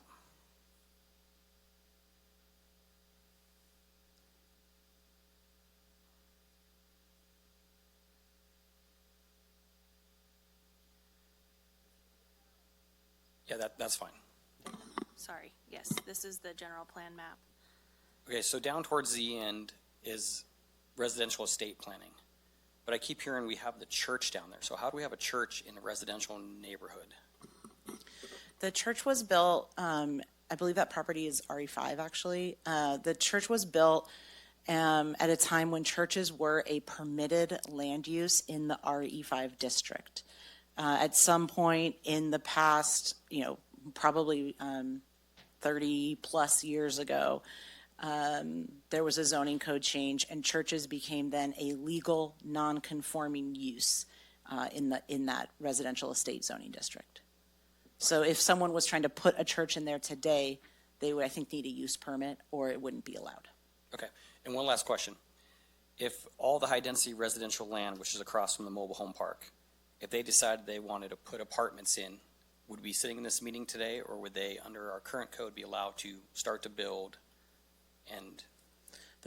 They would be reviewed under our objective design standards for design and physical on-site infrastructure, but they would be they'd be going straight to a building permit under the ordinance code, because the zoning and the general plan are consistent for 15 dwelling units an acre. So we would not have a say-so in that point about No. putting in traffic calming measures or whatever else? That's correct. Okay, thank you. That's all the questions I got, I think. Okay. And how I think would be probably the most efficient to proceed would be if we have any follow-up questions to staff, we go through. And then if we have any changes that we'd like to recommend, I can write them down here and we can quickly go through and say, we like that, we don't like that. Does that sound good? Okay. Supervisor Kirk? Glenn in the audience had brought up a question about something wasn't in the packet before, it's in there now. I'm sorry, did you already speak to that, or can I get some clarification on that information? Yeah, there was, initially when the project came in, we didn't identify the Indian Rock as that public road easement. And so it was sometime during the processing that easement was identified. And because of that, then the project was able to meet road and fire standards for access. And so then we went through that project evaluation. Public Works also looked at that. That is in our records that they did look with fire at that easement, identified some improvements that needed to be made there. And so it wasn't specifically in the initial study as an access road, but it's like any other public non-exclusive easement access road that anyone can use. And we don't, and then I just went through a little bit more on that about how we don't feel there's any impact, under the CEQA guidelines, any impacts from that. Okay. And I don't know if it's appropriate, Chair, but is Glenn still in the audience? I don't know if that suffices what your question was, or if that's the information that you were trying to disclose. Is that thumbs up, thumbs down? Is there more to it from your end? Thumbs down? Okay. There's more. We'd have to ask counsel. Yeah, I want to get that cleared up. Generally, so when we have a public comment open, we're allowed to do that. The applicant, since this is a hearing, I think can be asked for questions, but the public, it's kind of a weird spot. So counsel? It would be up to your board's discretion if you wanted to reopen public comment, but if you allowed one speaker additional time to speak, I would recommend that you allow additional time to everybody to speak. Yeah. So it'd be up to your discretion. And Supervisor Brandon and Kirk, I'd also just add that under the California Environmental Quality Act, after a document is circulated, as long as there's no new significant information that is new information that causes a significant impact. The state has clear guidelines on when we need to do recirculation, and we don't feel that the use of this public road or public easement meets that threshold. So my 2 cents are, we're a small community, these are neighbors, it's gonna impact them. I would like to hear what he has to say. If I don't, I'm gonna recommend that we return this back to staff so I can get that information.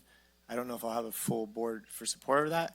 Otherwise, I think it would be great if we could just specifically hear that, and it'd be great if we could maybe do a poll thumb so our board's not worried about doing this for 3 more hours. If you guys are good with just letting Glenn come up here, give his 2 cents, and then end it so we can keep going. Well, here's the issue. Otherwise, If we open I it think- up for public comment, since he had already spoken, we'd also, correct me if I'm wrong, be opening that up for everybody Which who's is already my point. spoken to do I was trying to another. poll the audience to just see if we're gonna, not, I don't want to call it abuse that time, but I think you get my point, which is hear that issue. Let's, Yeah, sure. can I just discretionarily just say, let's be able to answer or allow the question for one person to be able to get a clarifying? No, you'd have to allow it for everybody to additional time, but if nobody intends to use that time, Okay. then it won't take the additional time, but I wouldn't restrict anybody's ability to provide. I don't want to All right, restrict so anybody. with- I think our yeah. concern is that it would open up a can, so Without please be objection understanding. with the board, let's reopen public comment on that. Just ask again, I know we're quite late into the item, and the intent is to kind of get to this specifically, so. But certainly, as council said, folks have the ability to speak. So I heard what they said, Glenn, about the easement, and there's requirements that we're meeting. So the part that we're missing that you're not hearing, please Oh. get us, help No. us get there.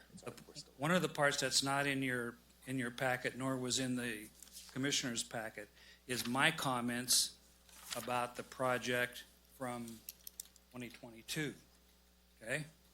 I thought my comments should have come along with this project as it was developed. So you don't have any idea what Indian Rock Center was saying, please help mitigate this, okay? That was completely excluded, and we didn't even get an opportunity because we were kind of blindsided because we weren't in the initial study. We kind of fell asleep on it, okay? Now, since I started stirring things up a week ago, because I'm back in town to figure out what's going on, okay? I'm the guy who has applied for vacation of that road easement, okay? And the reason is, if I can get control of that easement, okay, I could put a gate across that and give the fire department a key, but at that point, it would be a private road again. Back when I dedicated that road easement 20 years ago, and my agreement with county staff at the time was, oh, that's only gonna be for the 6 houses back there and a couple of more, okay? So that's where we were, okay? Now, all of a sudden, I'm threatened with 56 units coming up across our property, okay? So, the road, the transportation memorandum, okay, came up again just last week, okay? Staff emails the road engineer. Only got 3 minutes. Staff emails the road engineer, and the road engineer says, hey, Indian Rock Center was not part of that study or that memo because the road algorithms looks at it as a parking lot. So when staff tells you that 68% is going to go down to Mona Way by the bank and 38% is going to go through Mona Way, no. The engineer said all of that traffic's going to go down to the bank, and then 38% is going to go down westbound on Mona Way, okay?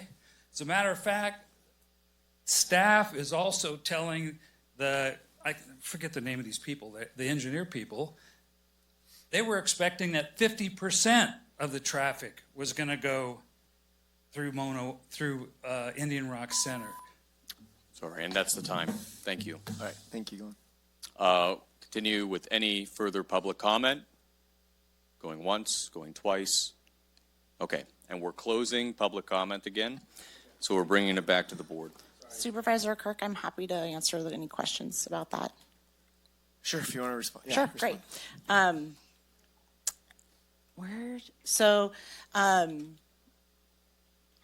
I lost my train of thought.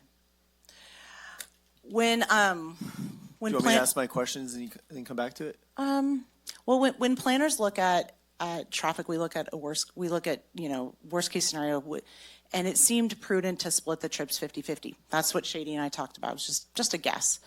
In an effort to hone that in and see if there was more data for that, we reached out to Wood Rogers. They do the traffic analysis using cell phone data for the county for the traffic area zones. And so they got back to us and said that that they think 62 one way, 38 the other way. And it was more of like, actually the context of the comment, and I'm happy to share that with all of you, was that, hey, this shows, like Mr. Caldwell said, going down to mono and splitting. Why doesn't it show, it's not showing any cut through traffic. And the response was, the model's not that sensitive. And it wasn't that, it was only for that the model wasn't as sensitive to pick up that traffic cutting through on the public easement. Because we've heard from the public that people cut through there all the time. And so if that had been the case, the model would have picked up those trips. And so when it didn't, I asked, it's not showing any of these existing trips that, business owners and members of the church are saying that they cut through. And so it really had just to do with model sensitivity. Okay. And the question about the cut through also clearly stemmed from ensuring that your board had all of the information prior to coming to a public hearing that might have been left a little undone at the Planning Commission. We wanted just to make sure that you guys had all the information. What would be, I keep hearing about a memo versus a traffic study. Mm-hmm. What's the difference? Why not do a traffic study? Was the memo better than a traffic study? No, so different levels of projects that have different both peak hour or total trip thresholds. The Department of Public Works has a published guide on what type of traffic review needs to be completed. And because the project did not trigger 50 peak hour trips or more than 500 daily hour trips, a shorter review is done versus a longer review. So it's policy. We call that a memo. You could call it a report. It's a semantics. Is part of that I'm catching up on, is that because it's not labeled as a road but as a parking lot? No, it has to do with just trips to and from the site. The decision on what level of review was needed was not determined based on the roads or the access roads that got there.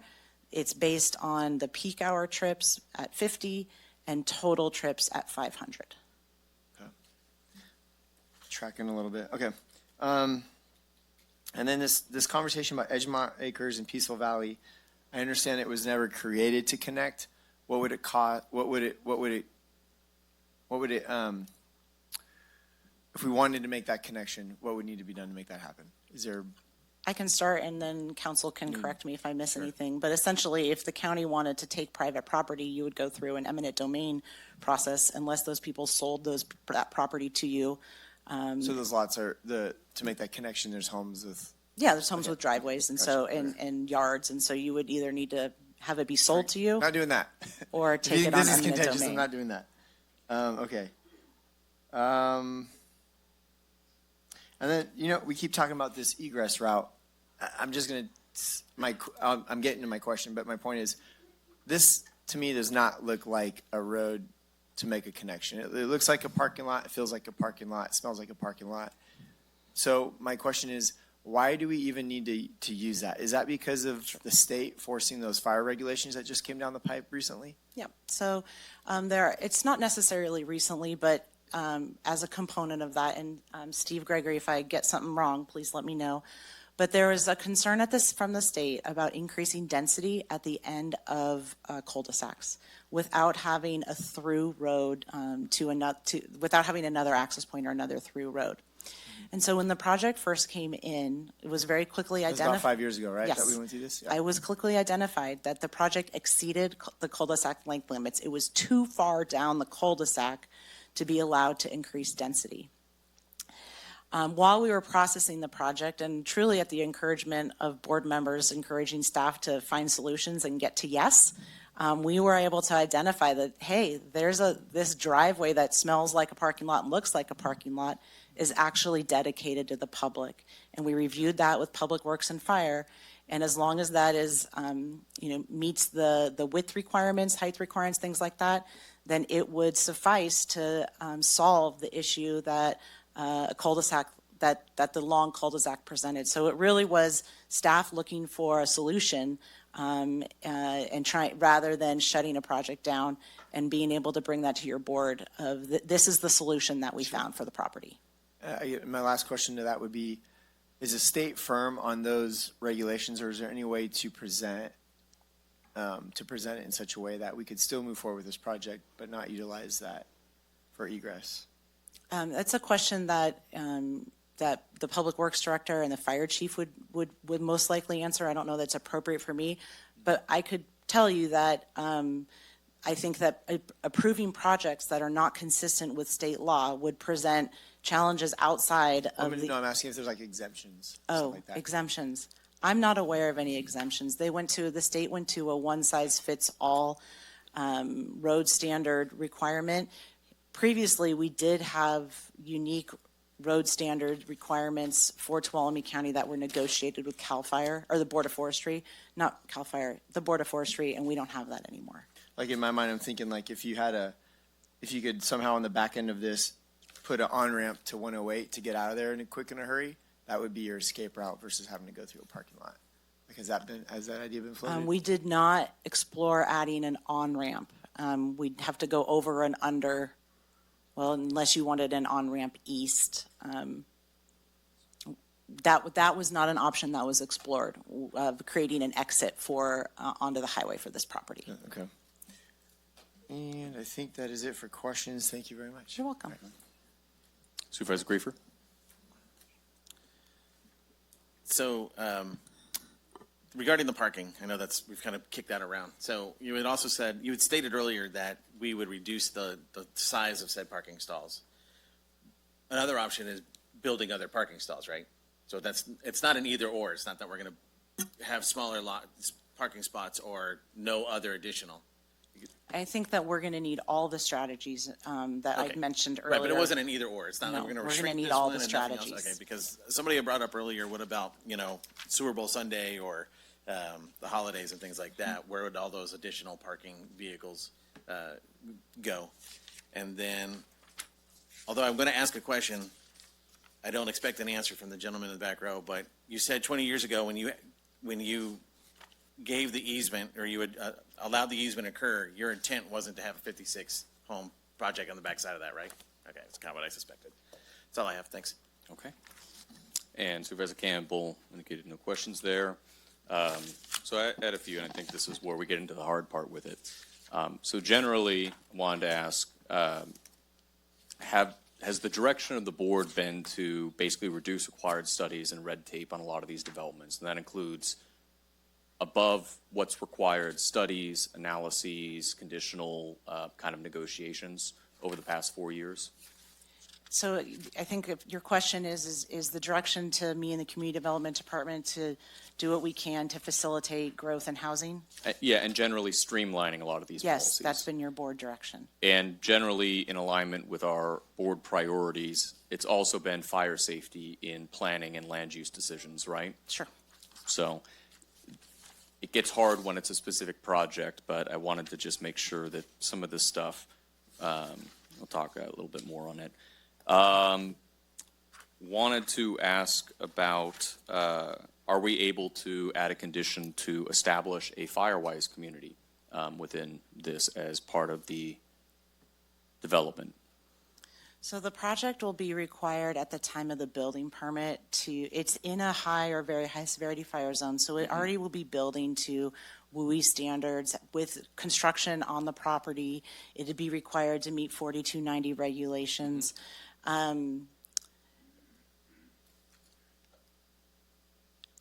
again, I'm going to go back to what I said earlier, which is that there needs to be a tie to the project. And Mr. Nesper, is there anything else you want to elaborate on that? Yeah, that was the only thing I was going to raise, just from a legal perspective. Any conditions that your board adds either need to be tied to an identified CEQA impact or a different impact, that's under your planning authority. And there has to be a nexus between that impact and the condition has to be roughly proportionate to the degree of that impact. And I'm only looking for really a yes or no. Yeah, I think that there would probably be room for that on the property. I mean, there are, your board has discretion under the findings that are required to be made. And so if there was something to require it for the property, I think that could probably fit, but I'd have to hear your exact language. Can we, without violating the secondary egress, be able to turn that section into Indian Rock into a one-way out, but not allow traffic in? I'm going to have to look at the road standards and probably talk with fire and Public Works about that. Okay. And I just would note, it's an existing public road easement, so I'm not sure the answer about how to establish a one-way road. There's probably a process that your board would have to go through. Okay. And those are the only questions that I had. So with that, looking at, before we get to maybe a yes or no, any potential changes to conditions, removals of conditions, or additions of conditions, and then we can do kind of a thumbs up, thumb down. We could probably have full conversations about every single one of them, but just to see where we're at, I think we've had a lot of discussion about some of these issues. Supervisor Brandon, I'm sorry, I'm going to interrupt, and I do apologize for interrupting. That's fine. But I remember the other thing I was going to mention to Supervisor Kirk. Mr. Caldwell brought up a great point that his comments from early in 2022 weren't in your board packet. What we did, because we had so many comments, is we loaded those packets from the initial review onto the project website, and there's a link in the staff report that refers you to that. And so they were linked in the staff report rather than attached, but I just wanted to make sure you knew that that's always a challenge with us as to how big to make these packets. So it is on our website and linked in the staff report, and I'm sorry to interrupt. No worries at all. And so, of course, we're in our quasi-judicial thing, and so we are basically agreeing whether this project has met those standards as laid out by staff, or if any additional conditions need to be changed or added to it, but not as much a qualitative decision in this type of role. So, Supervisor Campbell? Yeah, so you're not looking for a motion, you just want recommendations?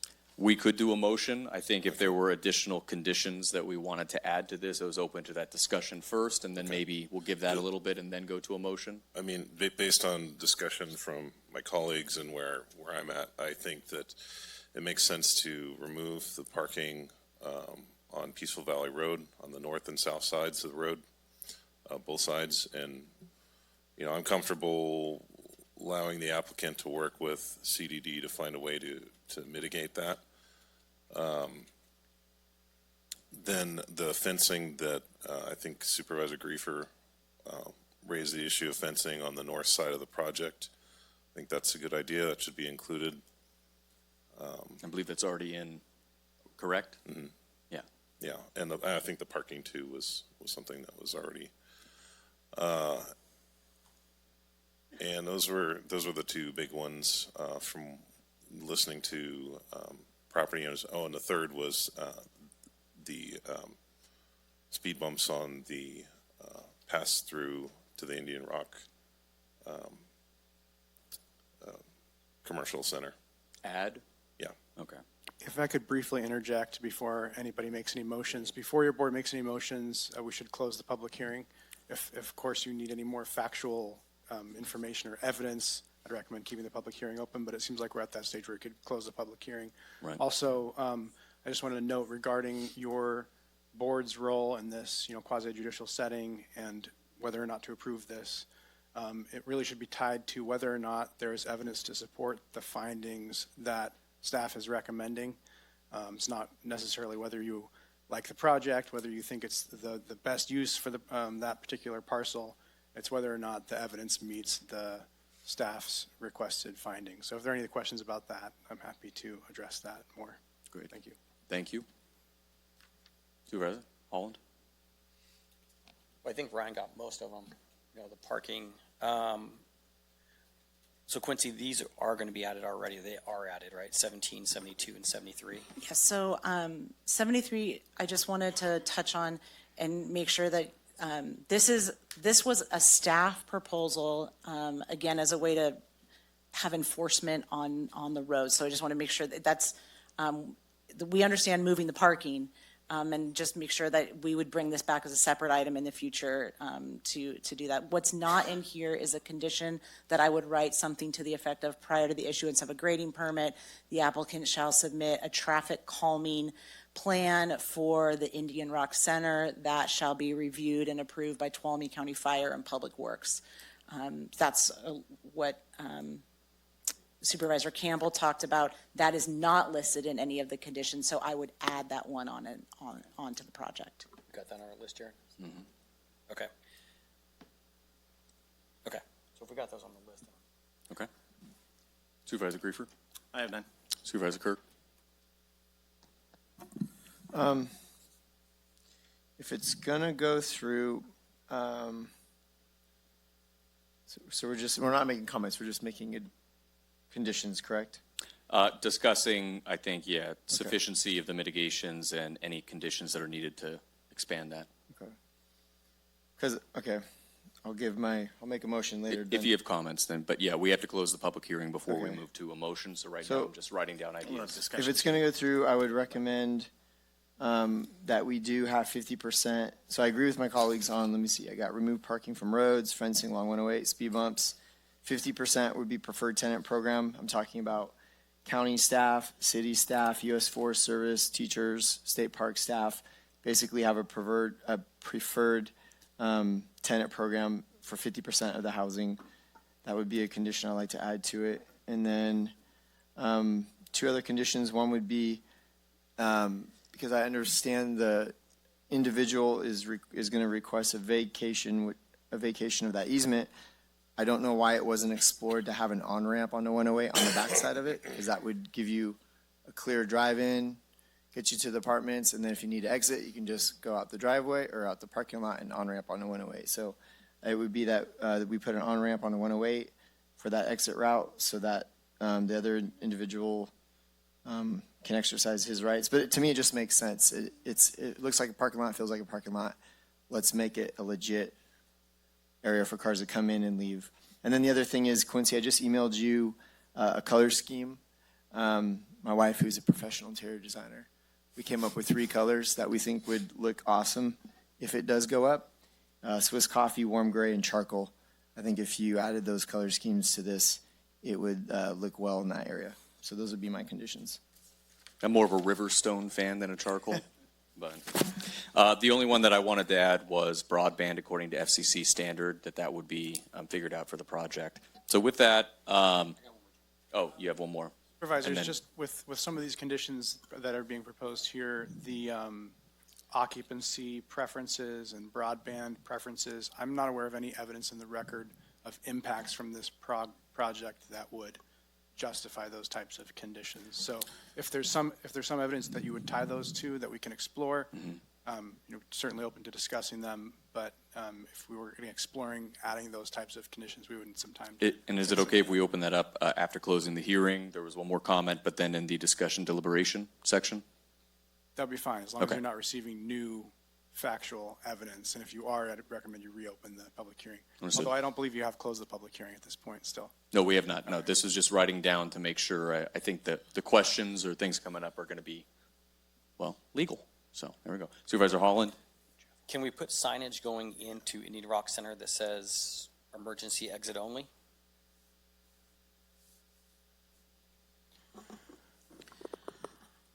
My only concern with that is that wouldn't be factual, because it's a non-exclusive easement, meaning that anyone can use it at any time. You could put please, but that's my concern with signing it. I'm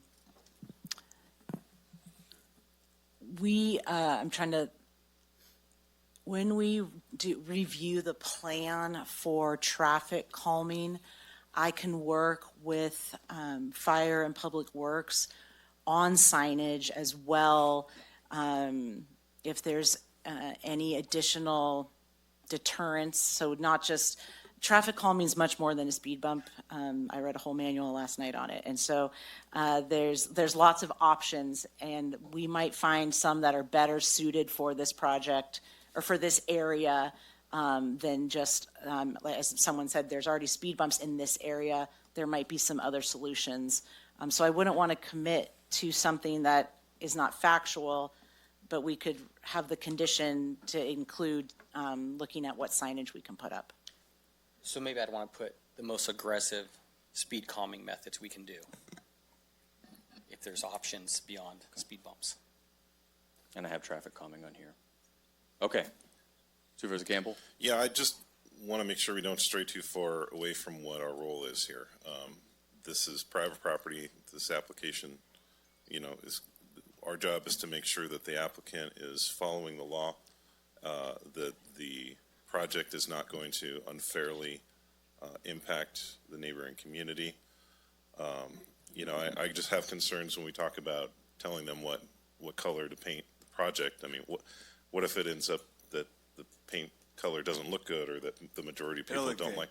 Well, I'm just saying, if we're telling them what color to paint it and it doesn't look good, then it's the government's fault that it's an ugly color. Okay, don't worry. So that's why I don't even really want to go into that. What I'm more concerned about is, it sounds like there's pretty broad agreement about the impacts of the parking. I just look at it, how would I feel if I owned that property across the street?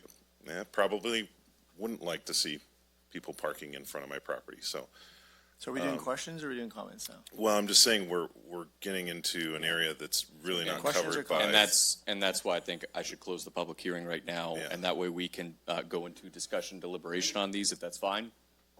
All right, without objection, 246, close the public hearing on that, bring it back to the board. We'll preface it with, I completely agree with Supervisor Campbell's comments that we're largely determining that this has to be in terms of any types of issues brought up and the adequacy of these mitigations, and not kind of qualitative things that we like. It's much have to be within that. So I've written down those. We could do comments if you would like, and then we can go through these to kind of be efficient and see where we're at.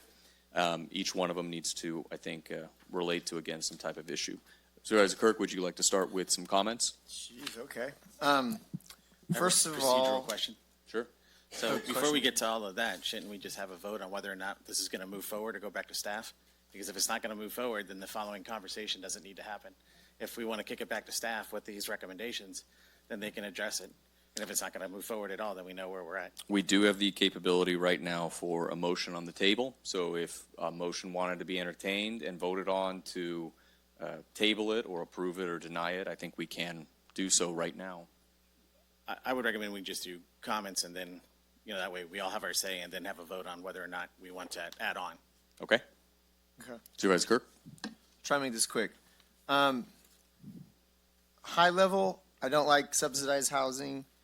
We live in California, which is the most overregulated state in the union. You want to build a home for less than $300 a square foot right now, good luck.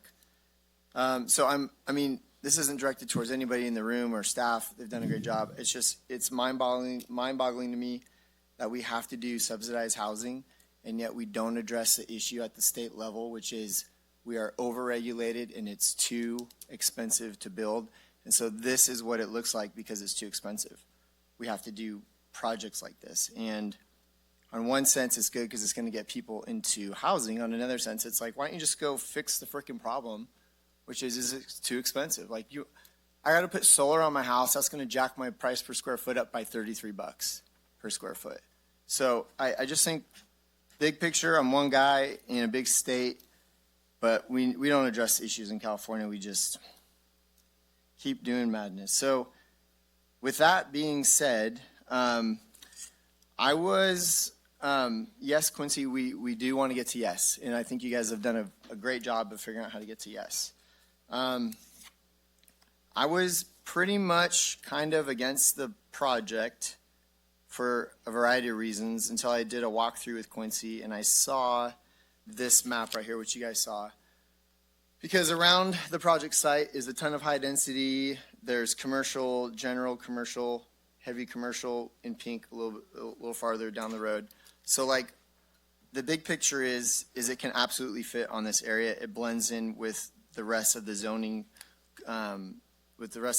parcels around it. It does. So that kind of got me leaning towards a little bit of, okay, we can make this work.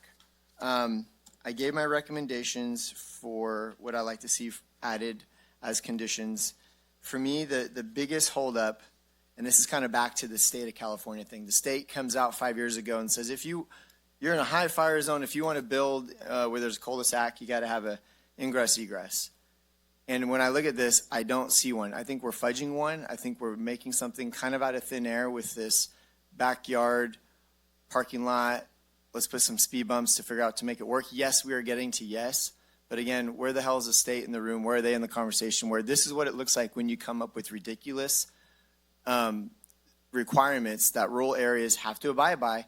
This is how it starts to unfold to make things work. Where we would have just been fine to put that in there and not have to deal with having a one way in, one way out. So in concept, I support it with the recommendations I made, but I think the biggest one that I really want to see take place is that on-ramp going on to 108. I think that is a true, legit exit route, and I think using the other, I know we're getting to yes, but it just doesn't even, it doesn't sit right with me. So I will support it if we can get that on-ramp on there and the other conditions as I suggested. And to the point, Ryan, and I know we're just joking about if it doesn't look good.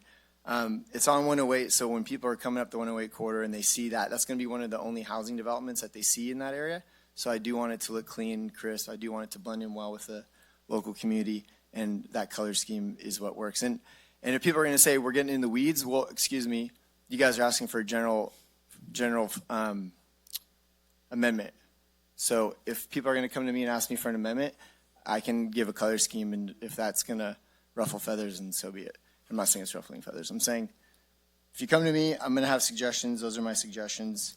And the preferred tenant, I didn't know what legal was saying, but I did some research on it. We can absolutely, I believe, add preferred tenant because we're not violating any fair housing laws. So I think if we want to build things locally to help our local folks locally who are professionals and also other folks up and coming, I think it's a good blend to keep a good community in that community. So that's it. Thank you, guys. Okay. Do we have other board comments before we start going into some of the stuff written down here? Supervisor Griefer. No, thank you. I totally appreciate get to yes. I really think that the staff has done a ton of load of work to get to yes. But here's my issue is that if that easement wasn't there, this project wouldn't be before us. And I think we're trying to force a square peg into a round hole. Because when you work traffic control or you work a major fire or you work any critical event, the first thing that goes out the window is common sense. And so my concern would be is that that easement is going to actually become a choke point. So vehicles that are trying to get out of the area are going to make a left turn onto that easement, and then all the speed bumps are going to slow them down, and then we're going to have double book, side-by-side parking, so now we can't get fire trucks into that area. I really want this project to go through because I believe we need everything that has been said earlier. We need the housing. We need to be able to take care of our local, people. But I've seen what happens when you have a major fire event and someone brings their fifth wheel and jackknifes the road, and now we have to abandon vehicles and they get burnt up and people get stuck in cars like they did in Paradise and Malibu and Pasadena. So for me, I would 100% support an on-ramp or off-ramp over there as a second, another option out, but I just don't believe that using this easement was never designed for this intent. So my motion would be that we send this back to staff with the suggestions that you've written down and that we've talked about and see if the developer wishes to move forward on how they wish to address that. Okay, I'll dive in with a couple comments. So I was going to mention this is the hard part. I think generally, we've seen with the project here a move towards more housing, more fire safety, more streamlined, more workforce housing. I think that aligns with our goals, and what's put forward in the mitigations adequately addresses it. I do think there are a few things that we'll go through that make some sense. To me, this will be 56 individuals and families that are able to live in our community, and housing's extremely important to me. So I just want to make sure, while we're criticizing some of the dumb government regulations we also don't end up being that dumb government that is then doing the exact same thing. So with respect to it, I know we'll go through. The 108 on-ramp is financially, like, I would say impossible. I'm not an engineer, but the idea of that sounds absolutely impossible to me. And going and choosing above what the regulations are, when we constantly say get to yes, go to what is required, meet the state codes, and then we go so far as to say not only a different color scheme, but we're going to pick that, or the signage is that's not a change in easement or something. I think we're just getting beyond whether this is solving a problem or you know, it's I don't know. Anyway, so all to say that I think there are a few, yeah. Supervisor Campbell. Yeah, I agree with that, your sentiment. I can shed some clarity on the idea of an off-ramp on Highway 108. So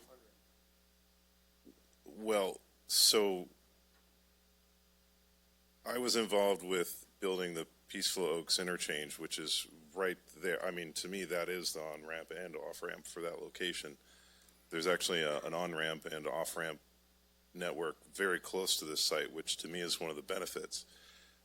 What you're describing is not possible. The Peaceful Oaks interchange took 10 years and it cost $20 million. So that gives you an example of how much these things cost. I'm going to look to our applicant. Do you have that kind of money to spend? Okay, so they don't. So to me, if we're not in favor of the project, let's just say that, because part of what you were talking about is frustration over the state getting involved with local rules and making it difficult for development. Well, it sounds like that's exactly what we're doing here. We have a private property owner who has followed the law that we have set out in the county to process their application and get their development built. And yet now we're turning around and saying, well, we want you to build interchanges, we want it this color or that color, when they've already gone through the process. And I understand within reason, and I think talking about eliminating parking on Peaceful Valley Road is within reason. Adding a fence is within reason. Some of these other mitigations through the parking lot, I think, are reasonable. But, you know, if we're going to be, I think part of this discussion that's happening right now is why we're viewed negatively by developers who want to build in this county, is because they know they're going to end up in a room like this with the kind of comments that they're hearing from the board. And so why bother? And so I know we're just talking about this project before us, but this type of thing, I think, has hurt us in the past, and it will continue to hurt us in the future. Can I clarify something that, because I know I use the word on-ramp. Let me clarify. In no way am I talking about building a state-funded on-ramp, but there are hundreds of homes in our community that are connected to 108 that have driveways. So can we put a driveway to get on to 108 if you call it an on-ramp? I don't know. The point is, I asked and staff said that they didn't look into it. So let's ask staff. I can help with that. So there's different classifications of the state highway. Some will allow those individual private encroachments onto and off the property, and some do not. And so I'm texting with a few folks here, and that an on-ramp or an off-ramp there is too close to the on-ramp from Hess and to the off-ramp to Peaceful Valley. So either a driveway or an official offer on-ramp, there's not enough sight distance, and that probably would create a very dangerous situation. So a driveway from that development onto 108, you're getting a text message saying it's not doable. Yeah, and so like in... And can I add, I still have this written down, so we will be able to do a vote on it. I think we were expressing comments on this, and Supervisor Holland was the only one that I just think it's important to clarify a $20 million on-ramp versus the point is, this option hasn't been discovered. We're texting right now to find out. So In my past life, I would agree with that because we've all seen people who merge on the highway at 12 miles an hour and stacks Right, up get traffic, slammed. and line of sight. So I would wholeheartedly support what she's getting. Yeah. Okay. Supervisor Holland. Comments, and then we'll move on to these discussions real quick. Okay, well, this is my district. I know many of you. I'm also a builder and developer, so I get it, right? I've sat in this room before for projects and have to listen to everything. I've wrestled about this because of some of the questions we've talked about. I don't think we're dropping this project in the middle of Phoenix Lake Estates or, Crystal Falls, because when we do look at the overall map, it is going to get built out one day. There's 15 acres right down the street that's, within a stone's throw, that's all high-density residential. There's a mobile home park. There is commercial. How we got this road easement through there is odd to me, but it is there. Why it was required, I still haven't quite understood how this happened. But to our lawyer's point over there, it is a public road easement. And we talk nonstop about we need more housing. Yes, it'd be great to have property taxes off this project. And if they don't meet their requirements, we will get the property taxes if they don't meet them every single year. I'm assuming they will meet their requirements. So I know it's a tough decision, but I think if we're going to stay firm and we talk about housing, that we have to make the tough decisions. That's what we're up here to do. And stand by the fact that we need more housing in our community, which is good for everybody in many ways. I mean, it could possibly make a lot of the properties worth more money one day because they could then change them into something else. So that's just kind of my piece on it. But I think we should try to mitigate some of that because going back to this, if this got built, and correct me if I'm wrong, Quincy, if this got built 8 years ago or something before the fire regs got changed, yeah, we wouldn't be talking about that road easement, but that road easement would still have been there. It wouldn't have changed anything. It wouldn't have, even if we built a driveway onto the highway, it doesn't stop anybody from going that direction. It might give them another option, but that cut through is going to remain no matter what. Yeah, I think Supervisor Holland, my understanding is that there was an irrevocable dedication made for the public easement, and then somehow the irrevocable dedication was revoked, and then it was put back into place. And that was before my time here. Great.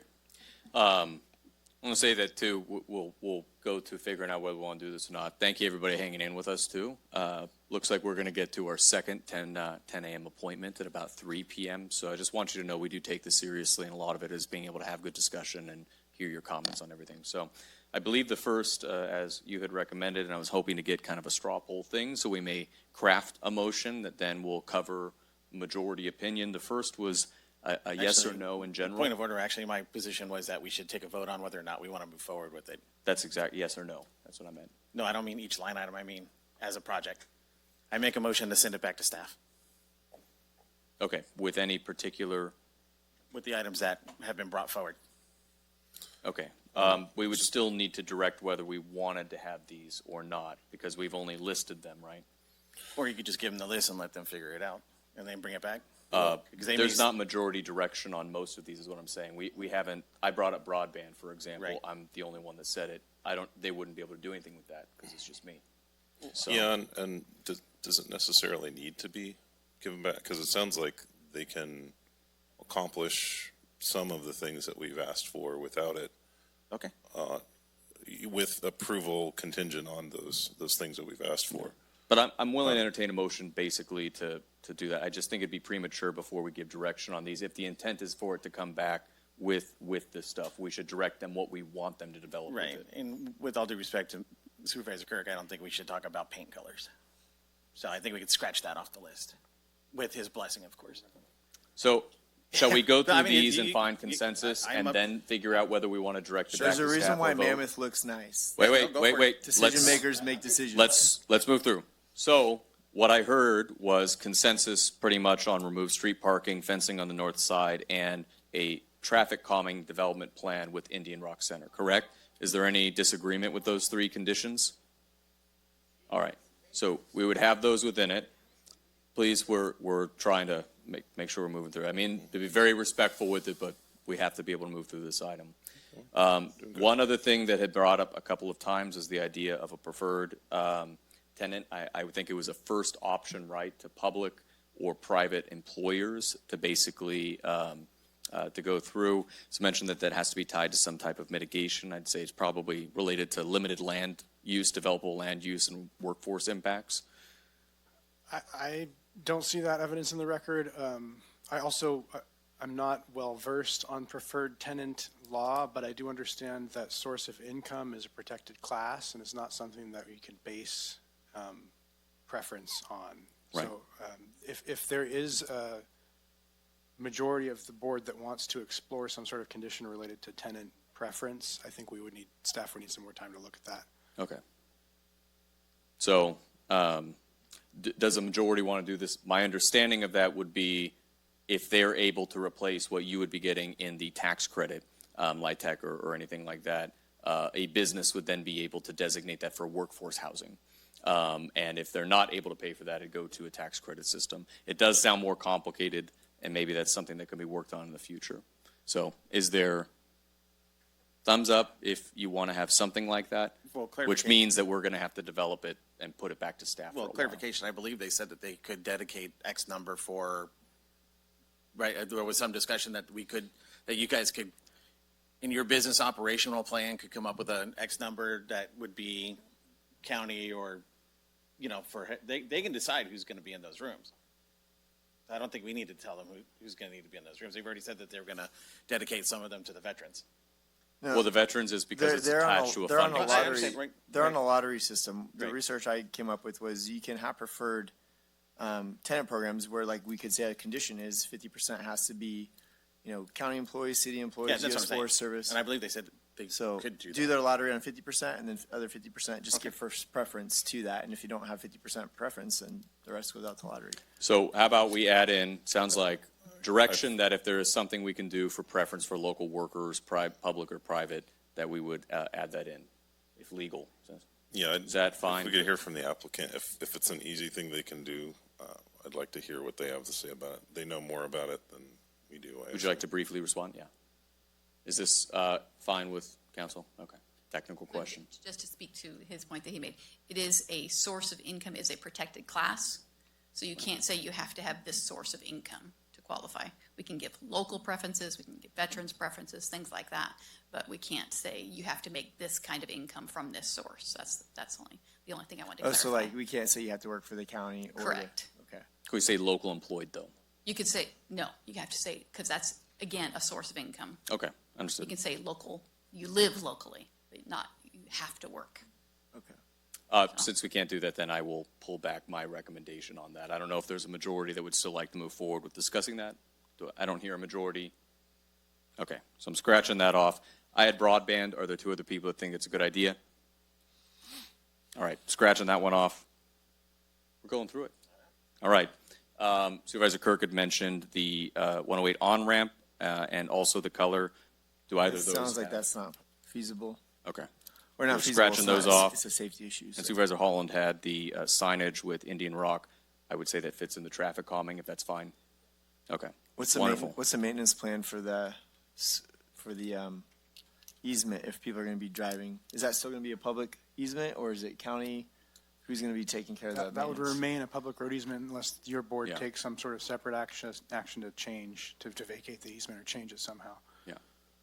So I would come up with a maintenance agreement.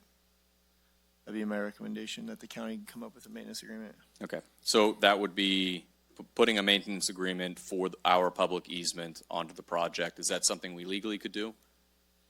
If there's sufficient evidence in the record that there would be impact to this easement based on additional traffic, and it sounds like there is evidence that there will be additional traffic on that easement, some sort of agreement to share maintenance, especially maintenance of the improvements that this applicant is going to add, the traffic calming improvements. Okay. Can we approve that and ask staff then to work with the applicant to come up with a plan? Because I know we're not going to come up with a trip per day type number for how much that would cost. No, we're just going to add that it as a fine? condition Okay. that we would work on. I will throw in with that as well. Is there a third person? Okay, there we go. All right, I think we are at Can you finally repeat- a can you whether. repeat what we were agreeing on? Yeah, I will. To a yes or no with, I think, the conditions we have agreed here. So I'd be looking for a motion either to, I think you said, send this back with the direction on, it would be removing street parking, the fencing on the north side, a traffic calming plan for Indian Rock Center, and then maintenance plan for the easement, the public easement into Indian Rock. Nobody wants to make it look good? Three So, colors? so wait, no. We're five Nope, dudes, we're we're not not going women. back into it. We already settled that. We got those four in addition to the project here. So I'll be looking for a motion either to accept the project with those mitigations, or to give that direction to staff to incorporate them and bring it back at a later date. I would be happy to make that motion, Chair. Look into staff. Do you need me to approve the findings and all that stuff? Sorry, before Supervisor Kimber, I just heard bring it back at a later date. And I was typing a condition of approval, so. It'd be one of the two, so either a motion for, so giving direction that Okay. those four be Okay. incorporated. Incorporated. The motion is whether we approve it with Got it. those Thank today, or whether we send that as direction to you Okay. and bring it back for approval later. Okay, we've And got- the first motion was made to, I assume, approve with those four conditions. Yeah, I'll approve with those four conditions. General plan amendment. Do you need me to read it all, or?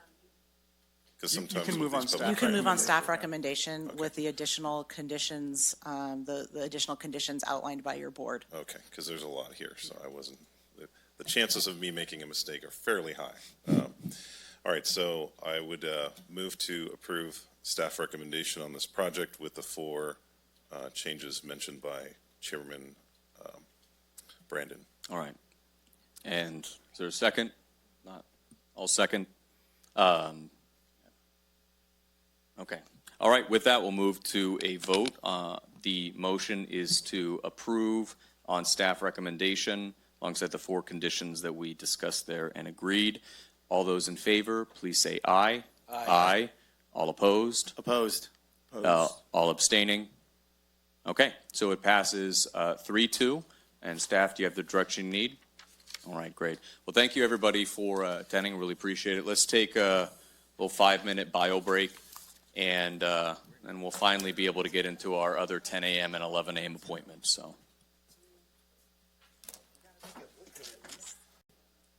So we're going to start then. All right, if the clerk can read the 10 a.m. second appointment.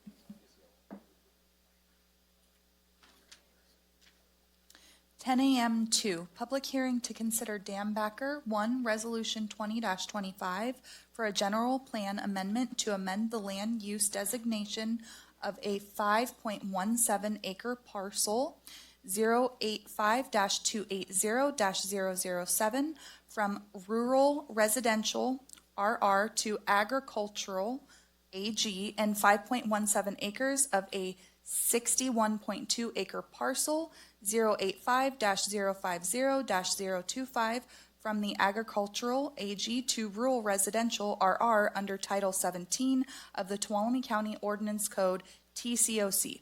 2.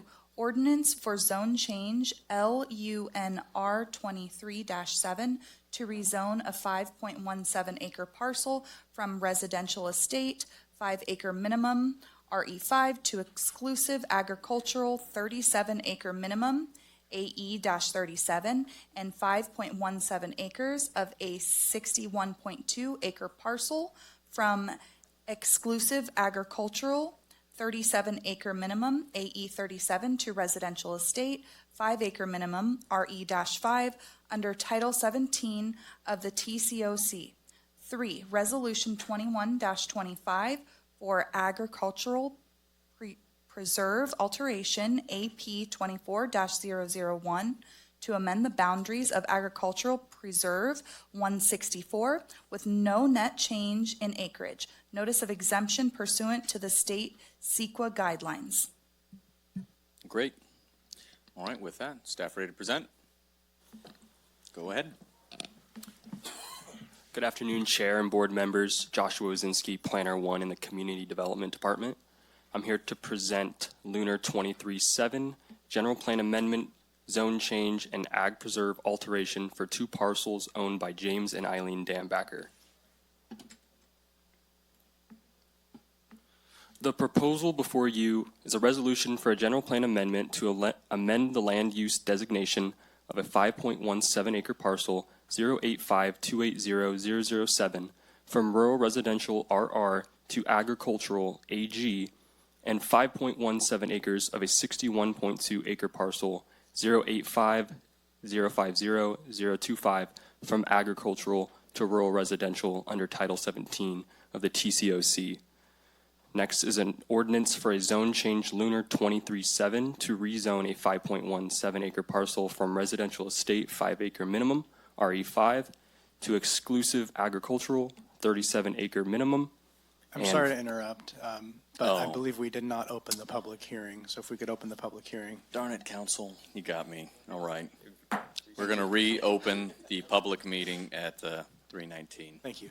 Please continue. My apologies.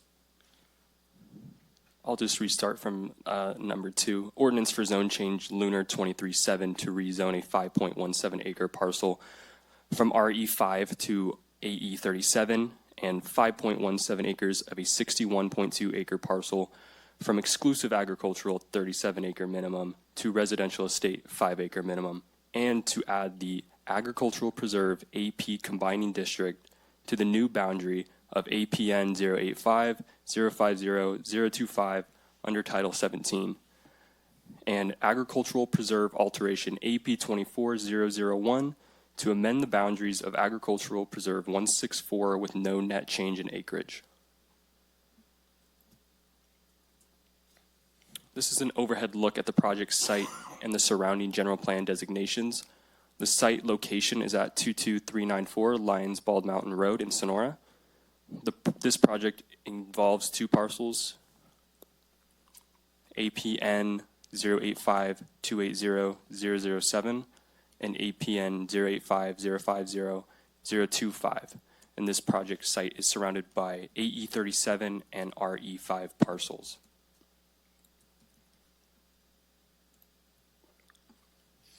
Here are the resolution and ordinance maps side by side to help see the project as a whole.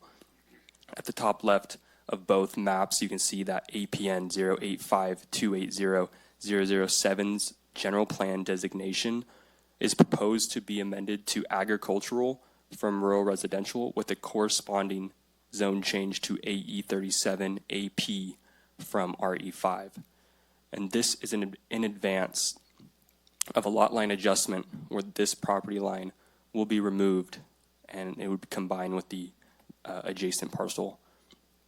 And then this proposal also includes amending this 5.17 acre portion of the 61.2 acre parcel from agricultural to rural residential with the corresponding zone change to RE5. And this site is in an ag preserve 164.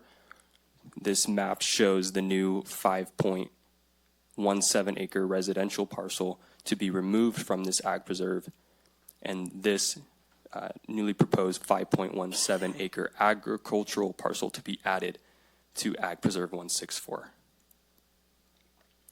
And this is the exhibit map.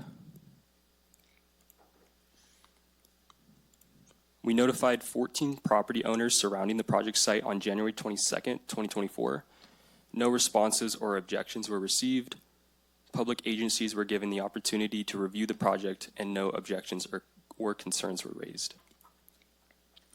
In accordance with the government code, we are required to consult with local tribes for any general plan amendment projects. Letters were sent to tribes on July 19th, 2024, and again on October 30th, 2024. Chicken Ranch Rancheria stated on December 23rd, 2024, that they were concerned about the area and would like to be consulted before any construction or dirt movement. We responded and assured the tribe that a GPA, rezone, and ag alteration does not involve any construction or dirt movement. staff has made the following findings. The amendment will not adversely impact the existing community.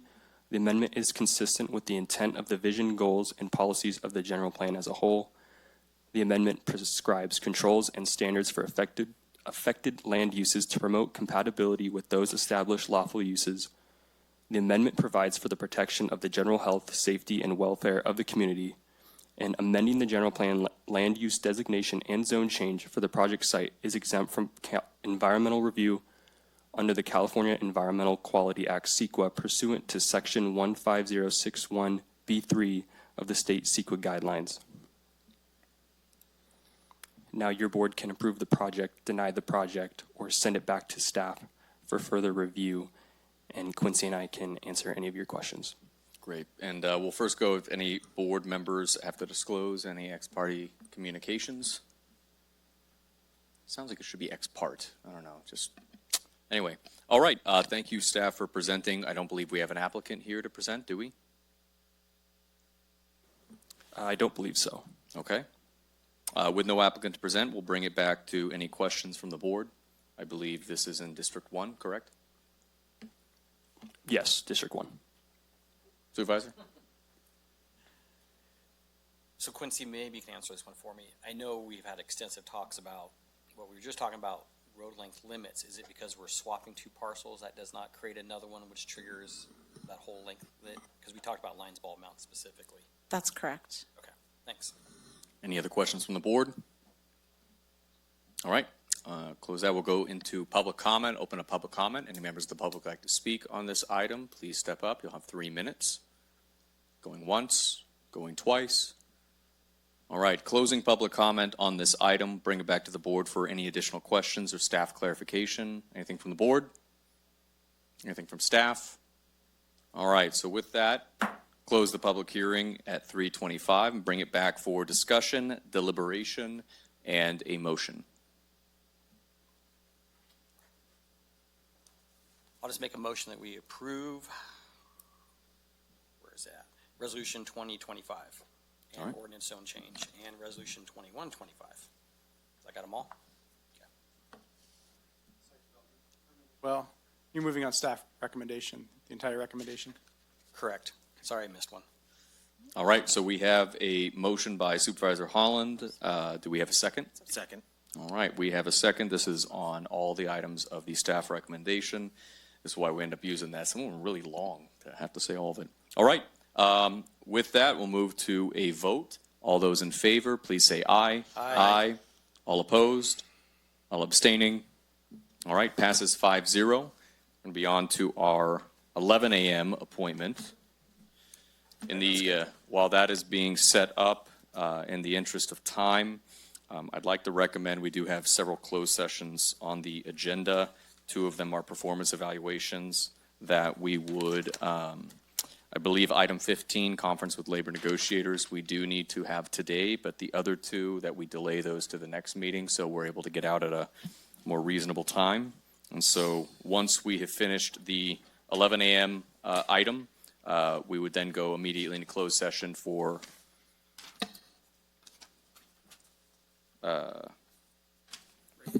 for item 15, and then be able to table 16 and 17 to the next meeting. Is there any objection? Not sure how long the 11 a.m. is going to take, but we've had folks in the audience waiting all day for item 13. So is that next? Oh, I'm sorry. Yes, we also have items, 12, 13, 14. Some reason I was reading that as the consent, so. I don't know if we could get. You're right, not 14, but 12 and 13. I don't know if we could bump 13 up at any. Sorry, I meant that closer would still time. be included, but specifically 16 and 17 we would table to the next meeting. Is that fine? Might I suggest we have a meeting next Tuesday? Whoa, hold on. 16 and 17 table to the next meeting? Yes. My only concern with that is that that meeting on the 8th is going to be just as long as this meeting, and then the next meeting after that is the workshop. So I'm just concerned about your board being able to conduct these at all, given length of meetings in the upcoming future. Supervisor Brandon, I know one of them is mine. I'm here for the long haul. I'm anxious to speak with your board, especially regarding performance and things of that nature. So I'm here course. if you guys are willing, I'm willing. I had assumed this was going to be a long meeting, so. Okay, then we will continue on. If I may. Yeah. Another option is, some of us are free next Tuesday. Why don't we just have another meeting Tuesday? I was planning on being here late. I'm fine with that, but we need a majority, and I think Well- we have to amend our calendar. Is that how we're doing it, or are we just calling special meetings? Just call it. That could just be a special meeting that doesn't require I'm an open amendment to to a calendar. us doing an additional special meeting. Whereas I think we're all dedicated to being here. Just because we're here and it's late doesn't mean we're going to be frosty. So I just want to make sure that everybody's clear. I mean, if we can have another meeting, let's have another meeting. That's what we're here for. Yeah, If that dies, Is it there, dies. is there a third that would like to do a special meeting next Tuesday? My thoughts on this are we've been, I don't know if we've been postponing it. We need to get evals done across the organization. And if we start punting them off, they're going to start piling up. So I think we Well, just. specific to Yeah, I'm not a punting. I'm Tuesday just saying meeting. that Yeah. next I'm not going to Tuesday be we- available next Tuesday. I'm out of town. Okay. Would Liz be able to? Okay, so All right, well we then, probably. with that being said, I understand. All right, so we're just gonna buckle up and go on through. So with that, we're going into our 11 a.m., correct? And then could we do 13 after that to get some folks out of the audience who've been hanging around all day for it? That would be my request. Sure, we'll do 11, and then we'll do 13, and then we'll do 12. And this one's a public hearing as well. Thank you. Means you have to open. Thanks, Sarah. Appreciate it. All right, can the clerk read the item?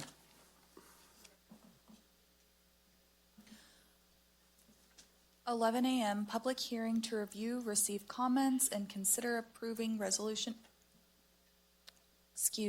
as the Air Pollution Control Board.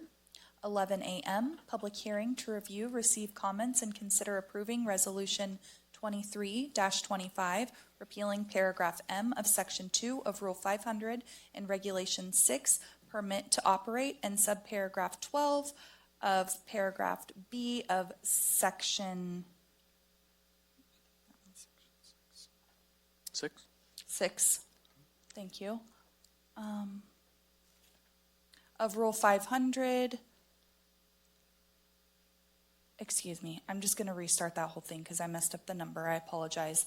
As the Air Pollution Control Board, 11 a.m., public hearing to review, receive comments, and consider approving Resolution 23-25, repealing paragraph M of Section 2 of Rule 500 and Regulation 5, permit to operate, and subparagraph 12 of paragraph B of Section 6 of Rule 500 and Regulation 5, permit to operate in the Tuolumne County Air Pollution Rules and Regulations, and authorizing the Air Pollution Control Officer to submit the updated rules to the California Air Resources Board. Great. Boy, that's a lot of subsections. All right, with that, we'll open up the public hearing on this item and convene as the Air Pollution Control Board. And first, we'll start. Do we have any communications to report?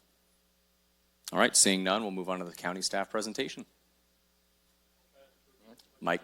Oh, there we go. I'll try not to repeat too much of that. Hello, Chair Brandon and members of the board. I'm Kent Rasmussen, the Air Pollution Control Specialist with Tuolumne County.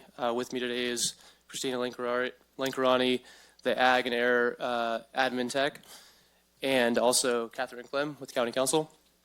So a little background intro. The Clean Air Act is the comprehensive federal law that regulates air emissions from stationary and mobile sources.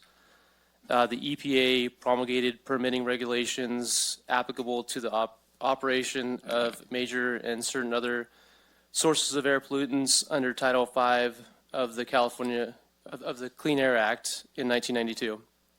These regulations are codified in 40 CFR Parts 70 and 71, which contain the requirements for state operating permit programs, as well as the federal operating permit program, respectively.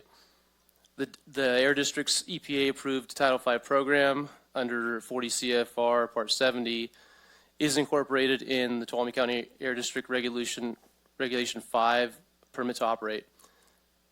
When the EPA finalized its Title V regulations for state operating permit programs in 1992, emergency affirmative defense provisions were included as part of the Title V regulations.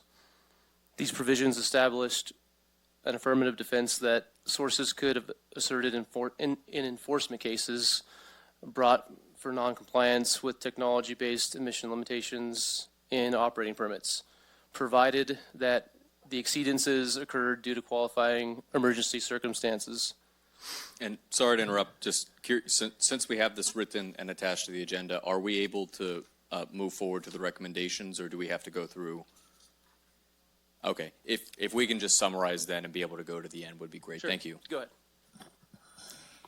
Thank you. Catherine Clem, Deputy County Counsel. I just wanted to add some context into what this is and what it's not. We are requesting that your board approve the removal of certain small subsections of Rule 500, and these relate to language that was adopted into our rules pursuant to federal rules that establish certain affirmative defense provisions.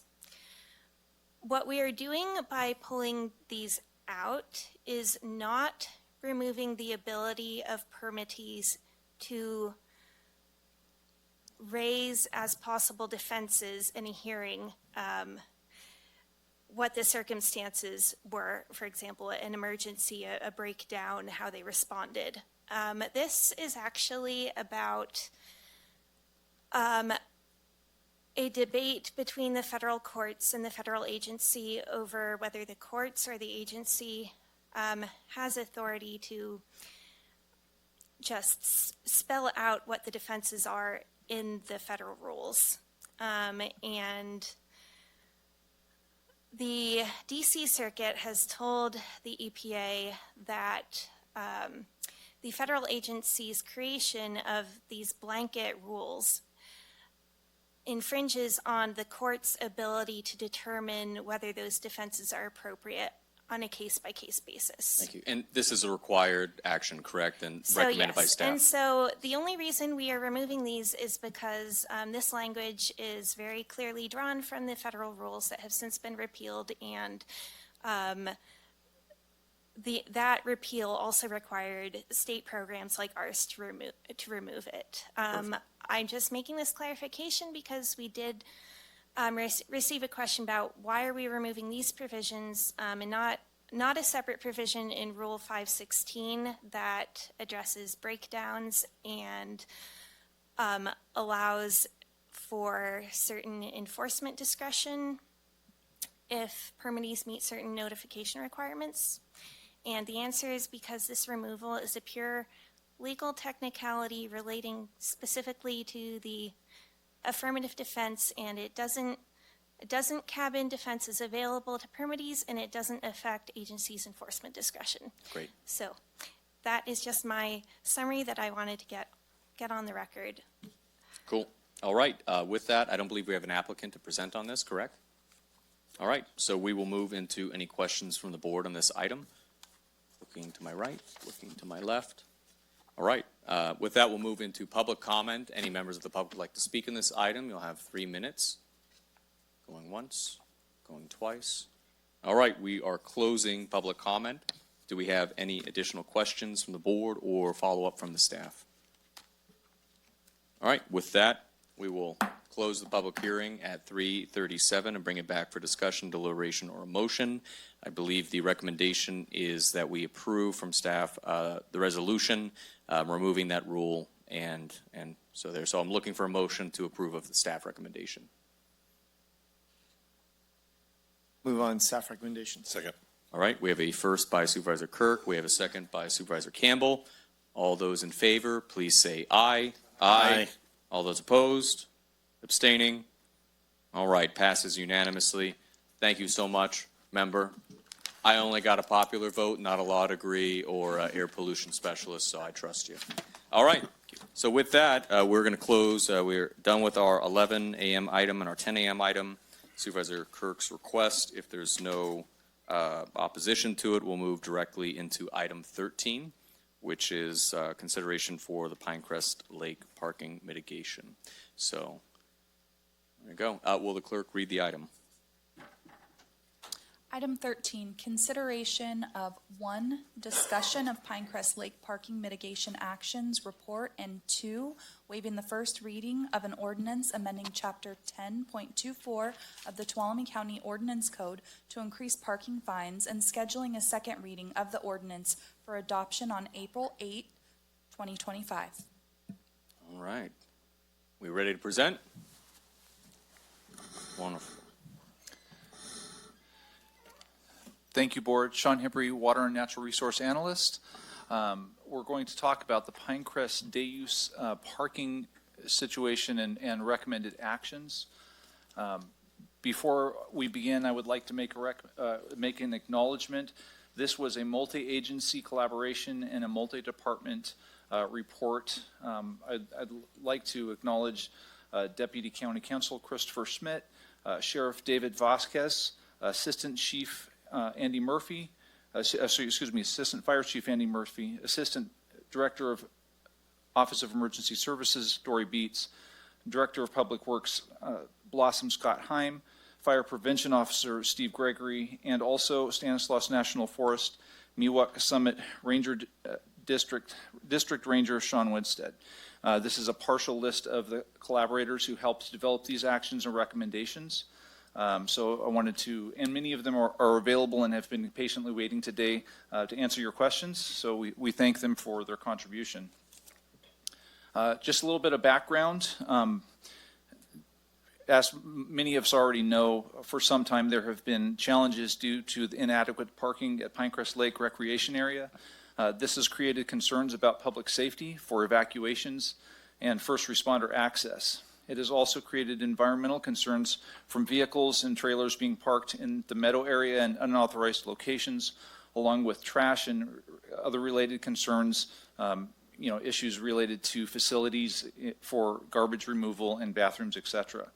It has also created conflict between cabin permittees and day use lake users.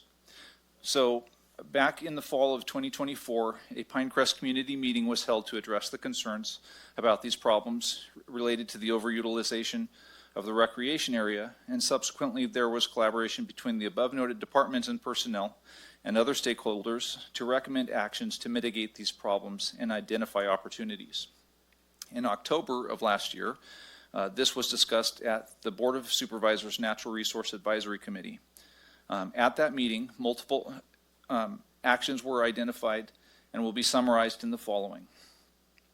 In terms of jurisdiction, authority, and responsibility, most of the identified actions do not require board approval, since these already have county ordinance and state codes that govern them. However, one action will require a board decision, and that is the parking fee ordinance amendment. For the rest of the actions, the staff invites your discussion and guidance. The Pinecrest Recreation Area is within the Stanislaus National Forest. However, the county does have maintenance responsibility for most of the road sections pertinent to this discussion. Also, the Federal Energy Regulatory Commission, or FERC, has jurisdiction over the waterways for the Spring Gap Stanislaus project, which includes Pinecrest. A FERC traffic circulation parking plan was updated in April of 2015. That plan was referenced for these actions. Next slide.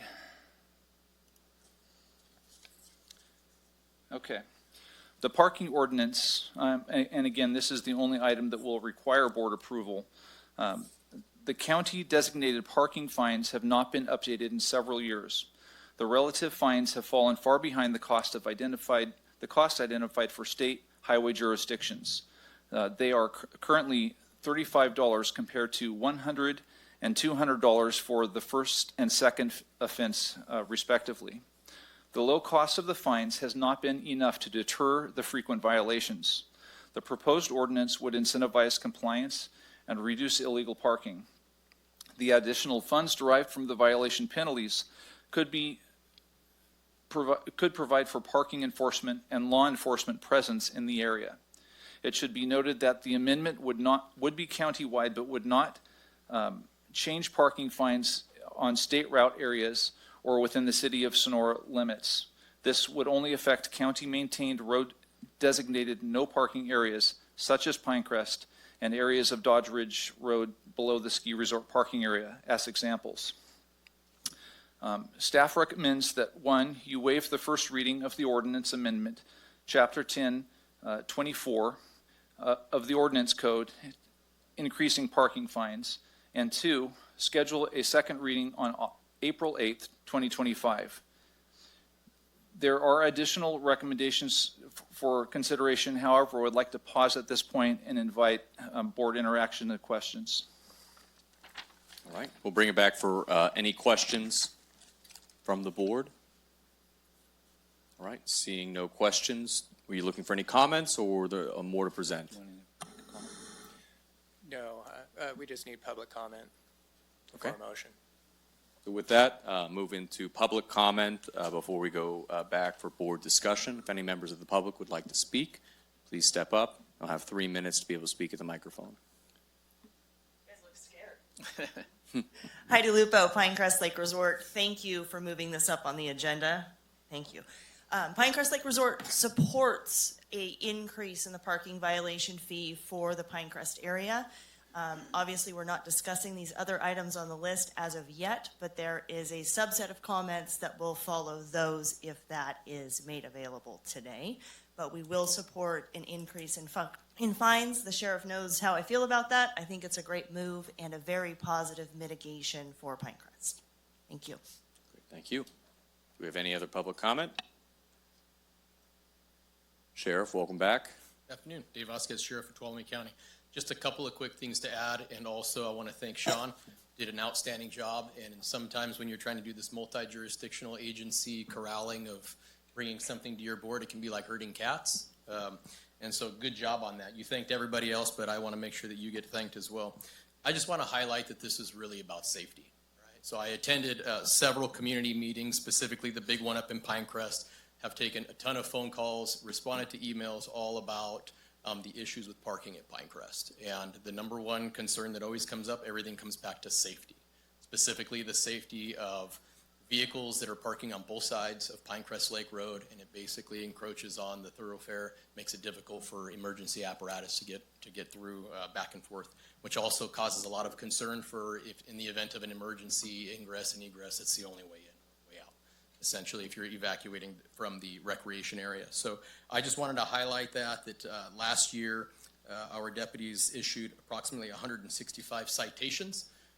Specifically, 143 of those were specific to Pinecrest in their efforts, and that was when staffing was not as good as it is now. I imagine that if we have habitual offenders and we're not getting the adherence to the law, that the one thing would be a psychological deterrent, and that is essentially increasing the fine. We are hoping that that increases our ability to keep folks safe in Pinecrest, and that is the number one priority of the sheriff's office, is to make sure that if we have emergencies that we can get in and out successfully, and we have not been able to successfully mitigate the parking problems with the current fine. I'm hoping that the increase will help with those efforts. Thank you. Great, Sheriff, thank you. Do we have any other public comment on this item? Going once, going twice. All right, close. We'll bring it back to the board for discussion. Just as a reminder on this, as mentioned with the staff, we have 2 items here. One is an action item for the waiving of the first reading, which is specific to the ordinance and the change of the fine. The first section of this, though, is general discussion and I think direction, correct? All right. Supervisor Kirk? Yes, I'll make a motion on staff recommendation to waive first reading. If it's okay to have discussion first. Oh, discussion. Sorry, yes. Did you want to lead? Sure. I think, awesome. Sorry, I'm trying to get, I know the day's long. Sheriff brought up a good point. Sean, thank you. It's herding cats. Sometimes you're hurting Supervisor Kirk, so thank you for your work on it. And we got a great team of folks who are trying to get some things done up in that area. So thank you guys. Okay. Supervisor Griefer. I think it's too low. Make it 250. Because what do we want in law enforcement? We want compliance. We don't want the money, right? Yes, the money's great and everything when it comes from the tickets, but what we want is compliance. If someone's willing to spend or roll the dice on 100 and what do we want to rate as it to? Is it 1 to 200? 50 for the first offense, 100 for the second, I believe. 100 and then 200. And I'm all for raising it. I say you raise it because when someone's gonna make that decision whether or not they're gonna run the risk of getting a parking ticket, there's a big difference between a $100 parking ticket and a $250 parking ticket. There is a legal issue with that. We're struggling between two statutes that probably bear on this amount of fines. One of them caps it at 1 in 200. So changing that, increasing it above that one statute would require us to go back and research whether or not we could actually do that. Yeah, I'm just saying, again, we want compliance. We want people not parking on the roads. We want the vehicles to be able to get through. We want the resorts not to be impacted by inconsiderate people. I think you make it the pain pressure. Supervisor Griefer, one option is if your board wants to waive the first reading today and eventually adopt it to get it into place before Memorial Day, we can always do that research later. And if we have the legal authority to increase it higher, we can bring that back to your board. Yeah, I'm just saying, I think you should just charge them more. So I'm good with the increase either way.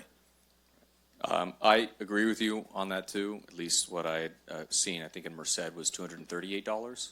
So if there's another jurisdiction surrounding us that has a higher rate, I think that makes sense.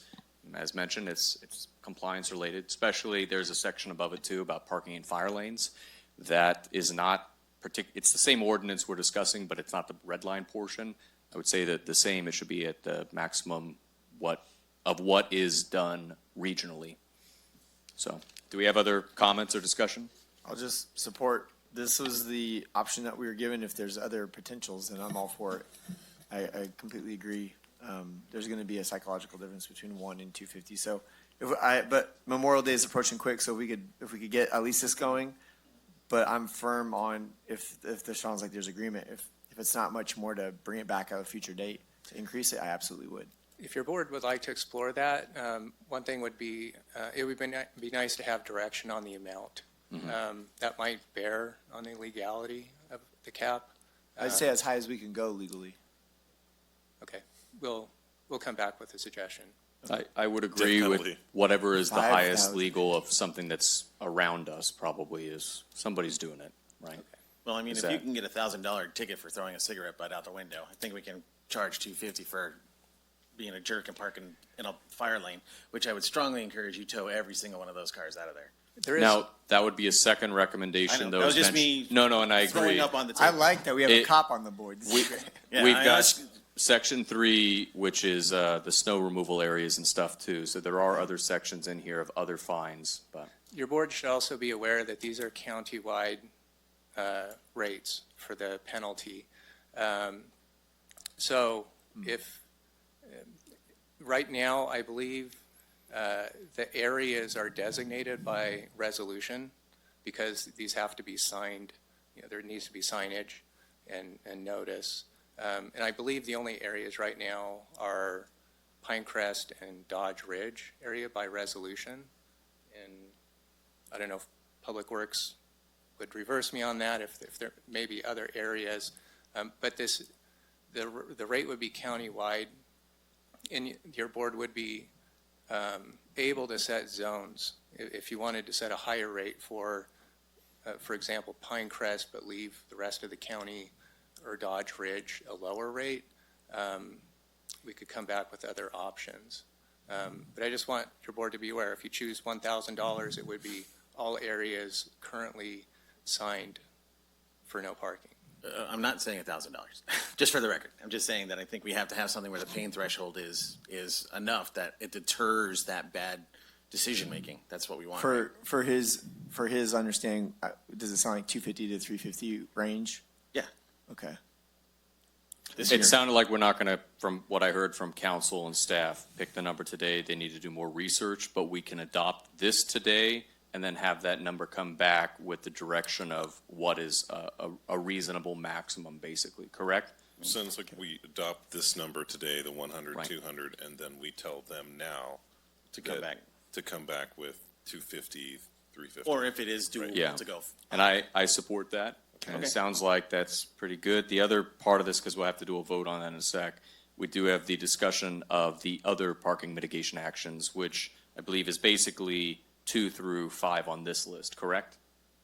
And so what direction are you looking for? Is this a yes or no, or? We're looking for a motion to waive the first reading and set the second reading on April 8th, and then your board can move on to the rest. So let's Okay. go that. So I'll make that motion then. All right, so moved with the, we'll bring back, I think, the after research too, so. I'll second. All right, so we have a first by Supervisor Kirk, a second by Supervisor Campbell. All clear on the staff sign for the motion? There we go. Okay, all those in favor, please say aye. Aye. All those opposed? Abstaining? All right, passes 5-0. So now we're on to discussion. So I should clarify that all the remaining items have existing code and ordinance precedents, so the board does not need to weigh in on those items. If we could discuss them, or in the interest of time, if you want to have this come again under staff report, that would also be possible. Is that correct? If I may have a recommendation that we are going to be talking at some point on priorities for the board. Some of these look like it will take significant time. I know capacity is an issue right now. So it's only to bring up that I think we should consider this, but I'm not aware that this is on our priorities list right now. Right? Yeah. For the further stuff beyond the just the fee amendment thing. Yeah, so this has been, a lot of these conversations have been in the works for a year, which is why it would be nice to get some board direction on it, especially with fire season coming. So if this isn't a priority, I don't know what would count for one. So I guess I'd be looking to see if there's support to have these conversations right now. I'm only saying it's not on our priority list. Not that it's not important. I know there's a lot of things that aren't on our priority list that we're all working on. I've been working on Pinecrest for 6 years, and we're finally got the sheriff up and running. We finally got staff who are able to get some legwork done on it. So that's why it's before us today, to see if you guys will consider a conversation about it.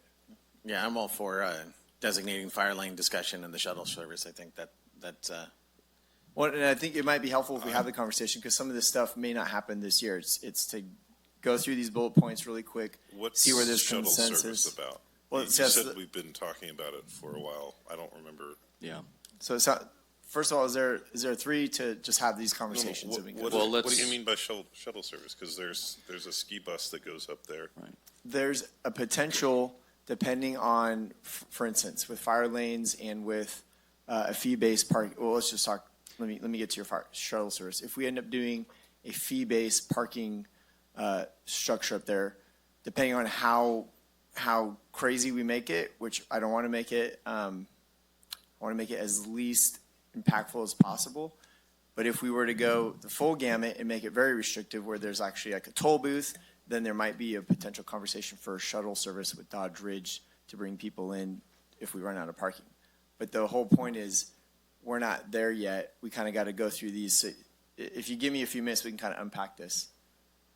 Because you're asking about a shuttle service, I don't but want to close down a lake. What's that? It's a lake. I know, that's why federal park, this is before you guys, so we can have that conversation. So if we want to do that, So we can do there's it. already a shuttle service up there. It's the ski bus. So Okay, I don't so- know that the county should be getting involved in that. And the FERC licensing and varied ownership. The only thing, and I don't mean this as, because I think the fee-based parking is a good idea. I've said that in the past. But we've had conversations, including comments by both of us, that we want to avoid doing things that are not currently designated on the priority list and adding more stuff as we go to our staff, especially while we're reducing capacity. So I want to highlight that because it only matters when it is something that we think is important but isn't on that priority list, right? Sure. So I brought this up- is something that feels like a shuttle service, Okay. the FERC licensing, Let the me speak fee-based to it. parking I've could be. brought up Pinecrest for 6 years. I've had no support from the past boards I to don't have this remember you conversation. ever So bringing any of these things up if to there's the two board before. folks on the board who would like to support a conversation, let me make Super. it very simple. It's never been brought up for any vote. Yes, it When has. it's been brought up as an idea, I know that I have supported it. So respectfully, there was never a plan yet. It was, can we continue having the conversations? We're still at that because it's still not yet a plan. I don't know what fee-based parking, where, by who needs to approve it, how does it relate to FERC and So- Pinecrest? I mean, there's a lot of stuff in here. This could be simple. In the or it amount could of be time that we've been very discussing, if we complicated. want to discuss it, we could have gone through these 4 items and got a pretty clear picture on if we want to move forward with it.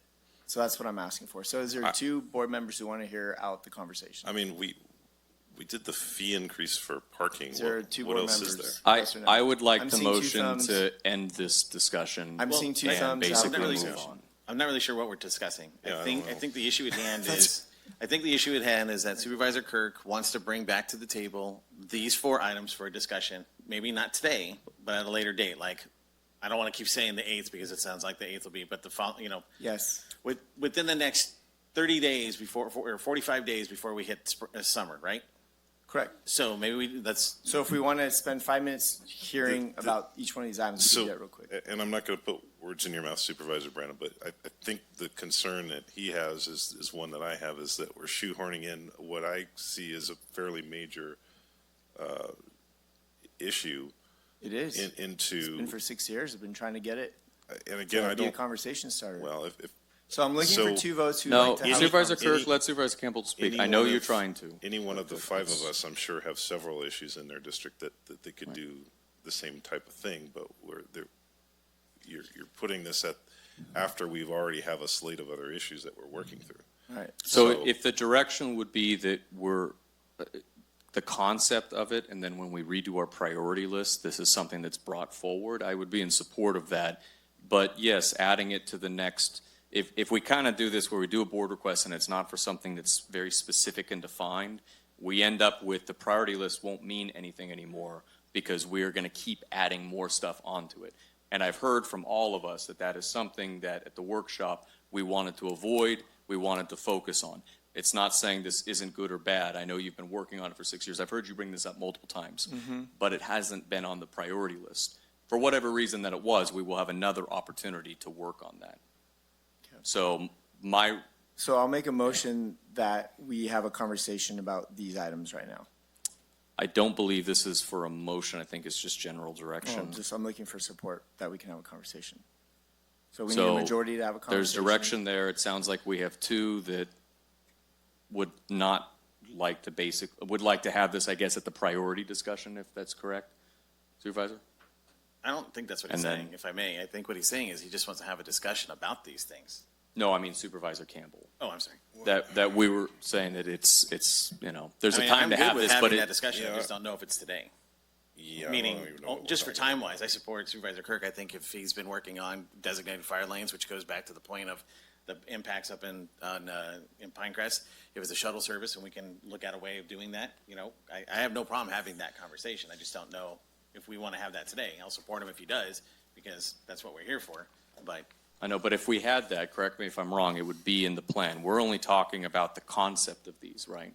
There's not a budget laid out for what it costs and who runs it and how much Right. It would just we pay for a shuttle service, right? So we're supporting the concept of telling staff to spend time developing these proposals. I think what Nye's saying is, you guys said, well, there's no plan.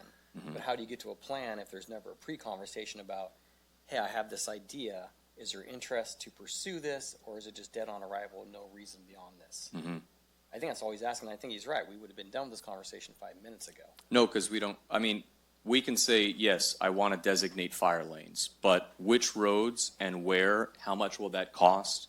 All those, so that's going to take a lot of, each one of these looks like something that would take a lot of staff time Staff to has develop. already spent time on basically all these ideas. Right, but it's never been on our priority list.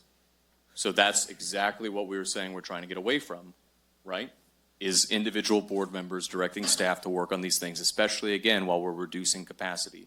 Correct me if I'm wrong, that we've been saying So that. Natural Resources Committee, part of our job is to look at issues that are impacting our natural resources and impacting safety and stuff. So that's where these got started.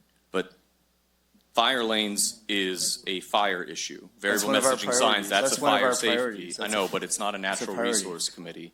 Yeah. But point being is if it's not on our priorities and a committee is working on it, that is Okay. also something we've said we do Jaron. not want. So can I? So I'm being If- very so- is I Can I share say support just a for few 2. things?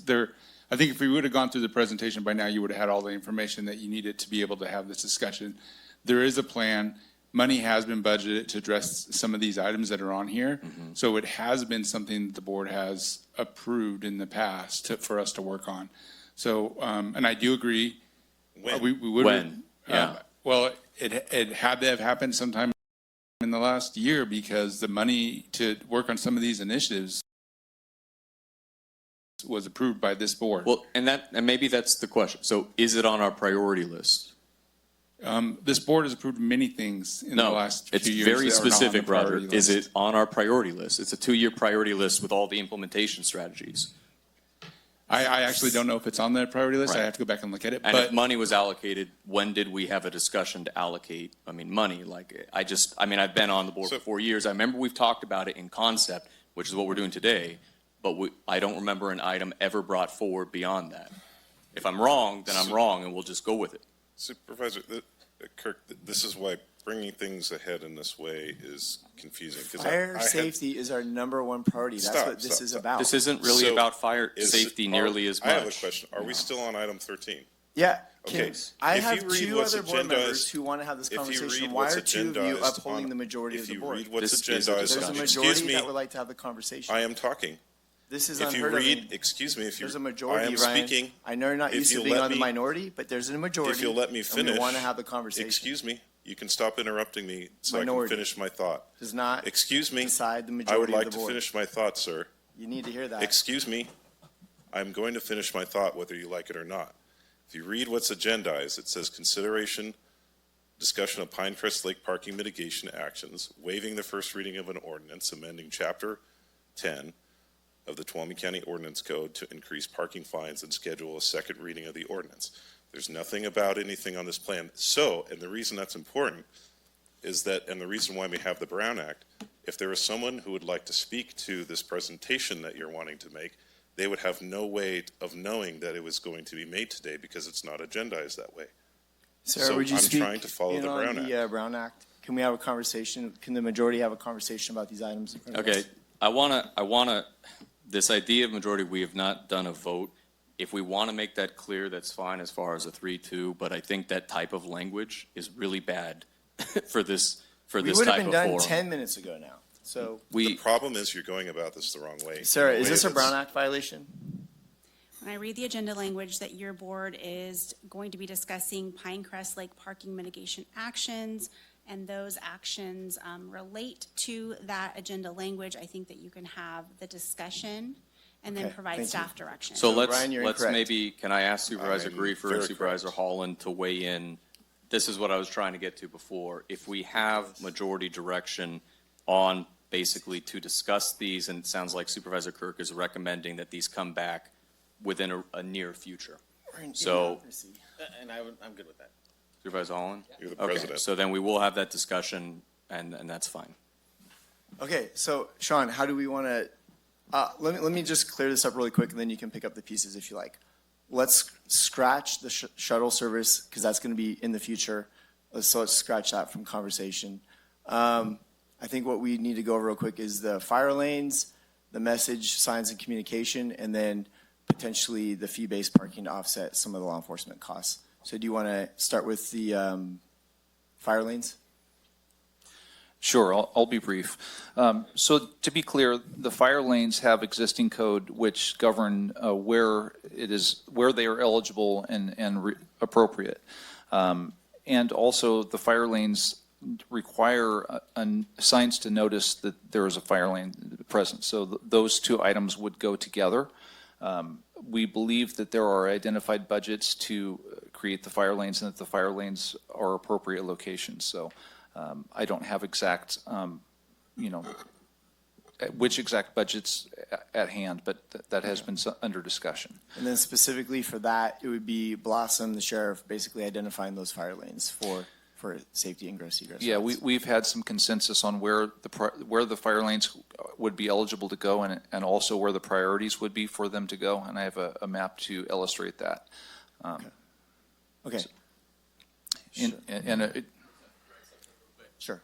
Dave Vasquez, Sheriff. When you talk about sheriff designating fire lanes, vehicle code is very, very specific about the jurisdiction of fire being the ones who are making the determinations as to where, in consultation with law enforcement as well. Vehicle code is very, very specific about that.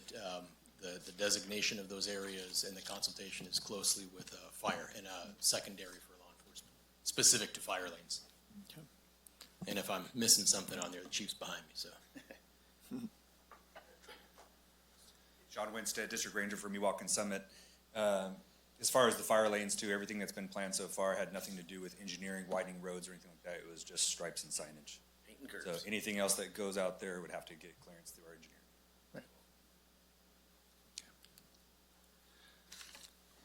So Sean, could you explain this map real quick?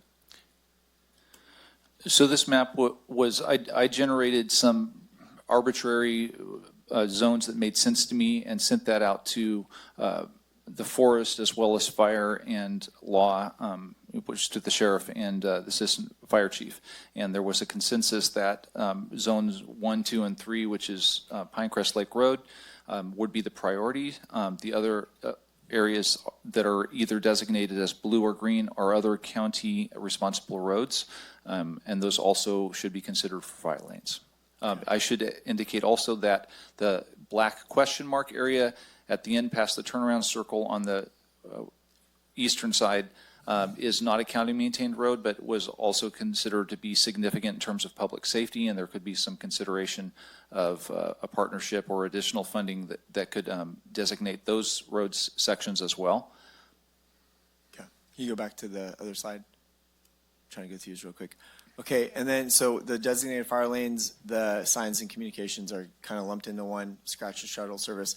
Phase 2, I don't know if this could be done by Memorial Day, but the idea was it could be as impactful as literally putting a toll booth. Spoke with some concerned business owners, some other folks, and the idea was maybe make it much more of a don't go so hard so fast, but more of identify some parking areas, have like a metered, one of those electronic metered parking machines where you park, you get your ticket, you put it there. The idea of that is, again, it would be a revenue generator to help offset some of the costs for law enforcement. So what I would be looking for today from this board would be, yes, move forward on the fire lanes and the message communication, and also looking into the fee-based parking, specifically those metered machines. But then also partner, like I know Heidi's here, partner with some of the locals up there who are boots on the ground all the time, along with the sheriff's department, basically to develop that plan where it makes sense. It doesn't necessarily mean we'll go with one group or the other, but try and make a cohesive plan for how that would look and what parking spaces it would make sense for that to take place. And so those two things right there would be the ask to move forward. The shuttle service, again, that was if we were to go to some crazy block off a road, and bus people in from Dodge Ridge, but we're not going to go there. We're going to start at a low impact usage idea. So that is it. So Sean, the intent of today was to get board direction to see if there's support for those items, correct? Primarily for the items that didn't require the ordinance approval. That was just for your visibility of what we had been working on and considering, and if there was further board direction, staff would take that under advisement. Okay. So that's it. Okay, well, I mean, we have discussion on this. Again, I'll say that I think we're going to have a number of items coming back when it comes to beyond cuts, what we're doing on a revenue and other strategies at the county. I think the fee-based parking, and I want to be very clear, I've supported that idea and said so. In my idea, I had it see Supervisor Kirk's idea for one of those. We just have to have that. I don't want us to be doing this one at a time. So as far as that, I think we should have that discussion. It's just when we're working on it. So because of fire season, it's our number one priority, which is safety.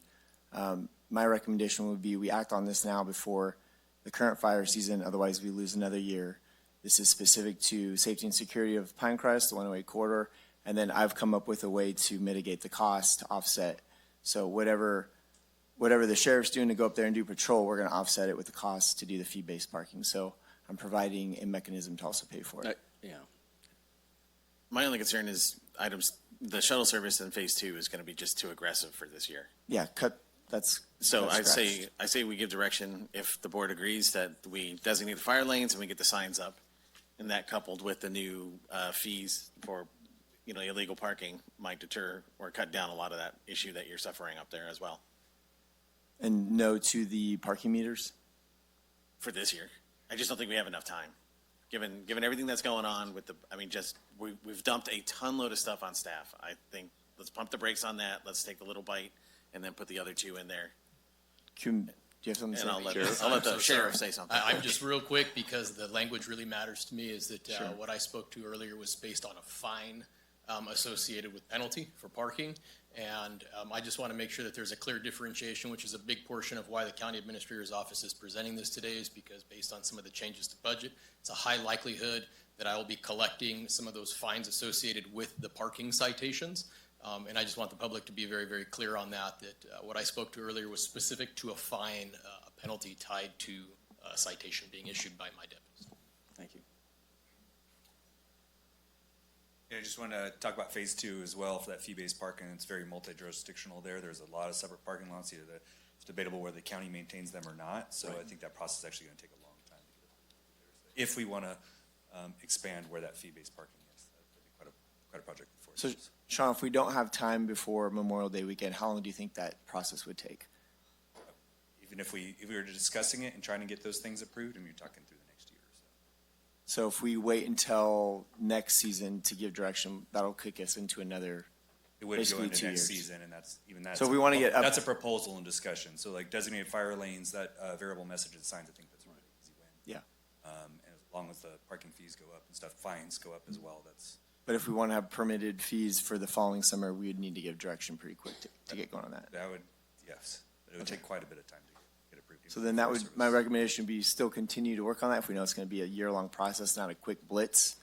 But And perhaps I misunderstood you. I thought you wanted these in place, ready to go. oh no, I did. But based on what he's saying, Yeah, no, that's what I'm saying. So yeah. I think the hybrid there is, we all agree, sounds like, on the fire lanes and the signs, and then instruct staff or ask them to come up with a game plan for a potential shuttle service with your information of how to fund it and the fee-based parking. I would scratch the shuttle-based service Oh, okay, altogether sorry. and Well, just have them start the process on the fee-based parking, but not with the rush of this summer. But on what you're saying, though, which is we're asking a lot already of our staff and the capacity, whether it's implemented sooner or later, if it's X amount of work, I mean, it's going to be later because you're saying it's actually more work, multi-jurisdictional, technology kind of concerns, financial sharing issues, that there's a lot.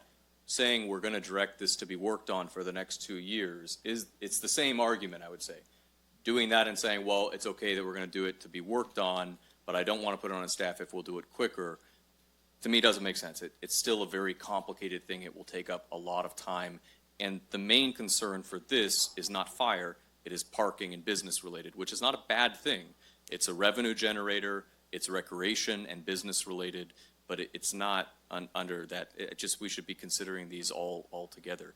You know, one issue as an example, the Jamestown, fire housing habitat kind of shelter, brought that up before, would love to just bring a board request up. Maybe we're okay with that. To my knowledge, that is not on our priority list. There are some of these reasons why that got $10,000 to go repaint the inside. It would save money, it fits under fire. But, and like Supervisor Campbell said, we all have 2 or 3 or 4 of these things we could bring up.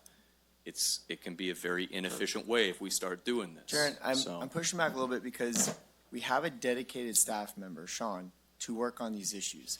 You guys created a TPPA position who does 20 hours of work, and you create a full-time position to go after some of your ideas. We already have a dedicated staff person to do this stuff.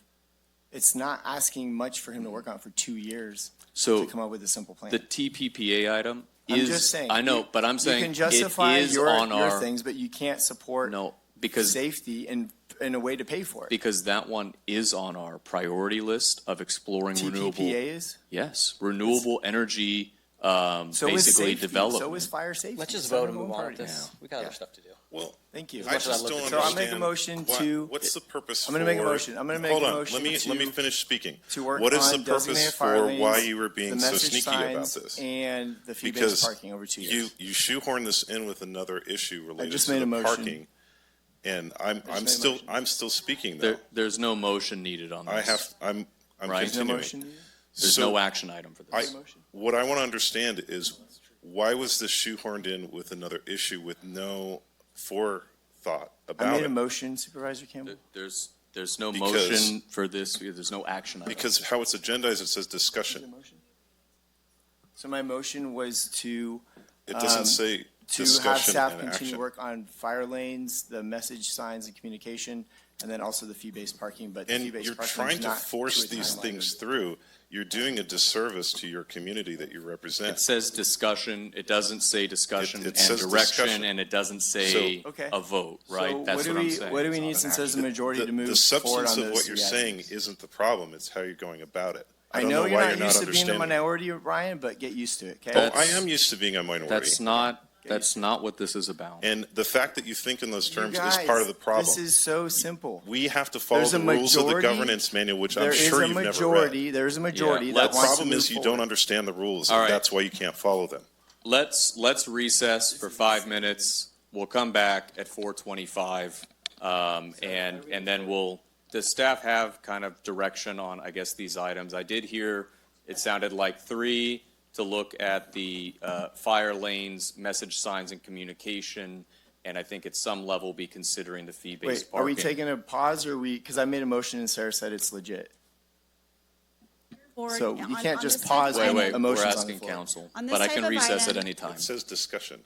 On this Sarah? type of item, you can direct staff to work on something to bring back. You are not actually implementing any of these items today. You're just giving direction to staff to work on something and come back. So I think that you can do it by consensus. I think you can do it by motion if you want. We've definitely allowed it both ways in the past, so you have options. It's Right. just about making sure that there's a majority giving direction to staff. And Supervisor Kirk, I was recessing for 5 minutes, but was mentioning that I heard that there was a majority opinion, I was trying to restate that, of doing the fire lanes and the variable message signs and communication and bringing that back, and at some level continuing to work on the fee-based parking, Perfect, there's consensus. We're which done is with what the I item. was saying. And so with that, do you have the direction that you need? I do. Okay, we're going to recess for 5 minutes. Holy crap. To correct me if I'm wrong, item 12? All right. So if the clerk I'm can sorry, read item Supervisor 12. Brandon, Yes. did we finish item 13? Just want to make, yes. I it believe has the been- staff indicated they had adequate direction, and we did the vote on the second section, Great, correct? thank you. And, yeah, we did do public comment on all that, too. All right, so if the clerk can read item 12. Item 12, consideration of approving fiscal year 24-25 updated mid-year adjustments and the modified attachment A, 4/5 approval required. One moment. Yep, that's it. All right. Okay, good afternoon. Liz Peterson with the County Administrator's Office. Okay, so on March 4th, a couple weeks ago, we presented to your board the mid-year budget adjustments. There was an attachment A, which listed all of the specific adjustments that we were requesting your board approve. There was some issues with when we pulled the data from our finance system and imported it into our budget system, where we identified there was, well, some issues with the data. So we had to make some manual adjustments to that data. Those manual adjustments got included into that attachment A, which made all of the adjustments made the budget out of balance. Fortunately, the Auditor Controller's Office identified that. Then when we were discussing further, we noticed that there were, seven other lines that also there was some discrepancy between the data that was pulled out of the finance system and put into the budget system.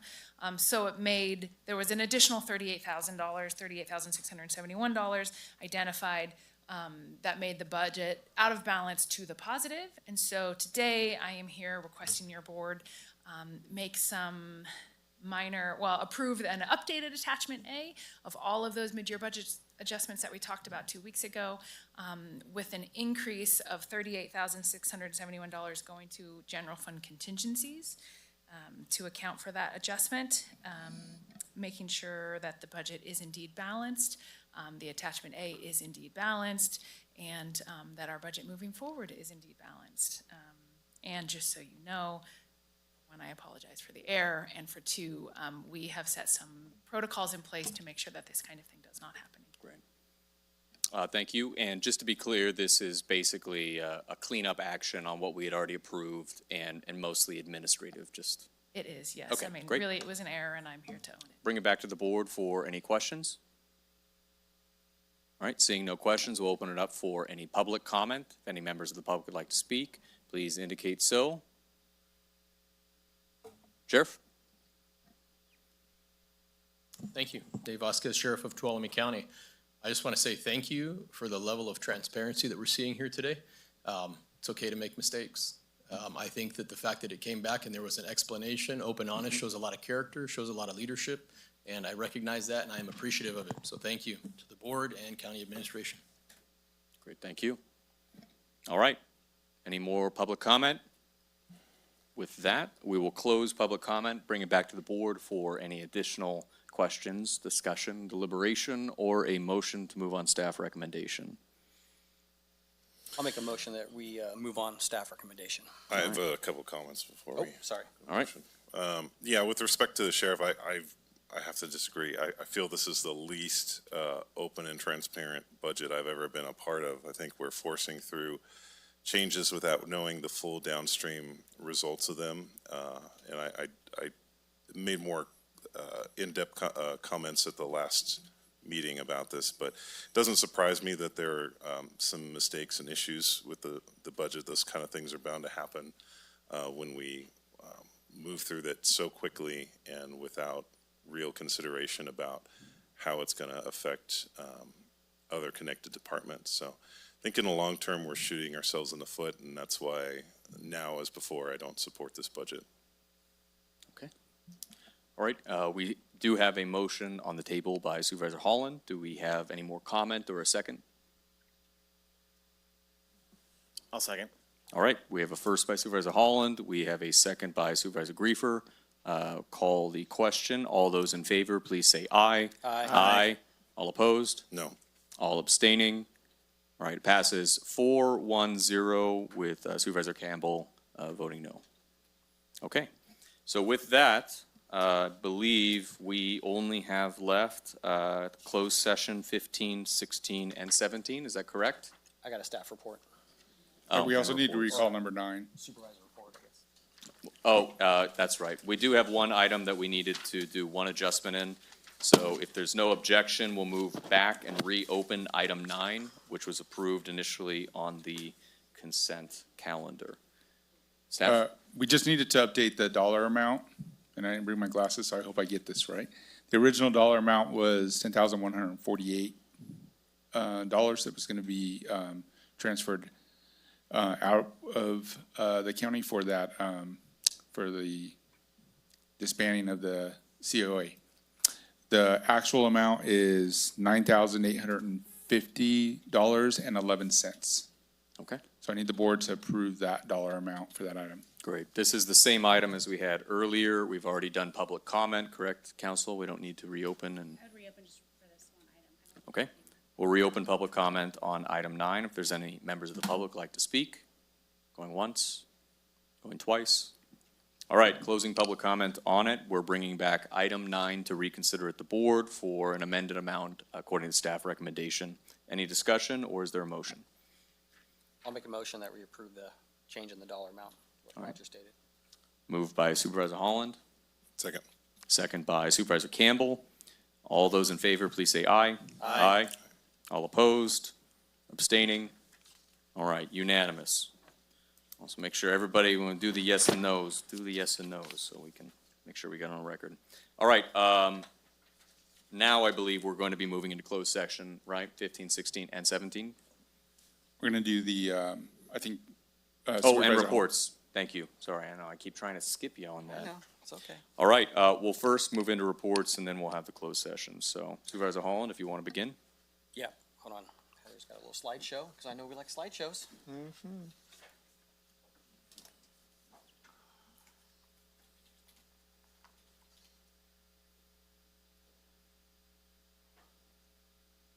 Okay.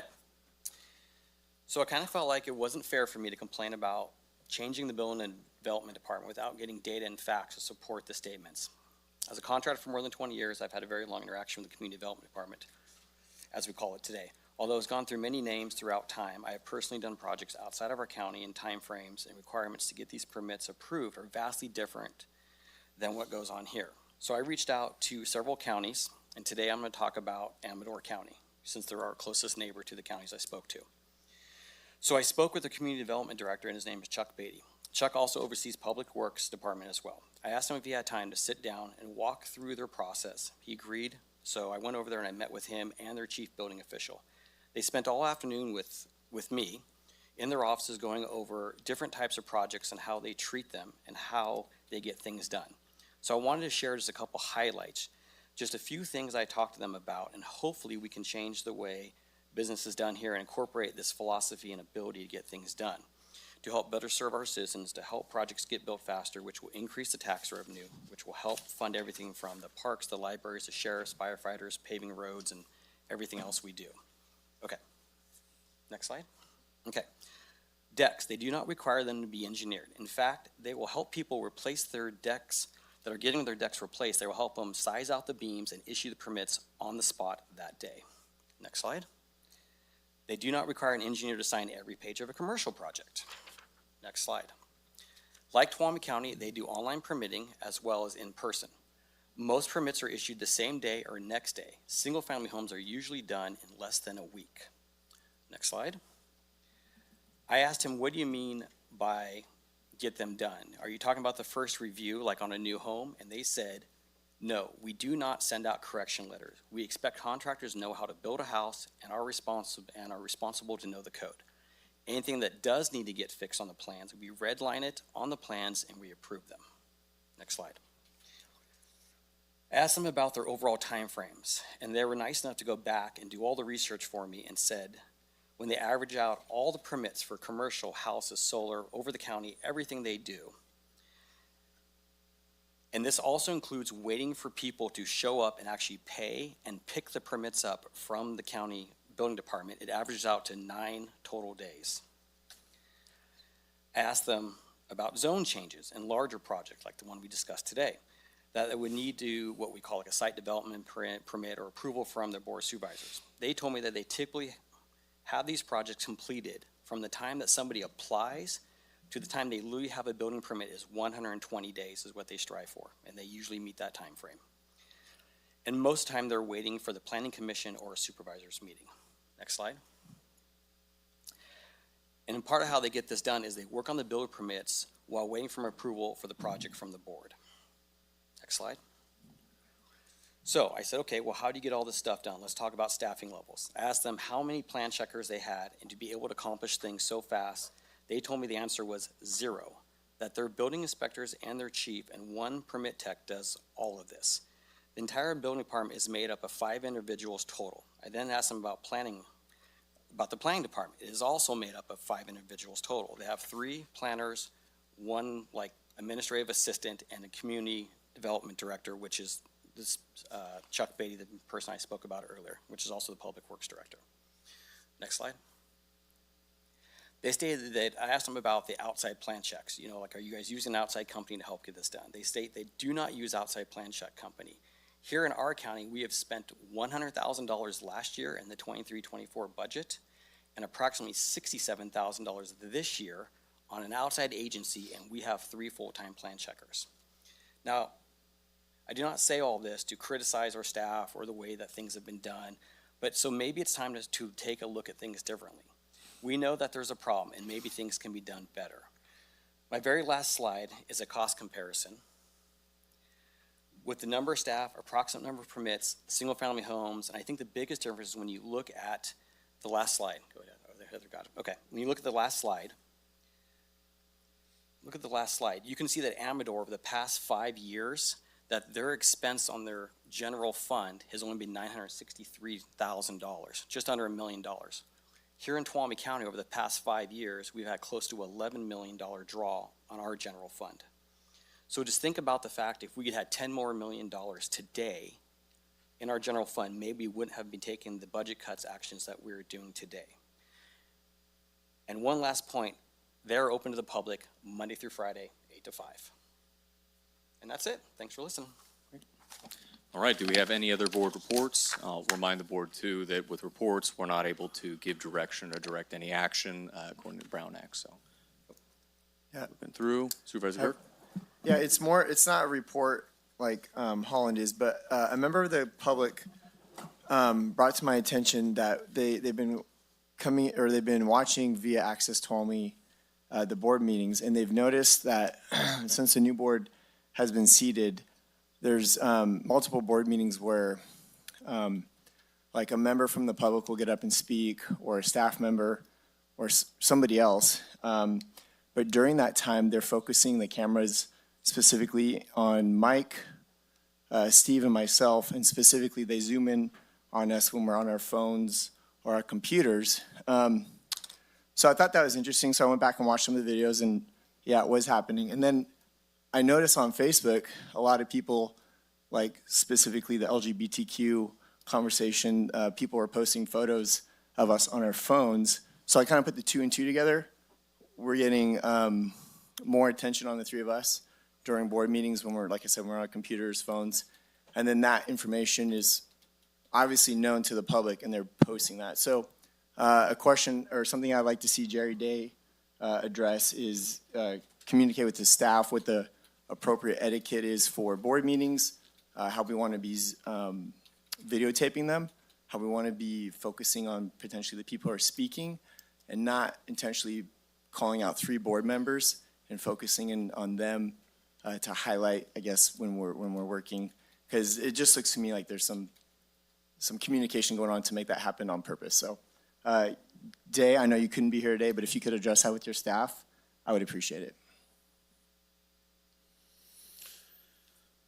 Do we have any, I guess, comment on, I know we're not supposed to direct anything on here, but. I have a report. It's just, Okay, it's yeah, sad. Supervisor Campbell? It's sad to see that, this, I felt our county was operating at a fairly high level for a long time, well-respected amongst other 58 counties in the state of California. And to see, reports become this, issues related to what staff's doing, that there's no way for me to verify that information, that we feel that, we're getting too much or not enough screen time on Access Tuolumne. To me, these are, I just hope we can rise above these kind of issues and not care so much about our own personal image, and can care more about the image of our county as a whole. Because I'm not here to promote a social media brand or my real estate company or any of these other things. I'm just here to see that every day we can make this county a little bit better than when I found it, when I became a supervisor. And, I don't know how, but if we can get some of these things out of the public sphere and just, talk to your dog about it or something, I think laying out all this dirty laundry in public it's negative. It doesn't make anything better. And it just makes people respect the county and our role as supervisor less. So that's my concern. Thank you. I did have other reports to make, but I don't feel like making them right now. Okay. Only report that I have was related to being able to travel up with CSAC to Chico and be able to see some of their recovery efforts in Paradise.